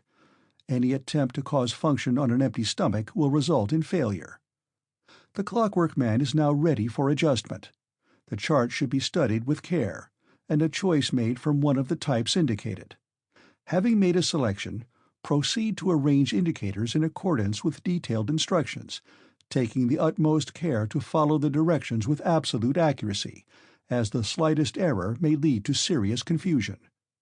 A good plan is to hold the chart in the left hand and manipulate the regulators with the right, checking each adjustment as it is made. Now wind black central hand 14½ times, press center knob until bell rings, close lid, replace wig and hat, and Clockwork Man is ready for action. The expression on Greg's face as he read these amazing instructions changed slowly from avid curiosity to puzzled alarm. He was frankly embarrassed by this sudden turn of events, and for a few moments he could make nothing at all of the matter. Yet the wording was intelligible enough, and its application to the Clockwork Man only too obvious. The little piece of thin metal must have slipped from his pocket during the doctor's examination, and its discovery was undoubtedly of supreme importance. But what could it mean? Greg rather prided himself upon the resiliency of his mind, but not all the elasticity of which he was capable could enable him to overcome a sudden sense of uneasiness. Was the Clockwork Man, after all, no more than a very elaborate and highly complex puppet? But how could that be, since he breathed and spoke and gave every sign of the possession of an individual consciousness? Considered in this new light, he was even more difficult to explain.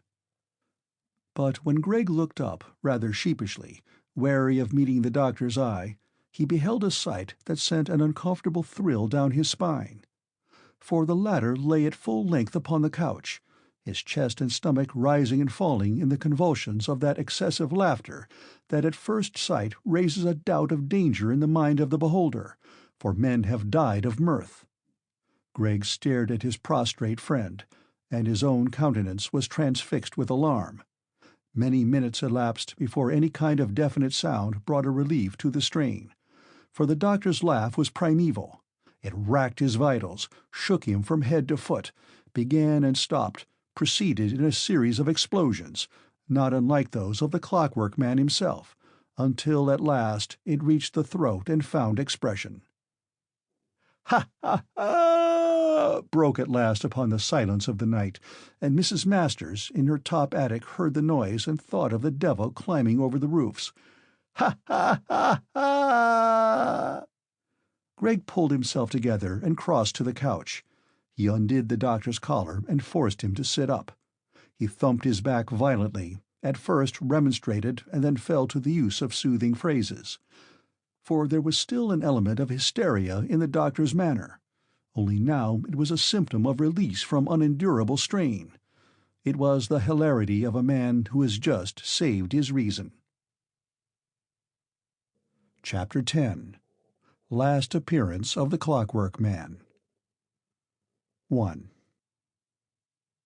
It must remain forever a question for curious speculation as to what action might have been taken by Dr. Allingham and Gregg in conjunction, had they been able to pursue their investigation of the Clockwork Man upon a thoroughgoing scale, for while their discussions were taking place, the subject of them escaped from his confinement in the coal-cellar. Indeed, it was hardly to be expected that he would remain there for very long. As Gregg pointed out, such very delicate mechanism needed constant attention, and the unexpected was always likely to occur. There must have been some deeply rooted automatism that gradually released the Clockwork Man from his sleep, and having awakened, the grimy walls of the cellar no doubt struck him as distasteful. It was not to be expected that the doctor, in his hurry and panic, should have succeeded in mastering the intricacies of the clock. He had merely brought about a temporary quiescence which had gradually worked off. It had to be borne in mind, also, that although the Clockwork Man was dependent upon adjustment in order that he should be made to work in a right fashion, it was only too plain that he could act independently and quite wrongly. The truth is that Dr. Allingham had not been able to summon the courage to make a further examination of the Clockwork Man, and he had permitted himself to assume that there would be no immediate developments. So far as was possible, he had allowed himself that very necessary relaxation, and he had insisted upon Gregg sharing it with him. The Clockwork Man was not quite what either of them had, alternatively, hoped or feared.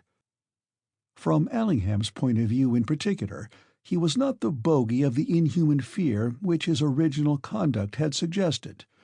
True, he was still an unthinkable monstrosity, an awful revelation. But since the discovery of the printed instructions, it had been possible to regard him with a little more equanimity. The Clockwork Man was a figment of the future, but he was not the whole future. And now that he had disappeared, there was a strong chance that he would never return, and that his personality and all that was connected with him would dissolve from memory of man or crystallize into a legend. That seemed a legitimate consummation of the affair, and it was the one that Dr. Allingham finally accepted. This visitation, like other alleged miracles in the past, had a meaning, and it was the meaning that mattered more than the actual miracle. To discover the significance of the Clockwork Man seemed to Dr. Allingham a task worthy of the highest powers of man. The doctor's conclusion may be taken as a fair expression of his character. Naturally, the effect of such a preposterous revelation upon a sluggish and doubting mind would be to arouse it to a kind of furious defense of all that man has been in the past, and a scarcely less spirited rejection of that grotesque possibility of the future, which the Clockwork Man presented to the ordinary observer. Gregg, on the other hand, may be excused on the score of his extreme youthfulness for the impetuosity of his actions.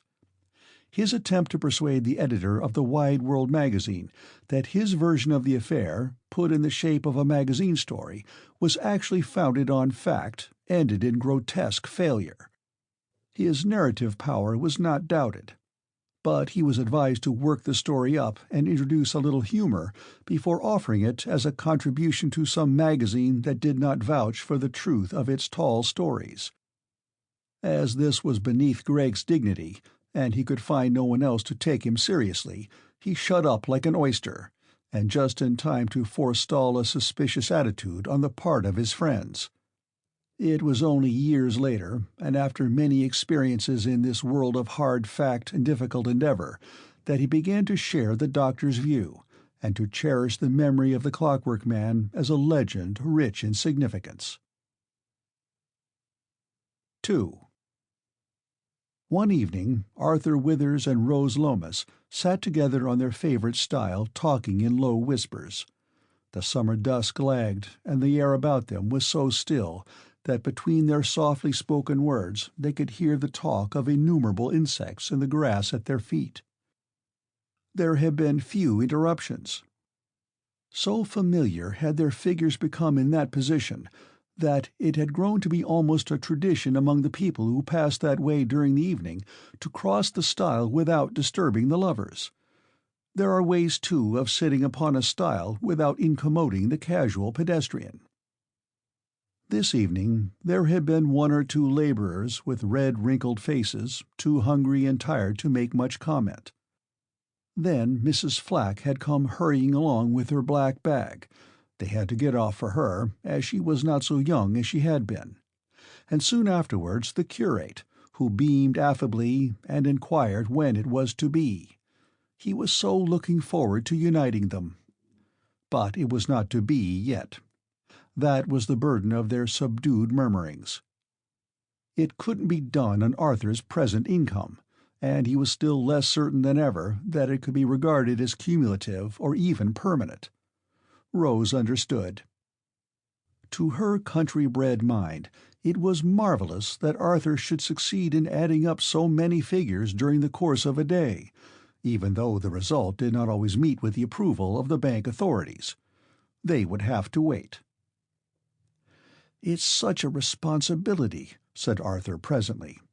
"If we were to get married, I mean, I might come home with the sack any day." "I shouldn't mind," protested Rose, "but I couldn't bear you to feel like that about it. We shall have to wait." "I wonder why I'm not clever," Arthur remarked after a long pause. Rose clutched him indignantly towards her. "Oh, you are! The things you say, the things you think, I never knew."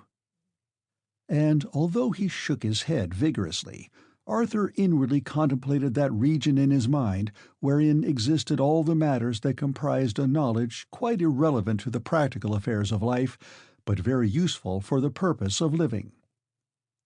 "I do have ideas," he admitted thoughtfully. "I suppose I'm really what you might call an intellectual sort of chap." "Dreadfully," said Rose without a trace of disrespect. "The books you read."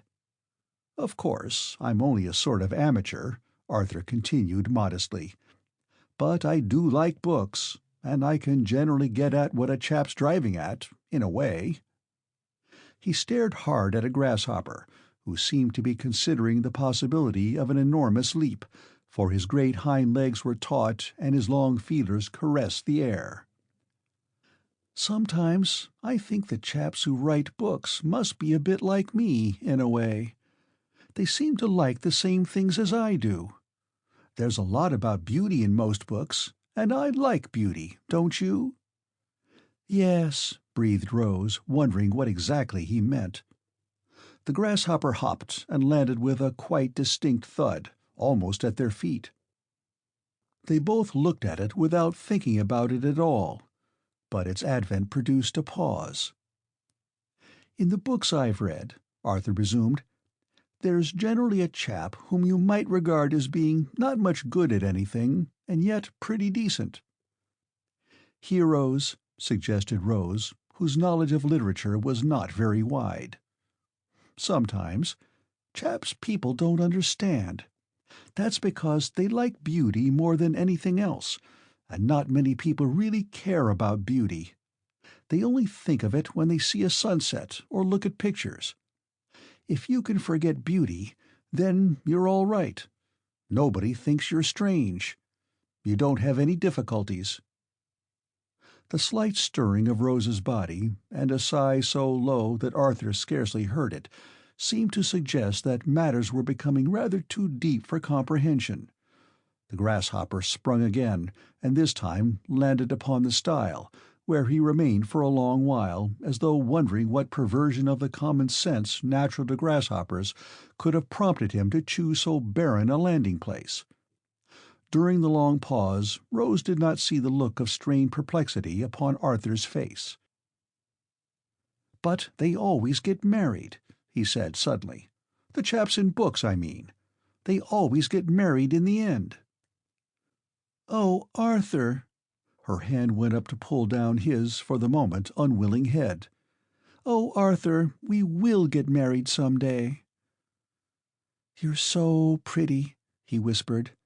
"You're so very beautiful." "Oh, am I? Do you think so? I'm so glad.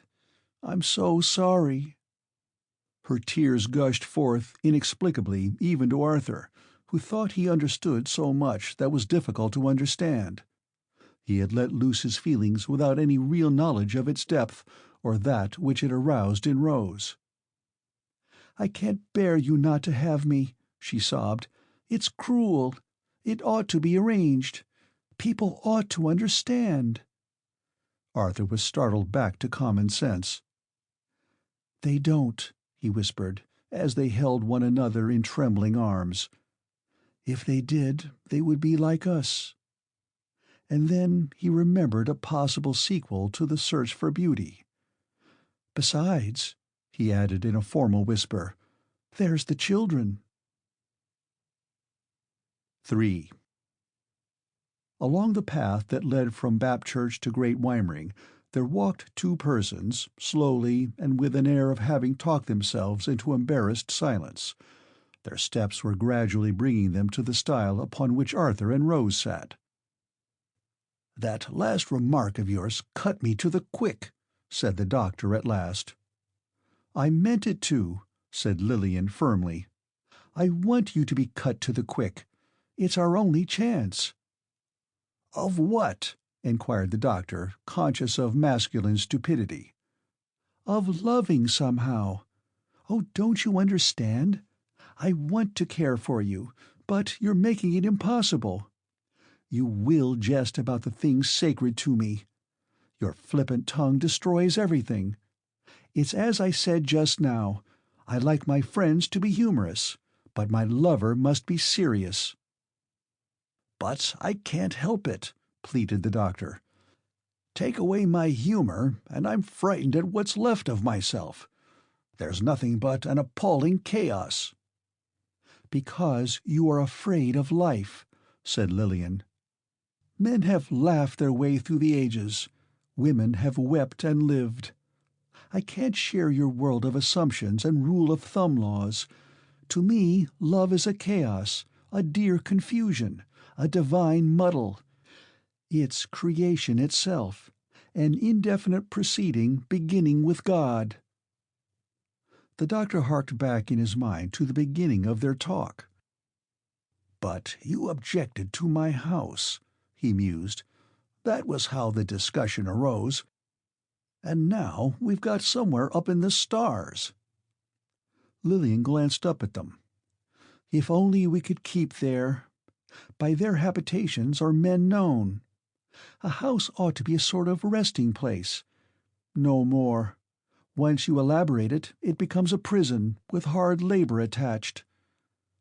"But where does all this lead?" pondered the doctor, half falling in with her mood. "Why not make some things permanent, and as good as they can be?" "Because they are only part of ourselves, and only so many additions to the human organism, extra bits of brain. We're slowly discovering that.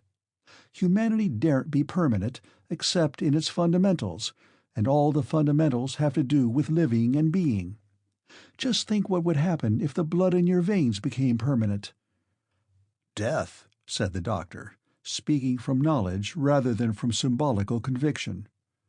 "Well then," resumed Lillian triumphantly, "isn't all this possession of things, all this wanting to have and keep, a sort of death, beginning from the extremities? Wouldn't it be awful if the human body didn't change, if we got fixed in some way, didn't grow old or lose our hair or have influenza?" The doctor paused in his walk. How strange that Lillian should say that. It almost seems as though she must have heard about the Clockwork Man. And then they both stopped, and at the same moment saw Rose and Arthur seated on the stile. "Let's go back," whispered Lillian, and they turned and retraced their steps. The sight of the lovers sealed their lips. Dr. Allingham struggled for a few moments with a strange sense of bigness wanting to escape. Almost it was a physical sensation, as though the nervous energy in his brain had begun to flow independently of the controls that usually guided it through the channels graven by knowledge and experience. It was Lillian who spoke next, and there was a note of pain in her voice. Oh, why are we troubled like this? Why can't we be like them? We shan't ever get any nearer happiness this way. We shan't ever be better than those two. We've simply got a few more thoughts, a little more knowledge, and it may be quite the wrong kind of knowledge." "Then why—" began the doctor, as though this begged the whole question. "Oh, wait," said Lillian. "I had to have it out with you. I had to talk of these things, as though talking's any good. I couldn't let you just take me for granted. Don't you see? I suppose all this talk between us is nothing but an extension of the age-long process of mating. I'm just like the primitive woman running away from her man." The doctor paused in his walk and took hold of her elbows. "Does that mean that you've been playing with me all this time?" "Coquette," smiled Lillian. "Only it's not been conscious until this moment. Somehow those two reminded me. There's always this dread of capture with us women, and nowadays it's more complicated and extended. Yes, thought does give us longer life. Everything has a larger prelude. I've been afraid of your big house, which will be such a nuisance to look after. I've been afraid of a too brief honeymoon, and then of you becoming a cheerful companion at meals and a regular winder-up of clocks." She laughed hysterically. "And then you might do wood-carving in the winter evenings." "Not on your life!" roared the doctor. "At the worst, I shall bore you with my many-times-told jests." "And at the best, I shall learn to put up with them," said Lillian. "That's where my sense of humor will come in." The doctor suddenly took her in his arms. "But you care?" he whispered. "You consent to make me young again?" She stirred curiously in his arms, her mind newly alert. "Oh, I never thought of that. How stupid we clever people are. I never thought that being a lover would make you young." "Ignoramus," laughed the doctor. "A woman's first child is always her husband." "You and your epigrams." "You and your thoughts." She joined in his mirth. A little later, it was before she had the last word. "Creation," she whispered. "I don't believe it's happened yet. That 7 days and 7 nights is still going on. Man has yet to be created, and woman must help to create him." 4. "I must be getting back," said the Clockwork Man to himself as he trundled slowly over the hump of the meadow and approached the stile. "I shall only make a muddle of things here." There was still a touch of complaint in his voice, as though he felt sorry now to leave a world so full of pitfalls and curious adventures. Something brisker about his appearance seemed to suggest that an improvement had taken place in his working arrangements. You might have thought him rather an odd figure, stiff-necked and jerky in his gait. But there were no lapses into his early bad manner. "I have a feeling," he continued, placing a finger to his nose, "that if I put on my top gear now, I should be off like a shot." But he did not hurry. He twisted his head gradually round as though to embrace as much as possible in his last survey of a shapely, if limited, world. "Such a jolly little place," he mused. "You could have such fun, and be yourself. I wonder why it reminds me so of something. Before the days of the clock, before we knew." He sighed, and suddenly stopped in order to contemplate the two figures seated together on the stile. Rose was asleep in Arthur's arms. "Don't bother," said the Clockwork Man as Arthur stirred slightly. "I'm not going that way. I shall go back the way I came."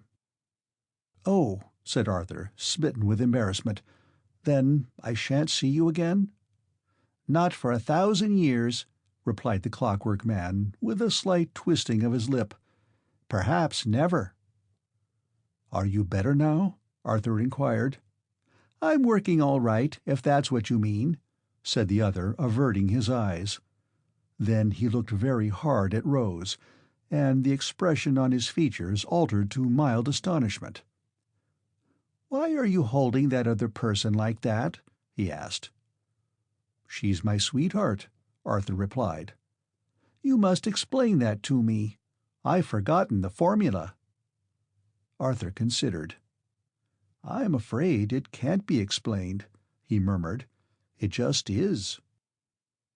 The Clockwork Man winked one eye slowly, and at the same time there begun a faint spinning noise, very remote and detached.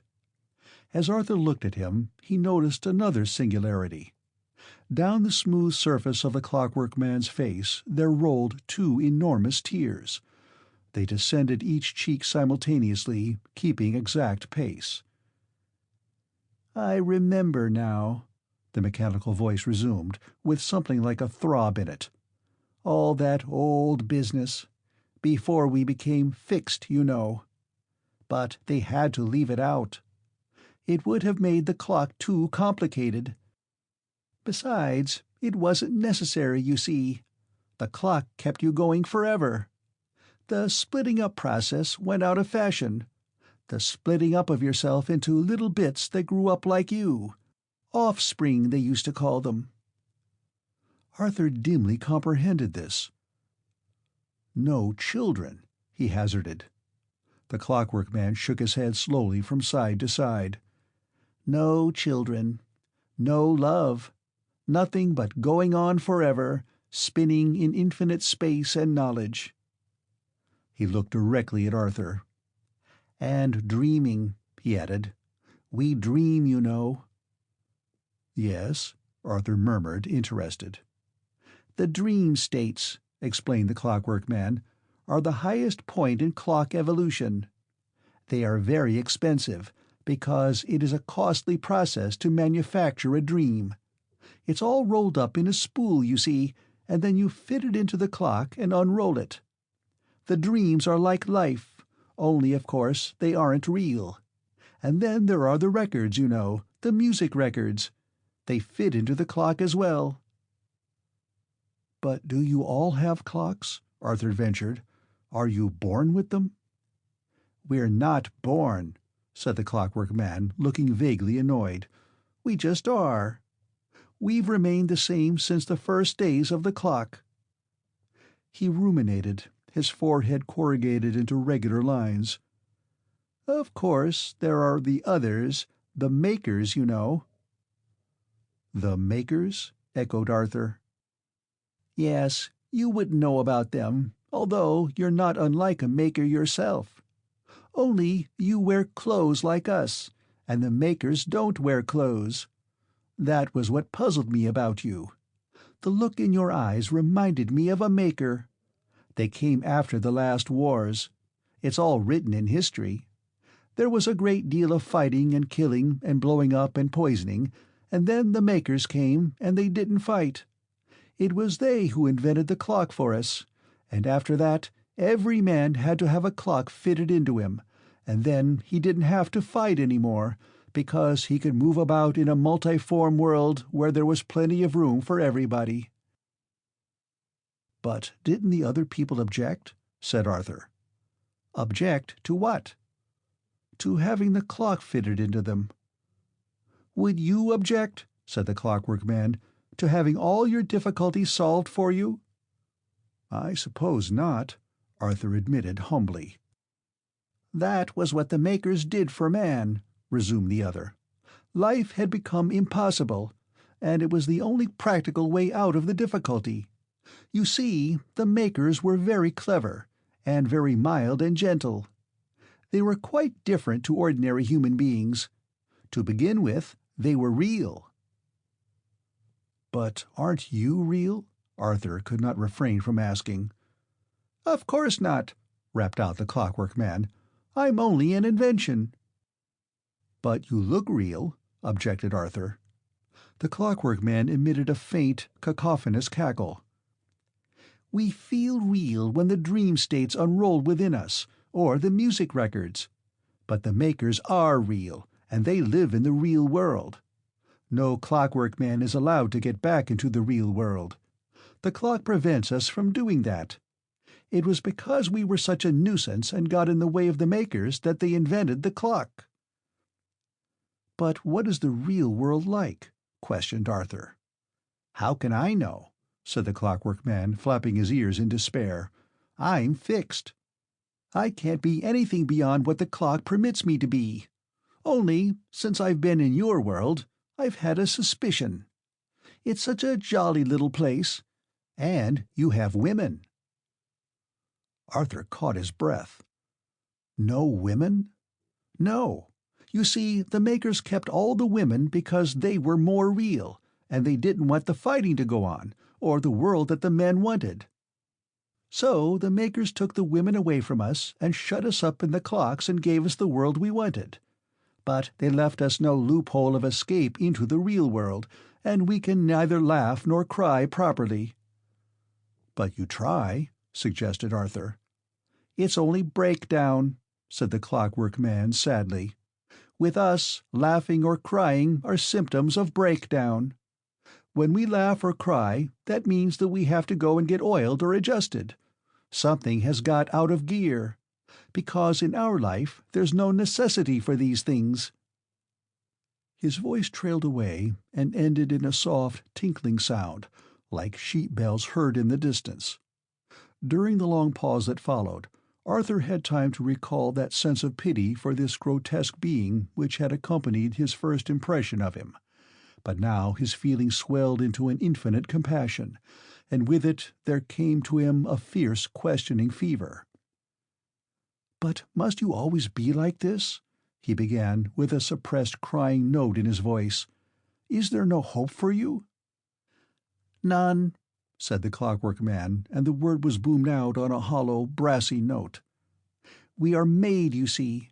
For us, creation is finished. We can only improve ourselves very slowly, but we shall never quite escape the body of this death. We've only ourselves to blame. The makers gave us our chance. They are beings of infinite patience and forbearance. But they saw that we were determined to go on as we were, and so they devised this means of giving us our wish. You see, life was a vale of tears, and men grew tired of the long journey. The makers said that if we persevered, we should come to the end, and know joys earth has not seen. But we could not wait, and we lost faith. It seemed to us that if we could do away with death and disease, with change and decay, then all our troubles would be over. So they did that for us, and we've stopped the same as we were, except that time and space no longer hinder us." He broke off and struggled with some queer kind of mechanical emotion. "And now they play games with us. They wind us up and make us do all sorts of things, just for fun. They try all sorts of experiments with us, and we can't help ourselves because we're in their power. And if they like, they can stop the clock, and then we aren't anything at all." "But that's not very kind of them," suggested Arthur. "Oh, they don't hurt us. We don't feel any pain or annoyance, only a dim sort of revolt, and even that can be adjusted. You see, the makers can ring the changes endlessly with us, and there isn't any kind of being, from a great philosopher to a character out of a book, that we can't be turned into by twisting a hand. It's all very wonderful, you know." He lifted his arms up and dropped them again sharply. "You wouldn't believe some of the things we can do. The clock is a most wonderful invention. And the economy. Some of the hands, you see, can be used for quite different purposes. Twist them so many times, and you have a politician. Twist a little more, and you have a financier. Press one stop slightly, and we talk about the divinity of man. Press harder, and there will issue from us nothing but blasphemy. Tighten a screw, and we are altruists. Loosen it, and we are beasts. You see, generations ago it was known exactly the best and worst that man could be, and the makers like to amuse themselves by going over it again. There isn't any best or worst with them." "But you," entreated Arthur, "what is your life like?" Again the tears flowed down the Clockwork Man's cheeks, this time in a sequence of regular streams. "We have only one hope, and even that is an illusion. Sometimes we think the Makers will take us seriously in the end, and so perfect the mechanism that we shall be like them. But how can they? How can they? Unless—unless—" "Unless what?" eagerly inquired Arthur, fearful of a final collapse. "Unless we die," said the Clockwork Man, clicking slightly. "Unless we consent to be broken up and put into the earth, and wait while we slowly turn into little worms, and then into big worms, and then into clumsy, crawling creatures, and finally come back again to the Vale of Tears." He swayed slightly, with a finger lodged against his nose. "But it will take such a frightful time, you know. That's why we chose to have the clock. We were impatient. We were tired of waiting. The Makers said we must have patience, and we could not get patience. They said that creation really took place in the twinkling of an eye, and we must have patience." "Patience," echoed Arthur. "Yes, I think they were right. We must have patience. We have to wait." For a few moments the Clockwork Man struggled along with a succession of staccato sentences and irrelevant words, and finally seemed to realize that the game was up. "I can't go on like this," he concluded in a shrill undertone. "I ought not to have tried to talk like this. It upsets the mechanism. I wasn't meant for this sort of thing. I must go now." He began to grow dim. Arthur, instinctively polite, stretched out a hand, keeping his left arm round Rose. The Clockwork Man veered slightly forward. He seemed to realize Arthur's intention and offered a vibrating hand, but they missed each other by several days. "Oh, don't you see?" the faint voice asseverated. "But what are we to do?" said Arthur, raising his voice. "Tell us what we must do to avoid following you." "I don't know." The thin voice sounded like someone shouting in the distance. "How should I know? It's all so difficult." "But don't make it more difficult than you can help. Keep smiling. Laughter. Such a jolly little world." He was fading rapidly.